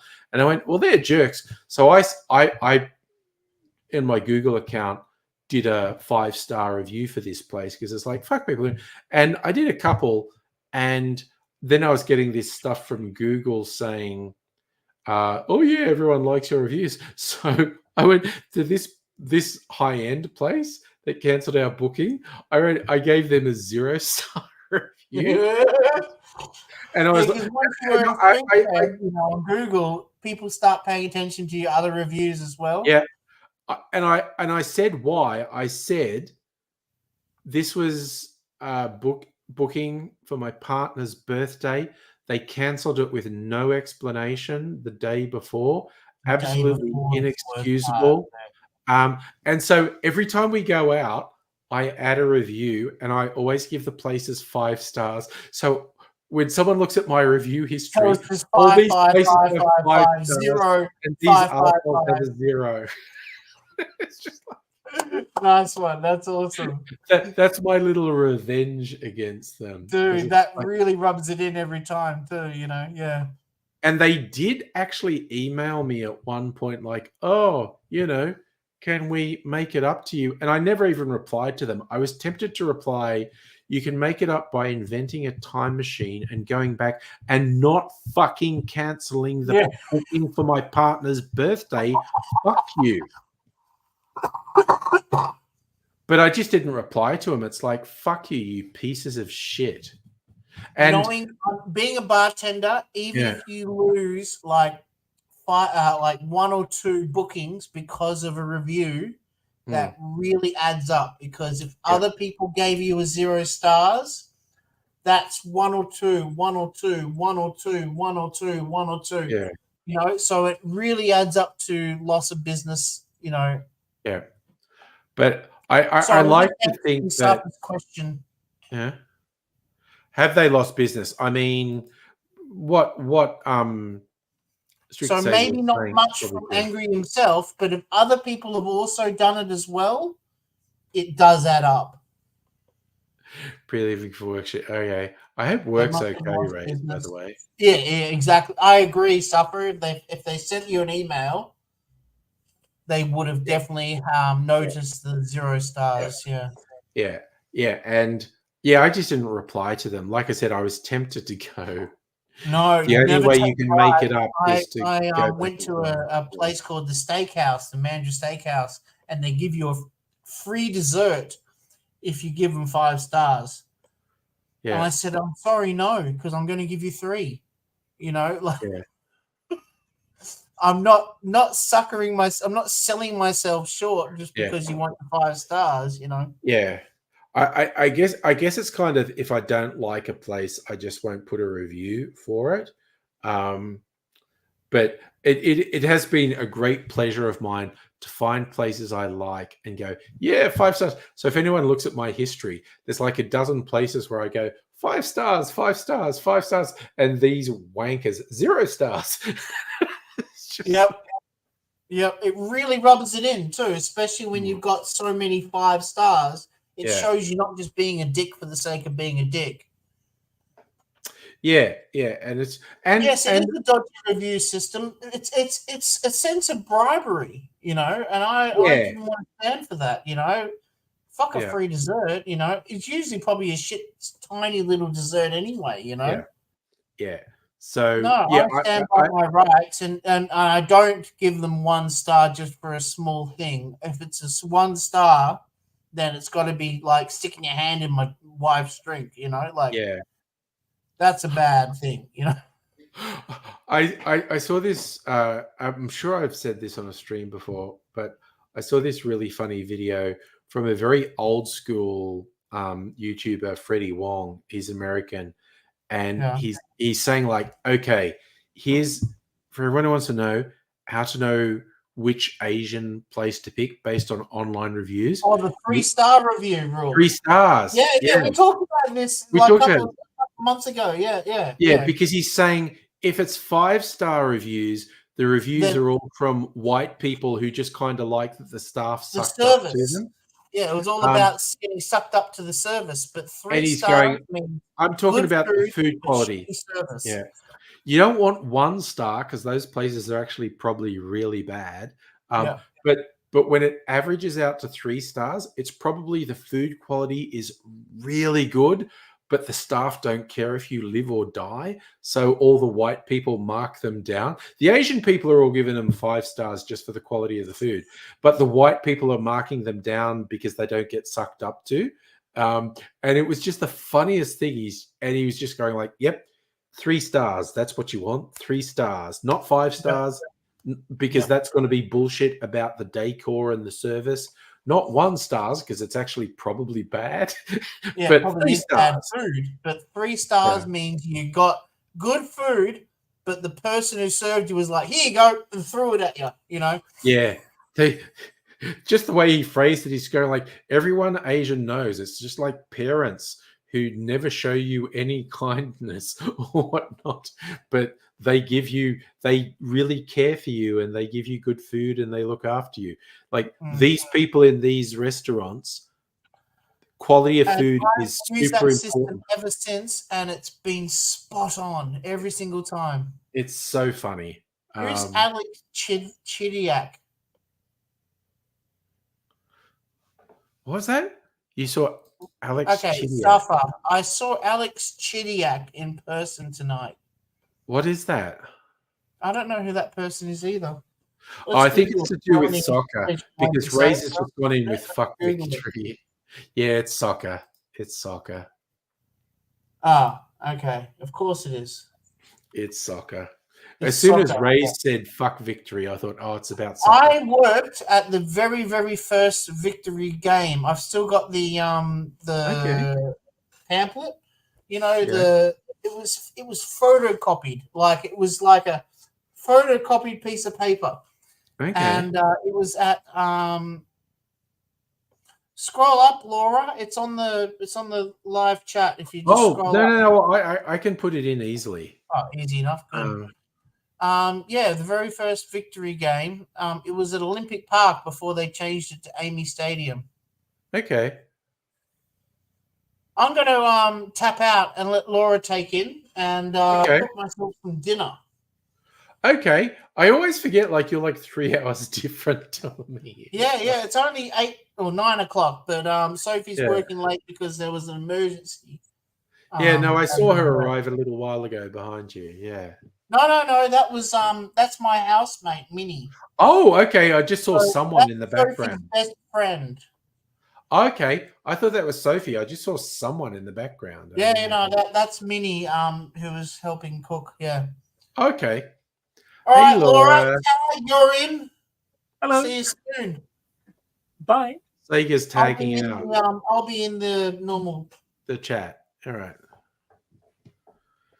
So when you were talking about the reviews thing, my brain basically went 0 service, 0 stars. Yeah. No, it's also, and also it's very interesting. Various people I've known who run food service places, and they'll say like, yeah, it's super weird. You'll get these aggressively negative reviews that are absolutely nonsensical, and sometimes they actually know who the person is based on what they said, and it's someone who was fucking awful. And like running food places or bars or whatever is super hard work, and it can really hurt them when they get unnecessarily negative reviews, which is why I go out of my way to do 5-star reviews for places. It's kind of like there's a Mexican place that Mrs. Angry and I often go to. It's like comfort food. It's just so nice. The food is great and we love it. And they do have some cocktails on the menu. They probably managed to make the worst cocktail that has ever been served to me. It was a mojito. What was it pretending to be? Pretending to be a mojito, and it was absolutely terrible. But I did a review for their site, and I just talked about the food. I did not mention the fact they gave me probably the worst cocktail I've ever been served. It's just, hey, Dr. Hello. I've returned. So all that talk about TVs reminded me that my son had told me that there was a TV in the laundry room of our building on this floor, and it's still here. So there is literally a TV. There was a TV sitting in the laundry. I'm going to say probably 38-inch. Don't know if it works or not. Yeah, it doesn't come with any cords or anything. I did that years ago. Where I live in a block of flats, and I'm just going down, and there was a big, massive, like 50-inch plasma TV. It weighed a ton. I had to get a friend to help me lift it onto a bracket I bought for the wall, because it worked. The only problem is it had a red haze on it. Plasma TVs were. Yeah, and all all I did was I went on YouTube. I did a Google search, which YouTube link. Okay, that's easy. Guy showing how to repair the fault, which was a common fault. Yeah. And what it was, do you remember there was that shit batch of capacitors from China? Not specifically. Right. Not specifically. Yeah. It was about 10 years ago, something like that. There was a shit batch of capacitors made in China. And loads of them were put in power supplies for PCs. And I remember that. Yeah. I didn't know it was a whole batch. Yeah, it was basically just a big, massive batch of capacitors got all over the world. And, it just was, they were really unreliable for certain. Yeah, they would bulge and pop and, So, it's basically all I did was follow the instructions of the guy on YouTube. And it's just like unsolder, I think it was 6 or 7 capacitors, and solder some new ones on. And that was it. And capacitors cost like pence, Yeah. Were they surface mount, or did you get away with were they tiny little surface mounts? Yeah, they were surface mount, but they were easy to fit anyway. I'm just getting some ice. I'll leave you to it for a little bit. I've got a heat gun. Cool. So. Oh, nice. Yeah, easy then. Yeah. Yeah. I bought it on top of the solder. Yeah. Yep. It's really cool watching stuff just like vacuum into the spot. Yeah. Well, it's surface tension that does it. But did you make sure you used flux as well with your solder? Oh yeah, of course. Cool. Yeah. Sorry, I shouldn't doubt I shouldn't press X for doubt. Yeah, I mean, I don't know a lot of electronic stuff, but I'm good enough at doing the thing when someone points out how to do it. Yep. You All know, good. I couldn't create a circuit, but I could follow someone else's instructions to make a circuit. Fair enough. I've made my own circuit boards for model railway stuff. You know, literally piece of piece of copper-clad board, and Yep. then with a modeling scalpel and a knife and a razor saw. Yeah. Then just carved it in, cut it into shape, scored the grooves for it. You know, Yep. drew them in AutoCAD to get the precise shape and size, and then just cut it out. I know that sounds like a weirdest thing. Just cut it out and lay it over the top as like, right, that needs to go there. That's where the points are for the LEDs. And then now I Yep. just need to carve the grooves for it, and you know, Cool. dead easy. Nice. You know, I think one of the things today is so many people just too lazy to do things like that. Well, it's like learning is hard sometimes. Mm. And electronics is particularly hard because it's not particularly intuitive. Mm. Like building circuits, Yeah. and like learning about voltages and stuff like that. It's Yeah. not exactly intuitive. One of the things I had to learn was how different types of LEDs can suck the power away from others. Yeah, So yeah, for the circuit I was doing, it's a model train stuff, right? So you got two. If I made you imagine the box of the screen here, so down in the bottom corners are two red LEDs, and then about there, I'm trying to get the hands in the right place. So about there are the yellow LEDs, and then in the middle, about ever so slightly lower there. No, so it wasn't lower; it was the same. Was a white LED, and if you put yellow, white, yellow, then the second yellow will end up really, really. Oh, because white draws a lot of current because it's emitting. It's actually 3 LEDs in one. Yeah. So all I did was they draw a lot of current. Yeah. So all I did was I just had the two yellow LEDs powered, sort of going through like that, and the white one went underneath through.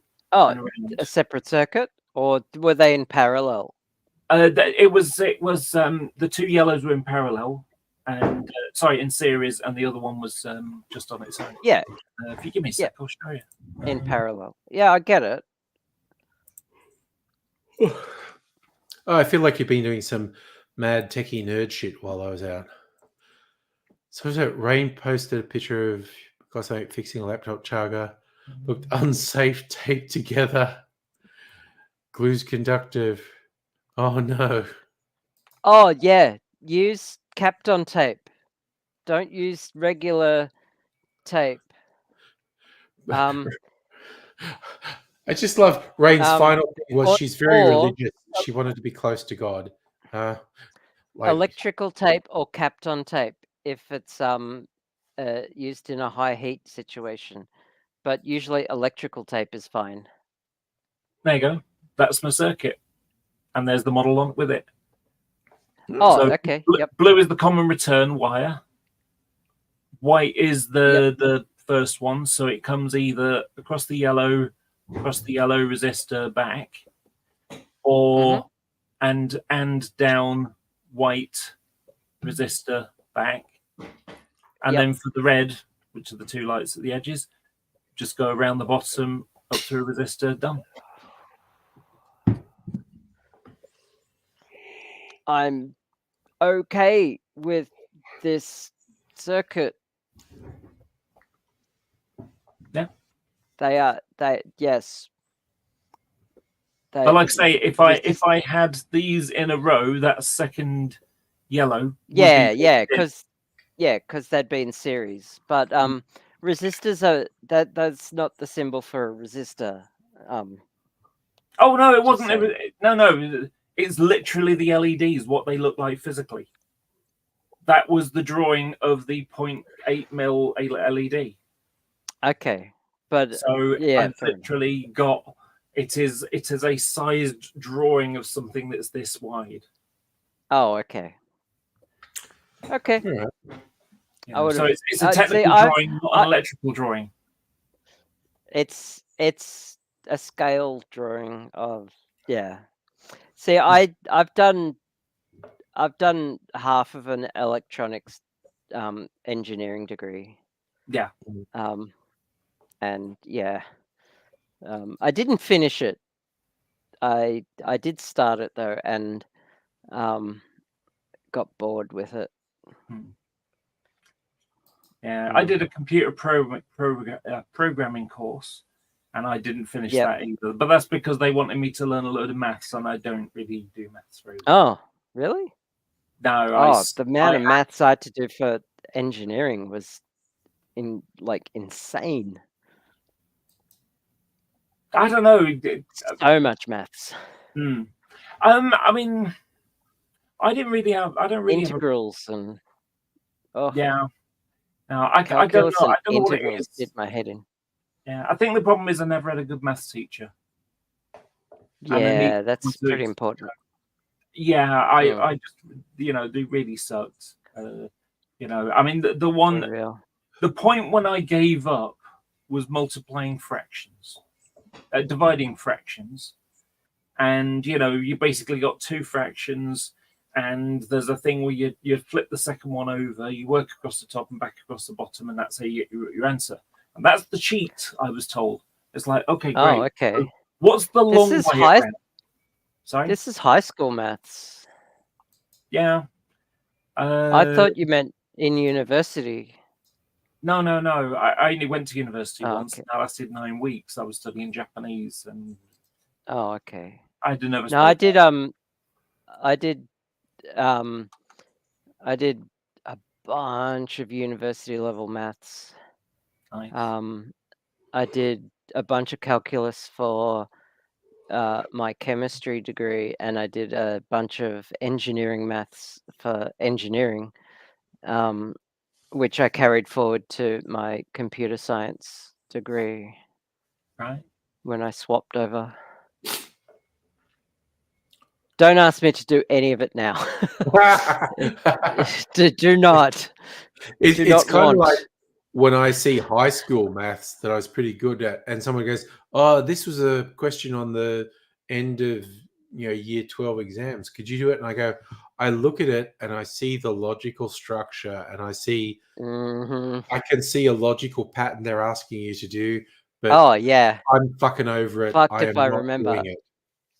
Yeah. I can see like it's proper maths, it's logical, and they want you to construct, but fuck if I'm Yep. doing it. Jesus. I can remember what a quadratic equation looks like. Mm. Don't ask me to solve it. No. I know what an integral is. Don't ask Yeah. me to solve it. Yeah. Do you know what? You'd be surprised how quickly you'll pick it up again. I'm sure. Oh, if I could be bothered. Yeah. Oh, yeah. yeah. Yes. Oh, like Raina's dead right. Like it's total bragging rights now. If you put me in the deep end and ask me to actually use it, I'm all show. I'm like completely like for real. It's like I love telling young people, because everyone gets harassed that what they're doing at this point will determine their whole life. Like when they're finishing senior year at school, and I went, the day after you finish this stuff, no one will ever ask you it again for the rest of your life. And it maybe counts for you to get into uni or your first job, and then that's it. It will never your high school will never come up again. And if you do uni or a trade qualification or a professional qualification, whatever, it maybe counts for your first job when you finish whatever that course Yeah. is. After you've got a job, what you did It in doesn't- uni, it doesn't count for shit. Never comes up again for the rest of your life. And you get told this bullshit that it's the be all and end all. It really isn't. So I was saying they're just telling you that they're just telling you that to motivate you to finish. Exactly. I was saying that I don't do maths very well. Yeah. So when I went to university, I was like, when I went to college to get to university, I was about 3 months in, and they said, "Oh, you need to have GCSE, so school level, maths and English as well." Yeah. So the English wasn't a problem because I can speak and things like that. So, it wasn't difficult to do. And not only that, it was really weird doing it because I was studying A-level English at the time. So doing GCSE English was like talking to like 6-year-olds or something, in terms of the complexity, I suppose you could say. Yeah. So it was really frustrating that I had to do this lower level thing, even though I was doing a higher level, the same thing. Yeah. It made no sense. But they said you have to have maths as well. That made perfect sense. And and so what happened was, well, the English one, there was an exam at the end. But for the maths one, all you had to do is basically fill out a 30-page pamphlet type, booklet type thing. And so I just paid my brother 20 quid to do it for me. That's fair. That's fair. He'd only just left school. Yeah. Well, like Rain joking, I should do motivational speeches for high schools where I'd say, like, this is never going to count for shit again. But much like what you said, Dr. Abigail, about using your degree, like the process of learning and being able to think is super important. So what I would say to kids in high school is what's important is you learn how to learn. You learn how to think. And critical thinking skills. Yeah, that's what will serve you ongoing in life. The scores you get in the tests won't count for shit ever. But if you are very lucky, you have good teachers who inspire you and you learn how to think, you learn critical thinking, that is what carries you through life, not the scores and the grades you got. Do you know, I remember when you said critical thinking, my brain went back to approximately 10 years ago, before Trump seized the Republican Party for I remember reading there's some Republicans who are rebelling against Trump. A reasonable chunk of them. Before we go into that element of it, I remember reading the Republican platform. We call it a manifesto in the UK. I don't know if you have the same word, but the Republican platform, and one of the things they were against was critical thinking. They thought critical thinking was a bad thing. And it's like... Because it challenges authority. And do you know what their rationale for this is? Because people who can think critically might think God doesn't exist. And that would be bad. And it would challenge authority. Critical thinking challenges authority. And a lot of them don't like that. Oh, and like this October, the October surprise apparently is that Trump has gone full Nazi. Yes. And a whole bunch of people are going, yep, he reveres Nazis. He reveres Hitler. He's absolutely an authoritarian. He meets the dictionary definition of a fascist. For real. He's literally threatened to sick the military on his political enemies, yeah. Like one of the things he said that he said to the former Joint Chief of Staff, so like the top military guy, that he wanted generals like Hitler had, that were just loyal to the Führer, territory. I was watching a really interesting streamer, and he's just going like, "What? He wants generals like Hitler, the ones who plotted to kill him multiple times." Was this Bosch? No, it was Hassan. What's his name? Sorry, what was that, Laura? Mehdi? Oh, you know what? I'll just go on Twitch and I'll find. But basically, this guy, he got really famous because during like COVID lockdowns, he was streaming on Twitch, 12 hours a day, and Okay. Hassan Abi is his name.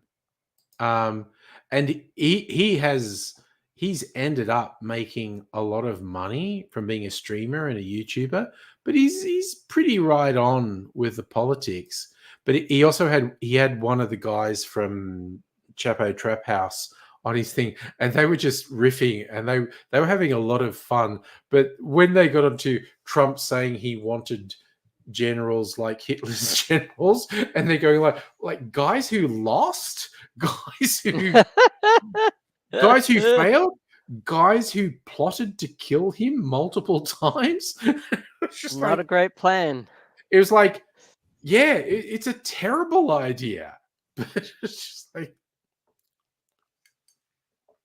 you reckon Hassan's in trouble? I don't know that he is. He's definitely got people hating on him, but he doesn't seem to let him bother it. No, okay, he doesn't support Palestinian terrorists. He very consistently and wholeheartedly opposes the genocide being perpetrated by the Israeli government and the Israeli military. I don't know. Is that a controversial thing to say, that you're against genocide? Yeah, Apparently look, it is. it is in mainstream media and politics, definitely. Yeah. Oh, here's a funny thing. Oh. Ethan Klein's a steaming pile of shit. He's a liar and a hypocrite. But anyway, we are delving into weird esoterica of online politics that's not particularly favorable. But yeah, apparently Republicans already have lawsuits ready to go the instant that the results come in, that to try throw out votes. Yeah, I was talking about that earlier, that you can't really predict anything about the US elections when there are a scary number of Trump supporters who are just publicly vowing to do whatever is necessary to deliver the results from. Yeah, I know they used to do a show together. He was specifically talking about Ethan Klein and how Ethan's being extreme. The most flattering thing you can say about Ethan Klein is he's being very disingenuous, because Hassan has been very clear that he condemns anti-Semitism, because condemning the genocide being perpetrated by the Israeli government military has got nothing to do with blanket views about Jewish people. It's just not. It's two different concepts. And he shuts down people in his own chat who say anti-Semitic bullshit. But yeah, anyway. I saw an amusing one about the last election, 2020, US election, that is, of course. Yeah. So, there's that whole thing about people were putting the thing in the computer and it was going for Biden instead. Yeah, I do remember those stories, yes. Yeah. Do you know what? Here's the reality of that situation. I learned about it earlier. So basically what happened was, it was in, I think it was Arizona.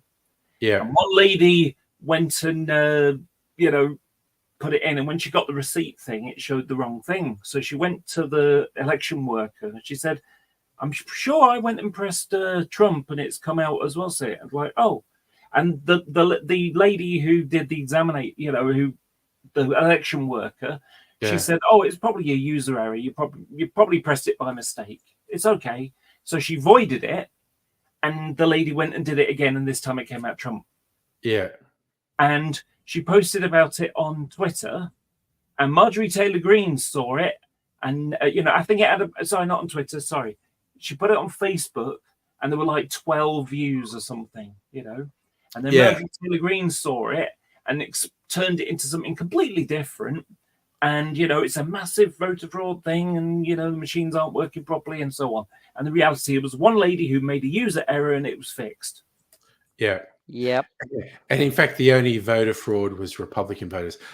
Strictly Sega, all I'm going to say to you is for your mental health, diving down in these rabbit holes of this online discourse about politics will just fuck with your head, and people present really selective things, and I just don't think it's going to be good for your mental health to dive into it, because these terminally online people do really weird, fucked up shit. I'm going to ask this a question here, because I'm really no good at lying. I don't like lying. I don't like lying. Yeah. I don't like liars. Yeah. And so I don't know. Maybe I'm like, autistically honest or something. That lying is such a bad thing that I just can't do it. And I can't understand. And then I've got the what's it called? Argument from incredulity issue, whereas I think everyone's like me, and I can't understand how someone like Marjorie Taylor Greene or whoever could say something that they know is a lie. To lie to people, and literally say, that something that they know is not true, and make their claim that it's the thing they're saying is true.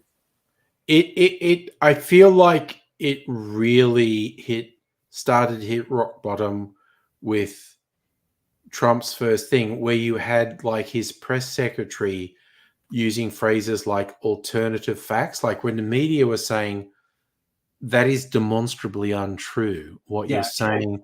We have the evidence that this is untrue. And she went, well, we have alternative facts. At that point, everything lost all meaning. Yeah, Kellyanne Conjob. Yeah, Kellyanne Conway. It was like when someone says, yeah, okay, you've got facts backed with evidence and whatnot, but we have alternative facts. At that point, everything stopped meaning anything. Yeah, we're now in a post-truth world.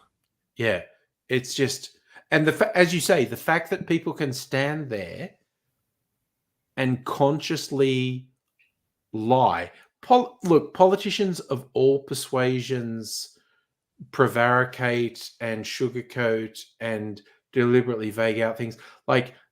And there's nothing quite like the US system, like the press secretary fronting the press regularly. And most US presidents, even like in a 4-year term, they go through multiple press secretaries because it's so fucking stressful to just go and face the media and try and put your partisan line out there while they're hammering. Most people can only survive it for a year or two because it's just too stressful. But when you switch off your brain and just go, I don't care about you and your evidence and your facts. We have alternative facts. And it's just like, oh my God, you are just telling me you are going to make shit up. And it's like, my God. Yep. It astounds me, how, I mean, I do think that truth is flexible in a way, but only in terms of someone's experience of something, And when you acknowledge that two people can experience the exact same thing, but interpret it in two absolutely contradictory ways, I think that's when you go, the concept of a objective truth is a little tenuous. Yeah. I mean, I tried to explain this to a religious idiot that, you know, that like we can view the world in different ways. And in my world, I look at the facts around me and I don't see a God in there. And you do, and you look at the same thing and you think there's a God there.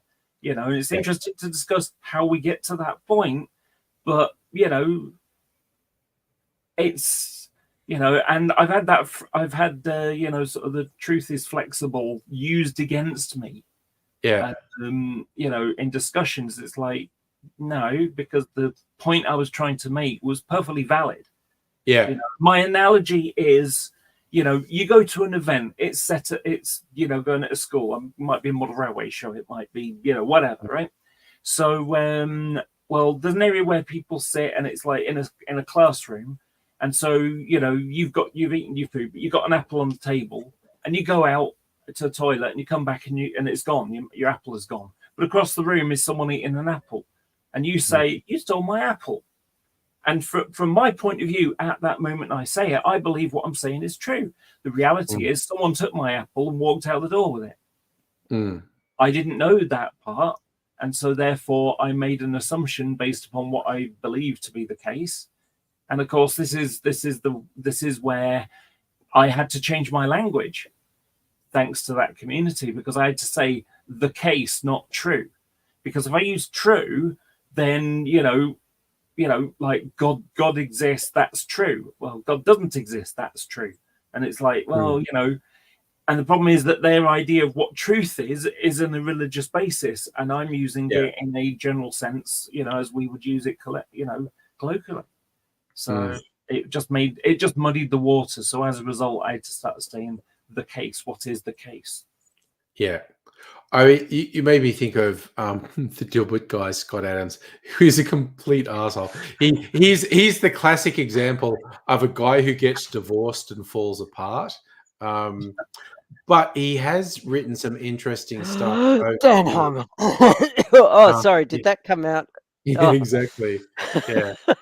It's like there's a competition for the most divorced guy ever, which I think Elon Musk is the champion at the moment. Yeah, for real. I think he is the most divorced guy to ever exist in the history of humanity. But anyway, Scott Adams was. You don't know Billy Bob who lives in Alabama, then? Yeah, Scott Adams was a real contender for most divorced guy ever for a while. But who is Scott Adams? He's the creator of the Dilbert comic. Oh, okay. His life just. He's fucking lost. He lost it about. He lost it. Yeah. Pre-Trump, he fucking lost it. But worse than the guy who wrote the IT Crowd. Exactly. Woo! Actually, Graham Lennon. I don't know. I think he might be worse. But I don't know. Well, he's only ever been married once, and she thinks he's a piece of garbage. And his kids are disassociated from him and all that sort of thing. Yeah, and it's all the trans people's fault. Yeah. Scott Adams has, I think, written some interesting stuff of these. And he did do one about, the concept of truth and how elusive it is. And he said, imagine, okay, there's a church where there's a service happening and there's a stained glass window with all of the bit, and on the stained glass window is 4 wasps, and pretend wasps talk to each other like humans do. We know they don't, but pretend they do. And each wasp is on a different colored bit of stained glass, and the stained glass is different thicknesses and refracts things in different ways. Each of those wasps is looking through the stained glass and is seeing something different, and they are telling their truth to the other wasps. And because the other wasps are actually seeing something different, they end up in conflict going, you're a heretic. I know what I saw. What you're saying you saw, that's not true. And I thought that was a really interesting way to say, if you give, not all humans deserve to be treated in good faith, because there are a lot of fucked up, shitty humans out there. But if, when people are talking to you, if you take them in good faith, it's a thing of understanding what they saw, what they experienced was refracted in a particular way that's completely different to what you've experienced. And you look at them and you go, you are talking absolute shit. What you are saying is meaningless and wrong. But from their perspective, it's a true interpretation of what they've experienced. And I thought that was actually a reasonably good way of talking about how humans can have completely different and contradictory experiences of what the world is.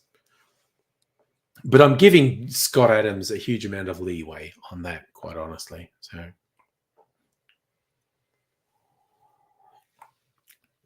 you know, yeah.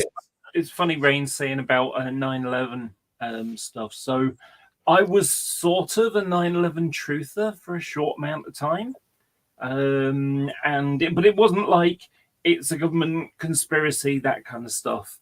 It was the last plane that just crashed in the middle of nowhere. In the field, yeah. Yeah.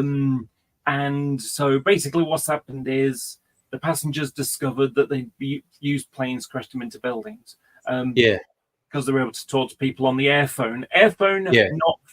Not cell phone, which is what people get wrong. Anyway, so they decided to take the plane themselves. The hijackers went to the ground rather than, They thought it was better that the plane crashed than they lived. Yeah. Yeah. So so what happened was, I saw a report saying that debris had been found 6.5 miles away. Yeah. And my brain went, wait a second, that's a problem. Because normally, if a plane crashes into the ground, if it explodes in the air, then it's like an umbrella. It goes over a wide area. Yes. If it crashes into the ground, the area is quite minimal. And so when I heard debris was found 6.5 miles away, I thought, I think I know what's happened now. I think that the Americans, an F-16 or something, shot it down, and that the debris had gone over a wide area as a result of that. And it was better for the passengers to go down as heroes than it was for the government to make a really shitty, difficult decision, rational but shitty, and shoot them down. And so that's what I thought the conspiracy was. So it was a sort of a government conspiracy in my head. But all it took was me to look at the details of it. And what had happened was, plane crashes here, less than a mile away, I think it was, to the east, was a lake. And some people had found some debris in the lake. And it was like bits of foam and paper and stuff from the plane crash. And what had happened was that, so plane hit the ground, debris was thrown up in the air, and it was windy from the west. It got blown to the east, landed in the lake, and people who lived on the other side of the lake found it. And a reporter spoke to them, and her way of getting the distance from the plane crash, which was 6.5 miles, was to use MapQuest, which drove all the way around the lake. Which is a very different thing. Miles. Yeah. So actually, it was a very short amount of distance. It just took longer to get to the place where it was found. Yeah. So, but like I say, all it comes down to do is doing a little bit of investigation, and there you go. Yeah. Oh God, there were so many funny versions of the conspiracy. It always made me chuckle. It's like, they weren't actual planes. They were holograms because Star Trek technology is real. I mean, Oh, yes. Oh, my God. Oh. What? Yeah. The people who were going on about, Oh yeah, no, the video you've seen of planes hitting the World Trade Center were holograms, and I'm going, I'm sorry, Yeah. a lot of people saw that. A lot of What about the 100-foot beam that was thrown 100 yards? And it's like, wait a minute. 100 yards is in the Hudson, and Yeah. how the fuck do you transport a 100-foot beam, I-beam? How Yeah, did you no, get it people there in the say- first place? People say very ridiculous things. Yeah. And you've also got me thinking, Laura, of one of my favorite Australian comedians, Nazim Hussain, who's of Indian extraction, but he's super funny. Him and another guy had this comedy festival show, God, 10 or 15 years ago, Fear of a Brown Planet.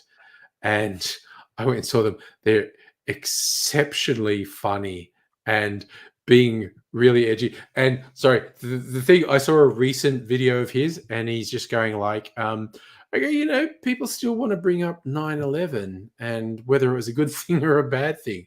And I'm not going to bring up whether it's a good thing or a bad thing, but it's very sexual. But I'm talking about from the point of view of being a brown person trying to organize things. The fact there were all these guys who all coordinated and got on the same flights at the same time and did the same thing. Very well organized. And that's all, you know, we're trying to get in our day-to-day life. Like, I try to organize my friends to go and see the same movie, and I just I can't make it happen. And it's just like, you know, you show up outside the cinema and you've bought all the tickets and you're waiting and no one's showing up, and you're in the group chat going, "Where are you?" And someone's saying, "Oh, was that tonight?" You go, "Yeah, the name of the group chat was see this movie on this night at this date." And it didn't happen. But somehow these 15 brown guys all got together, and it goes, everything else aside, extremely well organized. It's just well organized clusterfuck. Yeah. But he's just going Yeah, like, I've been trying to his whole organize. comedy was, how did they do it? Because I cannot organize my friends to do a goddamn thing. So how the fuck did they organize that? It's been No lies since the detected. middle of September. I met up with my friends, and I, you know, like, so Owen doesn't really want to do it because he doesn't really like singing. So, you know, but we'll be talking about doing karaoke, and it's like, right, really want to do that. Let's try and organize that. And so, you know, I sort of mentioned it, and it's like, oh yeah, we'd love to do it. That sounds great fun. You know, my two lesbian friends. So it's like, okay, well, you know, and like one of them goes on the phone, oh, you can get one of those like private booth things, just like you don't have to wait for a load of other people doing it. It's a private booth. Yes. You know, get a bunch of friends and you can do it all together, and that's great. And it's like, oh, brilliant. You know, it's like, so, you know, any ideas that, you know, that karaoke thing, you know, and like, but it's like, it's fine. We've finally got it. It's going to happen now. So it's like, yay, Whoa. November, yay, going to do karaoke at last, you know. So it's going to be Laura in the karaoke bar with the karaoke machine. But Yep. I get that reference.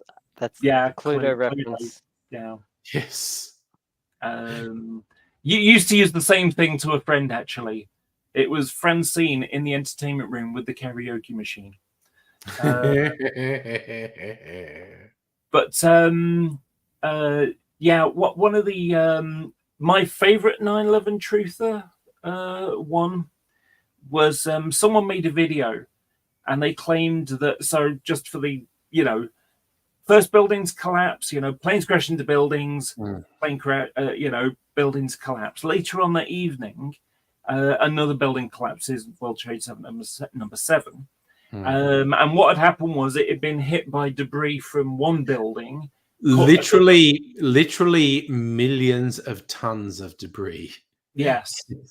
There was a fire, and no one was, you know, everyone had been evacuated, so it wasn't a problem. Yeah. And they've, you know, water lines were cut because, you know, buildings had collapsed and broke the water lines and stuff.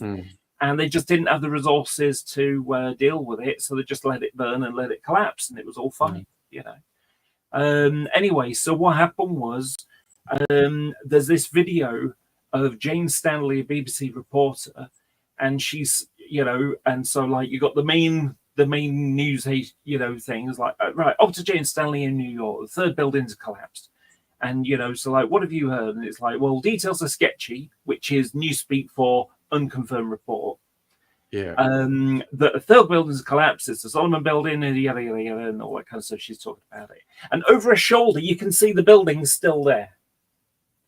And so that's the conspiracy bit. See, the BBC were in on it, and foreign news agency was in on the big, you know, on this thing. So, and so this guy made a video saying the reason why the BBC got it wrong, they announced it too early because they were in on it. The reason why they announced it too early was because the clock change. And I left a comment under that video, and I said it's a bit of a problem. The clocks change in October. And the next morning I get up, because of course you type this in the afternoon, in the evening they read it, they reply. Next morning you get up and there's a reply. So, you know, and they insist it was because of clock change. And I went into a Red Dwarf, you know, kind of Crichton mode. I said, you know, it's a good conspiracy with only two problems. One, the clocks change in October, and two, the clocks change in October. Now, I know that strictly speaking is only one problem, but I thought it was such a big problem it was worth mentioning twice. Yeah. The next day I got up. Quote. The next day I get up and there's a reply to that, and he's gone and changed the conspiracy theory now.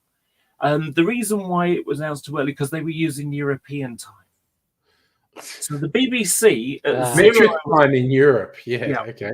So the BBC at 0 hours GMT were using a European time at +1 hour to talk to their New York office at -5 hours in a room full of clocks. Because the BBC Television Centre newsroom, not the studio, just the newsroom itself, was like a circular room. And all the way around that room, they had clocks in different time zones. So you want to know what time it is in Delhi, you look over there, there it is. You want to know what time it is in Melbourne, you look over here. You want to know what time it is in New York, over there, LA's further back, that kind of thing. So they could look around and see where these cities are. And they had labels underneath them, you know, sometimes 2 or 3 to say which time zones, you know, that kind of thing. And, you know, all I realized really was never let the truth get in the way of a conspiracy. You know, they don't care about the truth. They only care about what they want to be true. And this is something you can see all the time. You can see it in elections. You know, you can see it in whether you believe God exists, or in all sorts of things. You know, whether women drivers are worse. Yeah. Conspiracies are perfect because when someone disagrees with you and when they give empirical evidence that shows you're an idiot, you just go, you're part of the conspiracy. Yeah. It's perfect. Conspiratorial thinking is infallible because anyone who disagrees with you is part of the conspiracy. Yeah. You know, I mean, and like I say, there are some really ludicrous ones, you know, just incredulous ones. Like, for example, second building comes into World Trade Center number 1. And, you know, well, underneath, you got pictures of it flying above, like, you know, and it going in and people screaming. You know, well, people have looked at that bit of video and they see a bulge underneath, and that's a missile because, you know, aluminium planes can't enter steel buildings. Yeah. They bounce right off somehow, you know. And you know, and it's like, oh, there's a missile. There was a missile or a laser pod or something to damage the building so it could get in. And it's like, okay, and here's the pod. And the reality is, all it is where you know, you got the you know, circular fuselage going down, and at the bottom it bulges out because that's where they put the undercarriage, the wheels. And if there was a pod under where they say it was, you wouldn't be able to get the wheels up. Oof. Okay. You know, it's like, but the wheels are up. How did the wheels get up without going through the pod? Yeah. Well, again, once someone really dives into conspiracies, there tends to be zero value in engaging with them because there's a term called gish galloping, and it's basically where someone just hits you with 50 insane, stupid things in a row, and they expect you to respond to all. And you can't. You could, because each of their 50 insane things is trivially easy to respond to, but they just keep going. They and shotgun at them at you. They And it's impossible to overwhelm you. respond to all of them. There's an important point that needs to be added to this, because Yeah. Gish Gallop comes from Dwayne T. Gish, who was a creationist, and this was a debate strategy. He would fire out a load of things, and there's no way to respond in the 4 minutes you've got. Yeah. And it's just basically overwhelm you with ridiculous bullshit and say, unless you respond to and conclusively refute every piece of bullshit I just threw out, I win. And it's just like, Yep. And the only thing to do with people like that is to not engage, to just go, you're a fuckwit and I'm not responding to you. And then they go, I win because you won't respond. And I go, no, I won't respond because you're a fucking moron. And it's kind of like when there was that, debate with Ken Ham, the creationist, who's actually a Queenslander, set up his Noah's Ark thing in the US. He gives Queenslanders a bad name, which is he was saying too something. crazy even for Queensland, which is Australia's Florida. But there was a stage debate with him and the educator, Bill Nye, the science guy. And I just saw this one photo of when Ken Ham's saying something, and Bill Nye's just and Bill Nye was trying to be respectable the whole thing, but Bill Nye's just looking at him, and the facial expression is, what the fuck is wrong with you? It's just like, and it was just absolute Bill Nye giving this look of absolute disdain, absolute contempt, like, you, my friend, are the most fucked, worthless piece of shit I've ever come across. Well, there was a point in the debate when, like, Bill Nye was asked what would change your mind, and he said, like, evidence. Evidence, yeah. And Ken Ham was asked the same thing, and he said nothing. Yeah. Like, literally nothing. And you can't debate someone like that. No, there's no value in it. Yeah. The thing is, I mean, to work for Ken Ham's Creation Institute, or whatever it's called, you have to sign a pledge of that it's not, evolution's not true.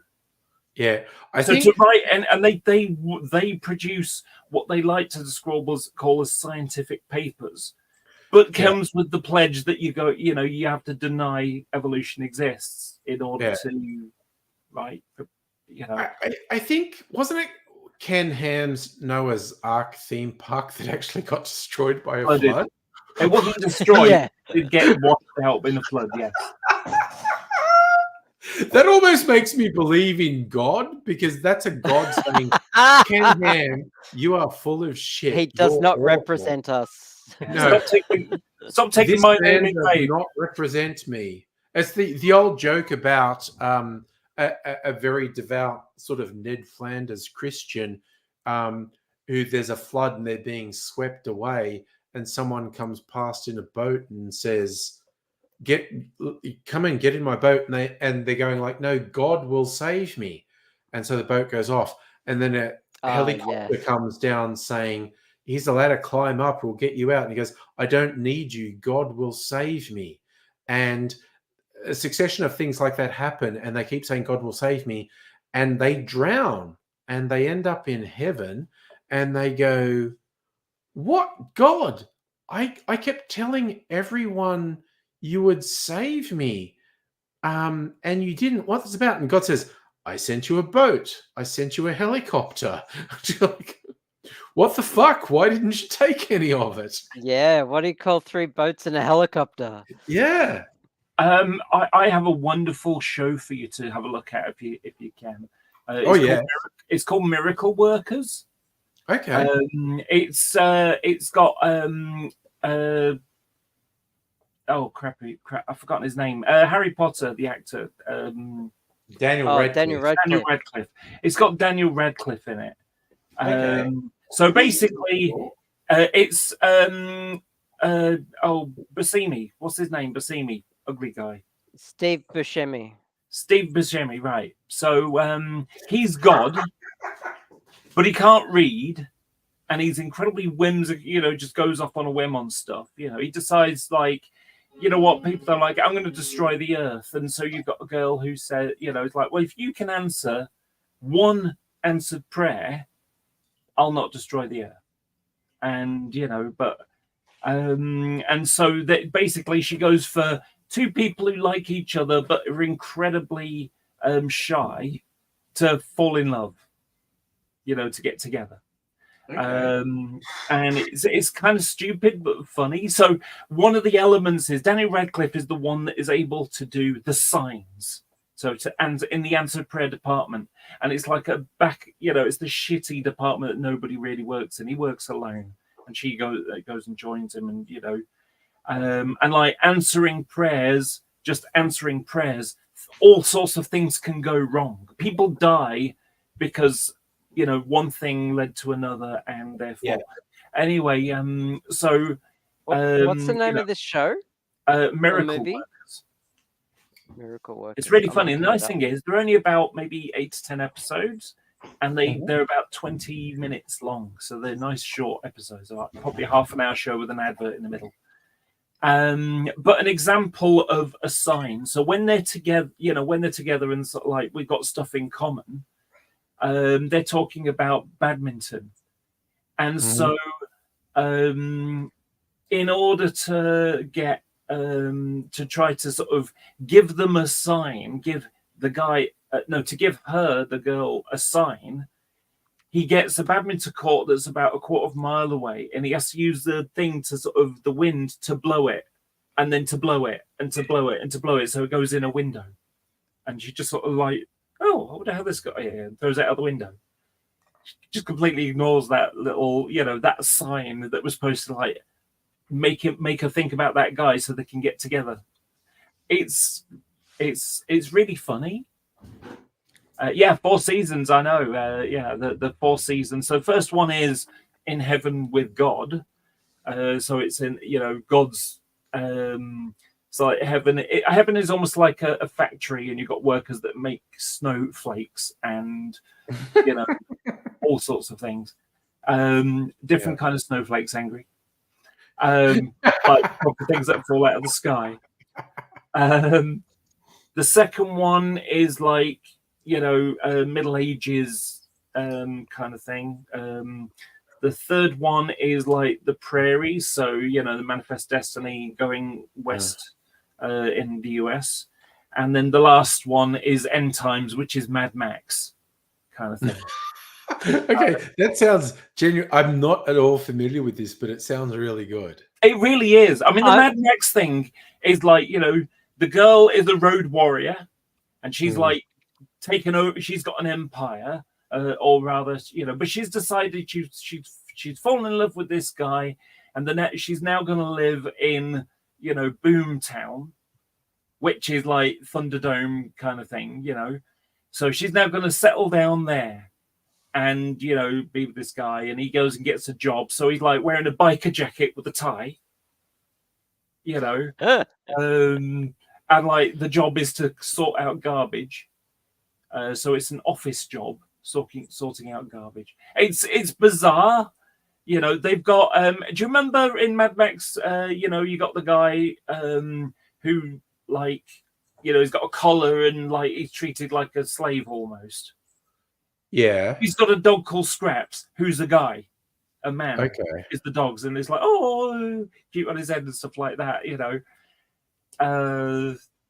So I don't want to ruin it. It's a really good show. It really is. Okay, I'm looking it up. In Australia, it appears to only be on Stan, one of the streaming services. It will soon be on my Plex server. See, and this is where we keep coming back to. I'm overwhelmed with things to watch, legally. Not suggesting you or Strictly Say you're doing anything illegal on your Plex servers, because I'm sure you wouldn't. You absolutely I would would never not. do that. No, Ever. but also new season of Star Trek Solar Below Opposite- Decks. Yes. Oh, Lower Decks. Lower Decks just started. I did not know that. Oh, I didn't know that. This week, I think it started. Cool. You know what threw me is only about a month ago, I realized I hadn't watched season 4 of Lower Decks. And it was like, Reels, have I not watched this? And so I just binged season 4. And I binged the most recent series of Solar Opposites as well. But as I mentioned earlier, today I watched Yakuza Like a Dragon, the first episode, an adaptation of a video game series I really like. And what was funny, Prime is just defaulting. I thought they would put subtitles on. It's like, no, you have to ask for subtitles. Otherwise, this shit's just going to be in Japanese. And I was like, okay, sorry, I missed the first bit because I thought you would automatically put subtitles on a Japanese language show. It's interesting. The first episode was a whole bunch of setup, and it keeps jumping between 1985, 1995, and 2005, and I think it's probably going to settle down into the thing. But I'm quite keen to see, because besides being really good action in the Yakuza games, there is a really bent and twisted sense of humor that goes through them as well. And I'm really hoping the show has the really messed up sense of humor that's in the games.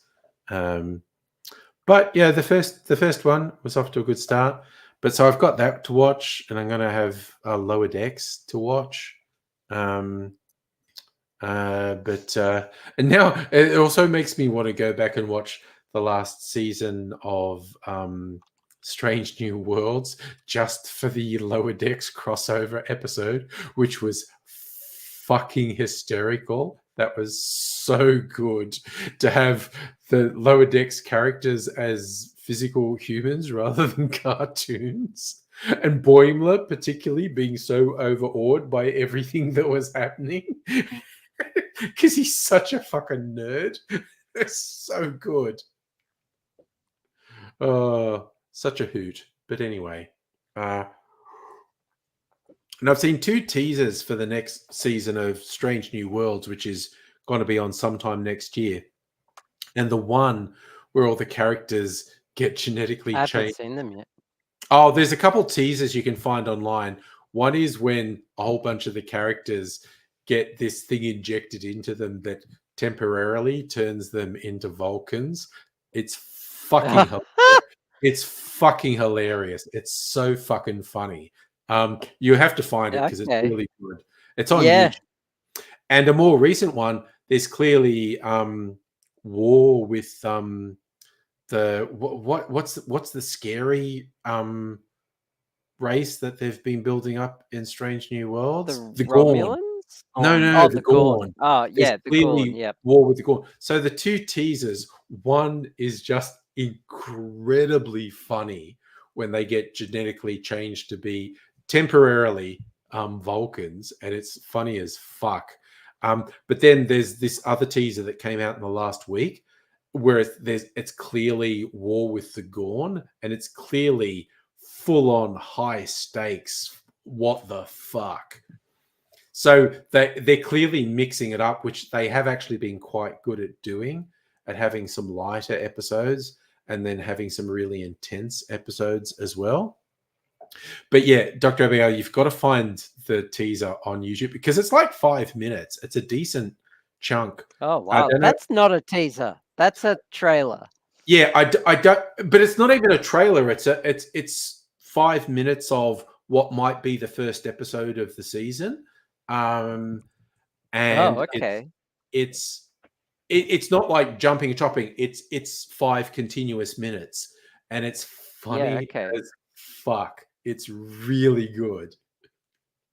Hey, did you hear about the rather spooky coincidence that's going to happen next month? This month. Sorry, Halloween's going to be on Friday the 13th. For the first time in 666 years. Is it really? Yes. I don't Halloween's think so. going to be on Friday the 13th. Yes. Oh, dear me. Always makes me not in the That's a perfect social media post, because I saw it literally the first time I saw it. I went, "What? Is that a thing?" It's like, of course. It's is it really going to be the first time in 666 years? And then it's on Friday the 13th. No. I'm actually asking: is it going to be the first time in 666 years that it's going to be on Friday? Then why did you say it? Because it's a lie. It's a joke. It's like, oh, come on. 31st, not the 13th. Oh my god. Oh, but that's why it was yeah. the You know what? social media post. Do you know what, Abigail? That's exactly what went through my mind as well. No, but you. but for me, I was literally the first time I saw it, I went, "Is it? Is that going to happen?"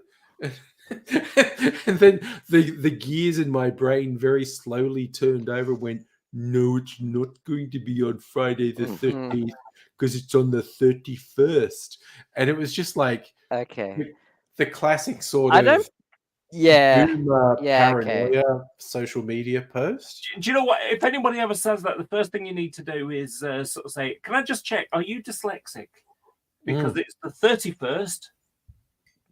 Yeah, the 13th. But you get this weird unhinged shit, particularly on Facebook, that boomers seem extremely susceptible to.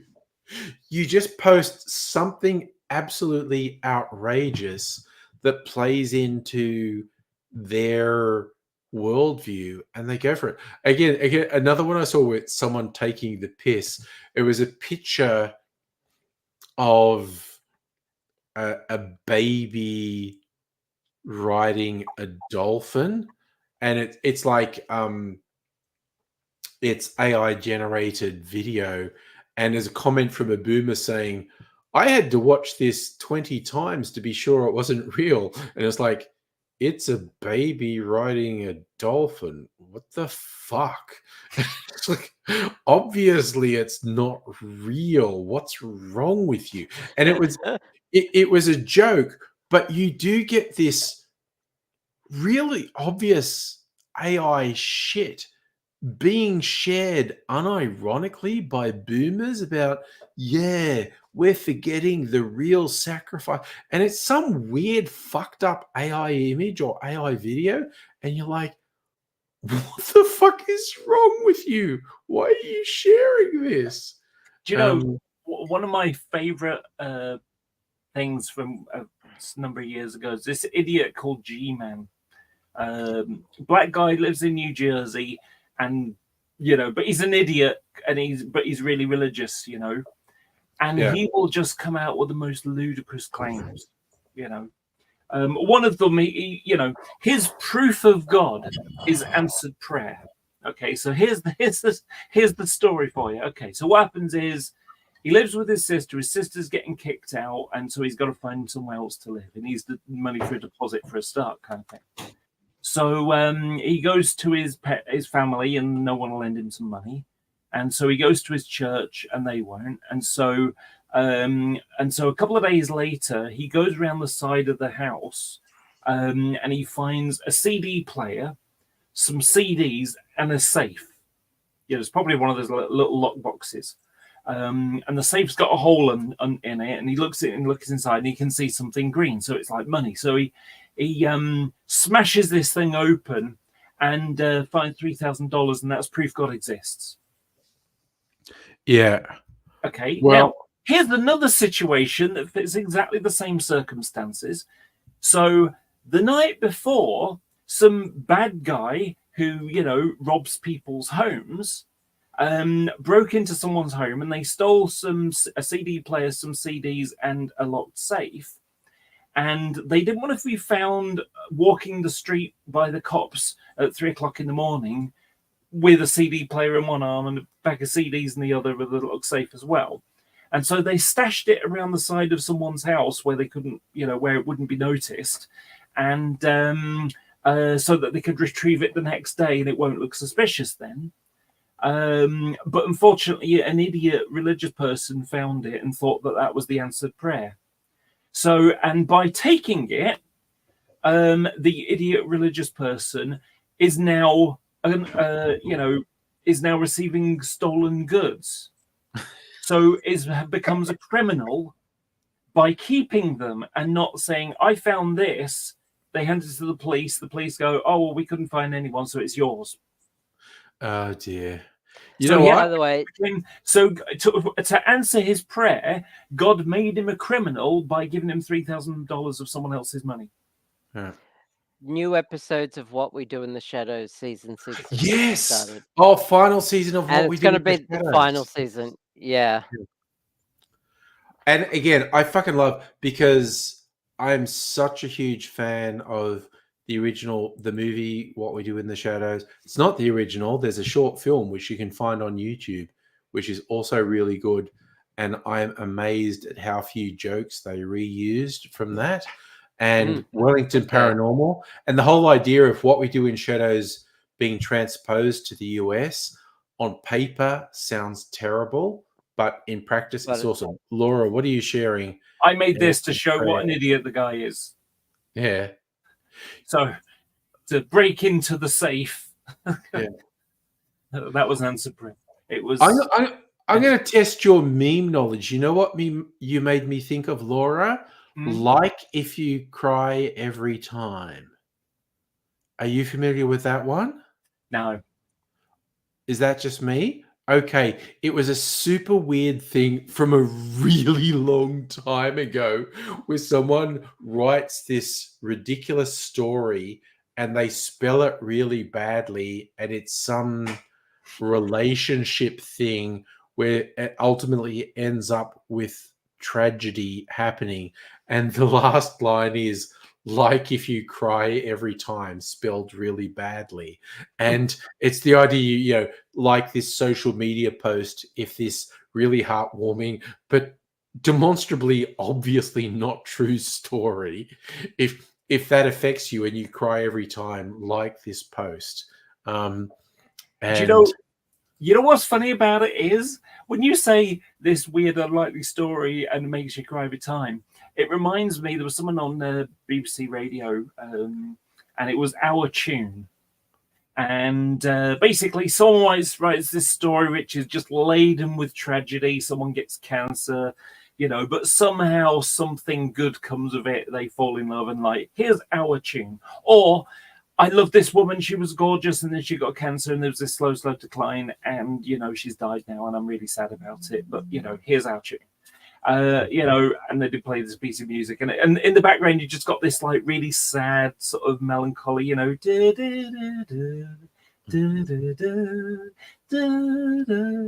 he's just reading this sad story, and it's so every week there was this sad but properly spelled story of and it kind of makes you want to cry every time. I therefore I know a weird obscure social media meme from 15-20 years ago that missed you, like if you cry every time. It's funny, this thing was going on for 40 years, Our Tune. Yeah, it's fucking weird. Lorks a lordy. My that G-Man idiot guy I was talking about before, I think my favorite victory with him was he'd made this video saying that there are more atheists than there are more Christians than there are atheists by 1,000 to 1. Yeah. And so I went into his live stream, And I told him that this isn't true, that there are 30 million more atheists than there are Christians. And he laughed and cackled, and he said, well, maybe, maybe I'm wrong. What's your proof? And I said, my proof is G-Man, him, saying how Mormons, Jehovah's Witnesses, and Catholics aren't Christians. And of course, as soon as you remove the Catholics, they become like the third religion, So, he then spends the next 3 minutes telling me I'm wrong, and that he can use them for the statistics. Basically, he can use their numbers because they claim they're Christians, but they're not Christians really. They're not saved, is the words he used. But it's like, thank you for telling me I was wrong by making the same statement I just pointed out. And the thing about it is, he probably still thinks he won that discussion, and in fact, everybody watching was just laughing because he was literally saying the thing that I just said. Yeah, he was just confirming the wrongness. Yeah, there still are more atheists than there are Christians. Yeah. But it's kind of like I see online sovereign citizens posting videos where they're interacting with cops, and they post it thinking they're the heroes, and they're just fucking idiots. And 99% of the population look at this video the Sov Sit posts and goes, oh my God, you're a fucking idiot. You're such a moron. But they're in these little bubbles where everyone G's everyone else up and says, yeah, this is a real thing. Yeah, the cops can't touch you. And, they consistently get arrested and fined or even imprisoned because they do insane shit. And it gets to a court and a judge just goes, the fuck are you talking about? You're such a... But they post these videos where they act like complete fucking morons and they go, yeah, cop gets owned for overstepping. And I don't consent to you giving me a ticket because I'm a citizen and I've got a right to travel. Everyone who's not a Sov Sit looks at these videos and goes, holy fuck, you are a fucking moron. Yeah. But they're in their little bubble where they tell each other, yeah, you're right. You owned it. I love that it's the Sov Sits who post these videos that make them look like fucking morons because they tell each other, yeah, you look really cool in that video. And everyone who's not a Sov Sit looks at the video going, what the fuck is wrong with you? That is some stupid shit you were doing right there. But they're just in their own thing and they're fucking crazy. It's just... My number one favorite dealing with the lunatic was, so it's a live stream like this. Something's happened. Okay, the details aren't too important, but basically the guy had made a claim against someone, and then said he hadn't made it, and he made this video. This is like 6 months later, so it's kind of difficult. Not only that, this is on a lot of this was on Google Plus because it was a thing at the time. So the community I was in, Google Plus. There was a time I remember Google Plus. Yeah. Well, I was a big part of a community in that, and so when when Google Plus folded, the community have fragmented and where you get clicks. Effectively, it's all broken up into clicks now. Sadly, so a lot of people. It's just a great tagline for Google Plus. It was a thing at the time. it was a thing. Yeah, it was a good thing at the time, but they were just trying to be Facebook, basically. Anyway, so so what happened was this guy had made a claim that I'll tell you the story. It's not a long one. So what happened was, guy's in a debate. He's a Christian lunatic, and he says, he's saying evolution's not true. And someone says, well, what accreditations have you got to make these kind of claims? And so he says, I have qualifications on a par with Fiona. Fiona is a microbiologist. Okay. So she's a doctor in microbiology. So what they do is, on his G Plus profile, it's got his name. And so they Google his name, Dr. Josh Shelley, and, get no hits. And so they sort of say, well, they challenge him on this. It's like, well, had a look, and there's no Dr. Joshua Shelley anyway. So can you explain this? And so he then accuses them of stalking him by Googling him. Okay. Right? Removes his name off his profile and claims that they doxed him as well. Oh my fucking God. So what happens is Fiona makes it, there was a program called Talking Shit Tuesday where we talk about the stupid shit that's gone on in the community for the last week. And so Fiona says, like, I've been dealing with this guy for like 2 years on Facebook groups with his real name. This is just a load of bullshit.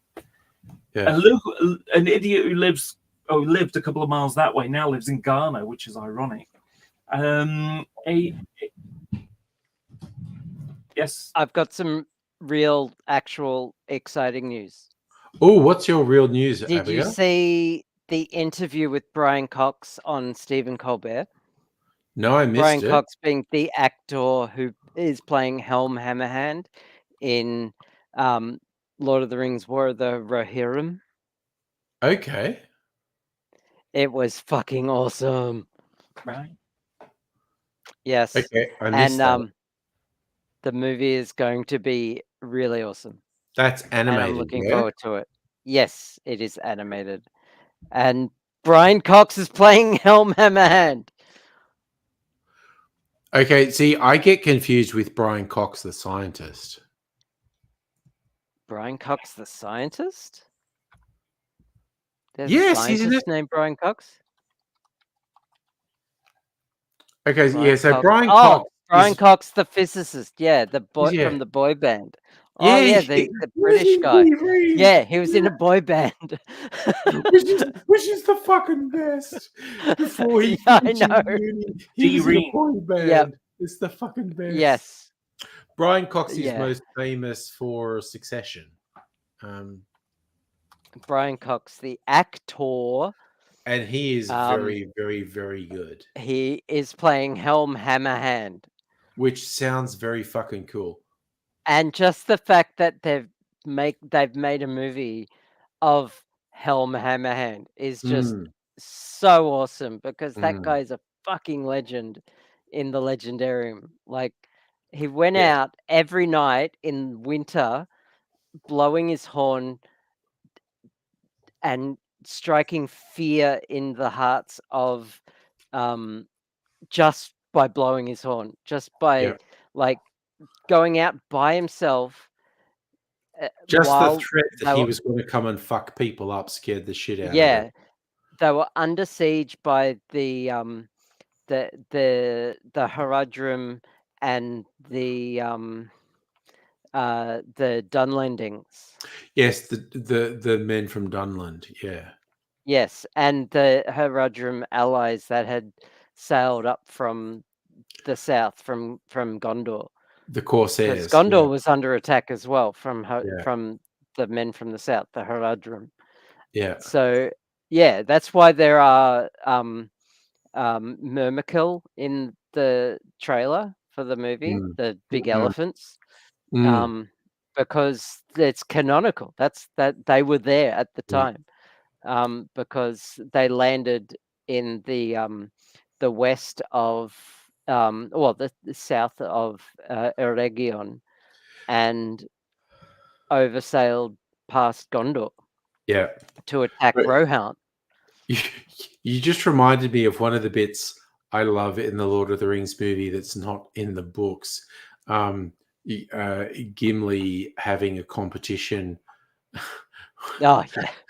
with Legolas about how many they killed. And when they're in the battle in front of Minas Tirith, when Legolas in the battle brings, brings down an Oliphant, And Kimberly just goes, "That only counts as one." That It still counts as one. Like he Yes. does this wild, crazy shit that brings down this giant war machine. Yeah, animal, the and Myrma Kimberly kill. goes, Yeah, "That only counts as one." that still only counts as one. Yes. It's so fucking funny because he made Jackson made one or two really questionable decisions, but honestly, 99% of his decisions were spot on, and they were really good. They did count their kills in the Battle of Helm's Deep. Helm's Deep. They were talking about Yeah. it in Helm's Deep, but the way he And- carried it on was extremely funny. And the Battle of Pelennor Fields, the fact that they didn't have the wall around Yeah. Pelennor Fields was Yeah. a bit like, I mean, they didn't need it. And there were no buildings outside the wall of Yeah. Minas Tirith. There would have Yeah. been. Like, the Pelennor Fields are farmlands. Yeah, he was And- he was simplifying it for the purposes of the movie. Oh, And again, Oh. I think most of his choices were somewhere between okay and really good. There were a couple of choices where it's like, oh, dude, what were you thinking? Why did you do that? yeah. There are no walled cities in existence that didn't have little, like, farm ships, like Mm. farming hamlets just outside the walls. Yeah, Like, they were Someone's just cat. there. That's my cat. She's old. I know there's Um, really funny noises in the background. Yeah. But, like, you never see them depicted on film. Like, you always see city, No, he's- wall, and nothing. Yeah, no, he's Like, he's it just trying Bugs me. not to It just confuse bugs the me. audience with the limited time he has to communicate stuff. I know, but it's every movie. It's like Oh yeah, every single movie. movies can't have the complexity that books have. It's just how it is. Or real life. Or real life, Apparently. yes. Yeah. I mean, I'd like to see it. I'd like to see a realistic siege happening. I mean, sieges take years. Exactly. Sometimes. It's just A- kind of A boring. quick in a siege film. takes months. Yeah, but it's boring in a film. You know, it's actually quite funny because back in the old days, people would, you know, when the winter came, people would go home, and then Yeah. they Yeah. come back to continue the war in the spring. Yeah. Yeah. They would they just didn't go wanna like, die. okay, time out. I'm gonna go home for a while. We'll Yeah. come back. Can The we siege agree would on a still date? be there. Like there'd be like a skeleton crew. Yeah. Can we agree on a date when we'll come back? And it's like, But yeah, like, I mean, if you really wanted to be a tyrant, you would enforce like full numbers on a siege, and then heaps of your men would die, and yeah, yeah, which But, makes yeah. life kind of difficult. Yeah. yeah. Say that wants But, me to finish the story. I'm gonna shorten it. You know, because Okay. I was just about to add extra stuff, and it's like, wait a minute, I can do it without that. Okay, so he's accused people of being stalkers. Yeah. And so he gets dragged into a hangout, and I happen to be in that hangout. And so, you know, I said that he'd made a claim that they were stalkers, and he said he'd never done that. And I said, Mhm. you did. And he's like, I never did, you know. And so I then went looking on my hard drive because I could have sworn. And remember, this is 6 months later. So I ended up having to look through the bowels of a hard drive somewhere to find a video that I think I'd saved. And so ultimately, and it's really funny because, you know, I've got the video on my YouTube channel, actually. So you've got all the boxes at the bottom of the people taking part in the hangout. And you can see me, and I'm looking to the side because I'm using my second monitor. And so I'm looking, and then all of a sudden you just see me go, a big grin, which is like, yes, I knew it. I knew I'd saved that file. And so then I do a screen share. Would you like to look at my screen share? and and so basically, I prove my point in the live stream. Now, often what would happen is someone would make a claim in a hangout, and then you have to look for the evidence to prove that this was or wasn't the case, to prove the point. And then you can post it underneath. Well, nobody looks underneath because they've watched the video already. They're not going to go watch it twice just to see evidence that might have been put there. So you have to look on G+, but not everybody's on G+, or you in the same circles. And so as a result, stuff gets missed. Or only your small group of people know the reality. Well, they're already on your side anyway.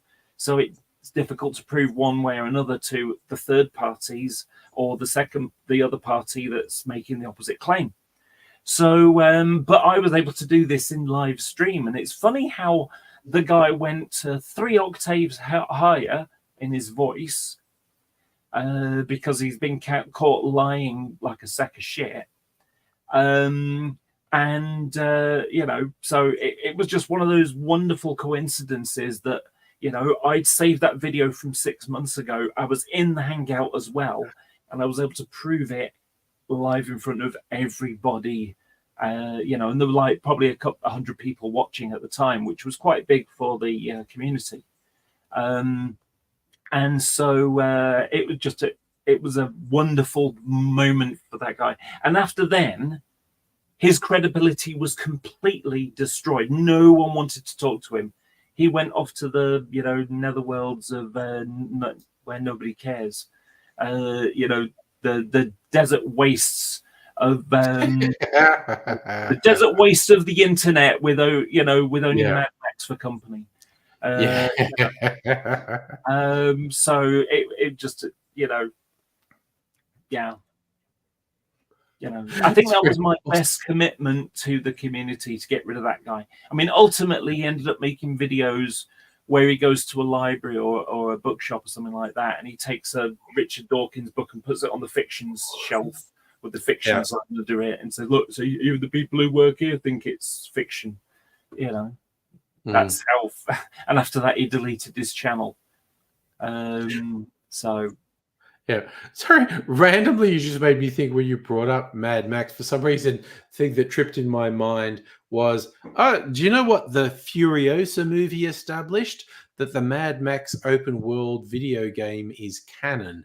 It was actually a fun thing they did in Furiosa. And I have actually played the Mad Max open world game, and it's simple but fun.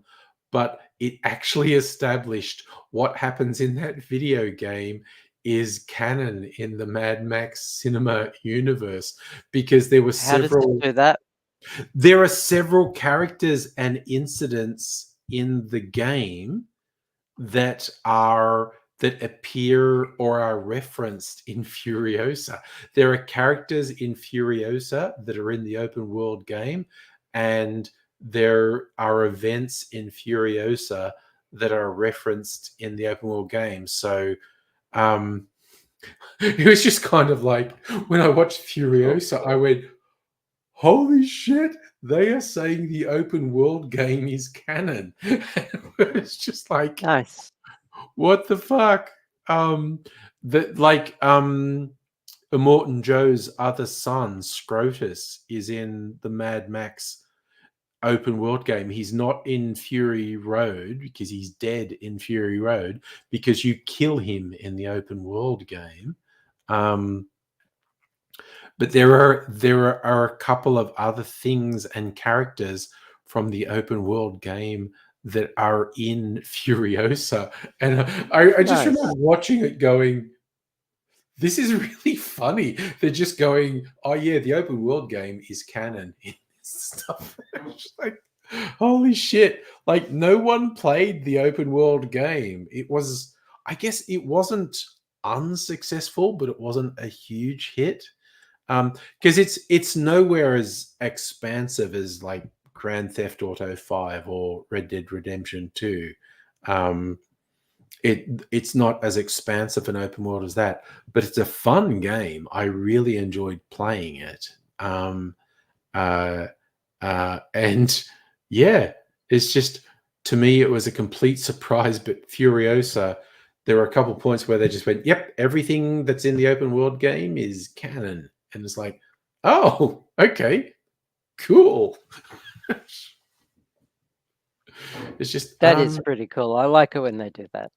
it was very unexpected, and I think anyone who hadn't played the open world game, it would have just gone completely over their head.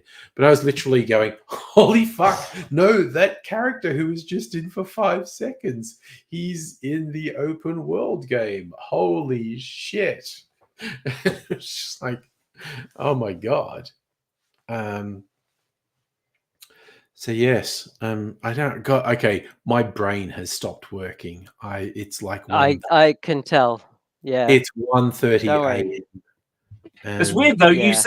You sound, even your brain's not working. Donald Trump's brain isn't working either. But you're at least understandable, and he just I'm a little bit more coherent than Donald Trump. yeah. He is. It is absolutely freaky the degree to which over the last 6 months he has just been spouting stuff that makes no sense whatsoever. Do you know, it's funny, the things that they complained about Biden. He's too old and he's going senile and he keeps making sort of, and it's like Trump's doing exactly the same thing. He keeps talking about Obama. It manifests Obama's president. It manifests in different way. Biden does this weird thing where he kind of can't function and he can't keep doing things, whereas Trump continues to function, but the things he says and does makes no sense whatsoever. And he has no filter anymore. Yeah. Yeah, there's a thing in psychology capability of filter. There's a thing in it's sort of like it's psychology, but it's the idea that when people's faculties are going, they lose the ability to tell time. That they end up, their brain has gone back to another time, but they're still putting that in the present. So in his head, he's still going against Obama. But he never went against Obama. He did not. He still keeps talking about Biden when he's talking about Kamala Harris. Like, and like his recent one is,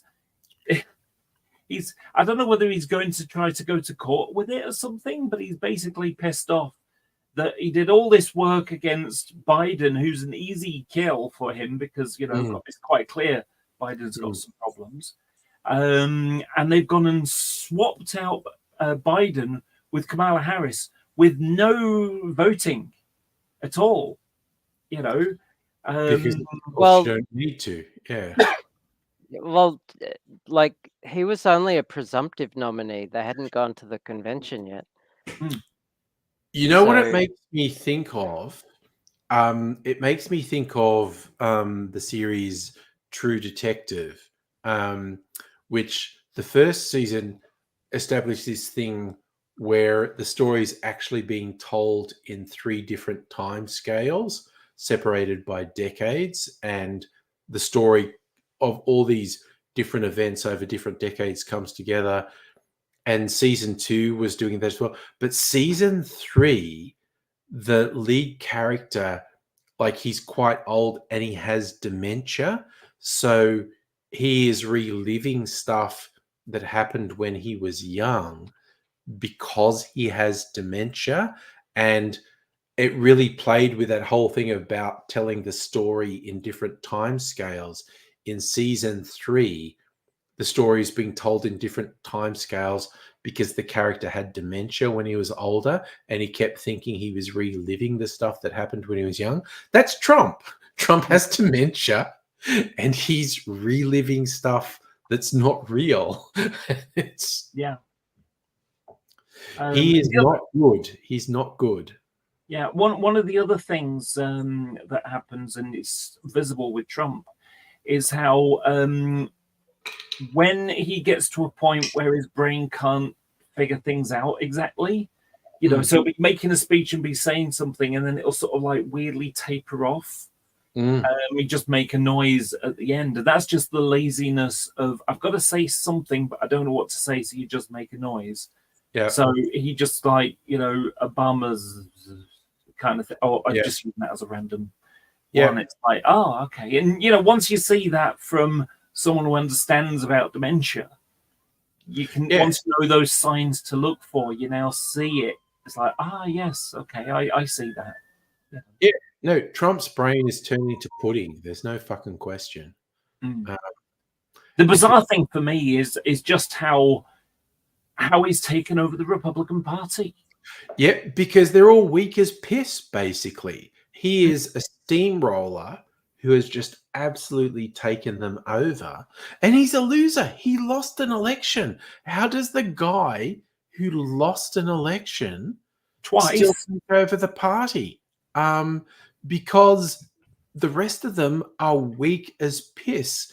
And he is just a bludgeoning psychopath. And to his credit, he does have a fair amount of charisma. Yeah, and none of the rest of the Republican Party does. Yeah. And that's how he fucking bludgeons them. That's how he gets votes. Yeah. I mean, if you look about it, though, he really doesn't seem to have any policies as such, other than we're going to ban trans people for doing sport. We're going to, do these, that bits and bobs, really. But most of it is Trump airing grievances. Yeah. He doesn't need policy, because all he's doing is saying to people, you are right to be angry at everyone. I will legitimize your weird, unfocused anger at women, minorities, whatevs, and I will just tell you that you're right. And everyone goes, fuck yeah. Because the Republican Party overall is weak as piss. And so someone like Trump just fucking steamrolls them. Anyway, I am literally going to bed, because speaking of brains turning to pudding, mine combination of tiredness and the amount of alcohol I've drunk in the last 5 hours, I'm definitely on a cognitive level with Trump at the moment. So I'm not going to shy away from it. It's alcohol related. If you want a really good Australian wine, it's anything that Pauline Hanson says. Is it Pauline Hanson? A wine? Pauline Hanson. Yeah. Yes. She does wine. Sorry, that was a really bad joke. No, it's a pretty good one, really. So are you going to talk about ice cubes? Oh, God, I need to bring over the ice cube tray to you. I bought another one. I bought You another got one. and I will put Make holes the in it, mold. and I'll make a version 2 for you. V2 of the mold. With Again, blackjack and hookers. because your V1 worked about 50+%, because the ice cubes that it made were clearer than average, but still had some bubbles in them. They needed a bit more insulation. I'm making a version 2. Don't worry. Okay. I got a plan. Looking forward to it. And also, we need to talk, because you were talking before, I definitely do need some tech support. I actually need to be paid. I know, and that's the thing. You need to be paid, and I genuinely need some of your expertise. So okay, so we gotta catch up. We got to work that out. We've been talking about catching up for fucking months at this point. But yes, we have. I got one tiny last thing to tell you. I got punched in the face this week. I got punched in the mouth. Good. Yeah, well, I laughed it off. I've laughed it off because it took part in karate sparring. I was in karate. It was just one of those unfortunate things where I went to do a punch at the same time as someone else was doing one, and basically walked into his punch right in the mouth. Yeah. So it's like, okay. You know what? Sorry, that's okay. Nothing. Well, didn't hurt. I mean, only a little bit.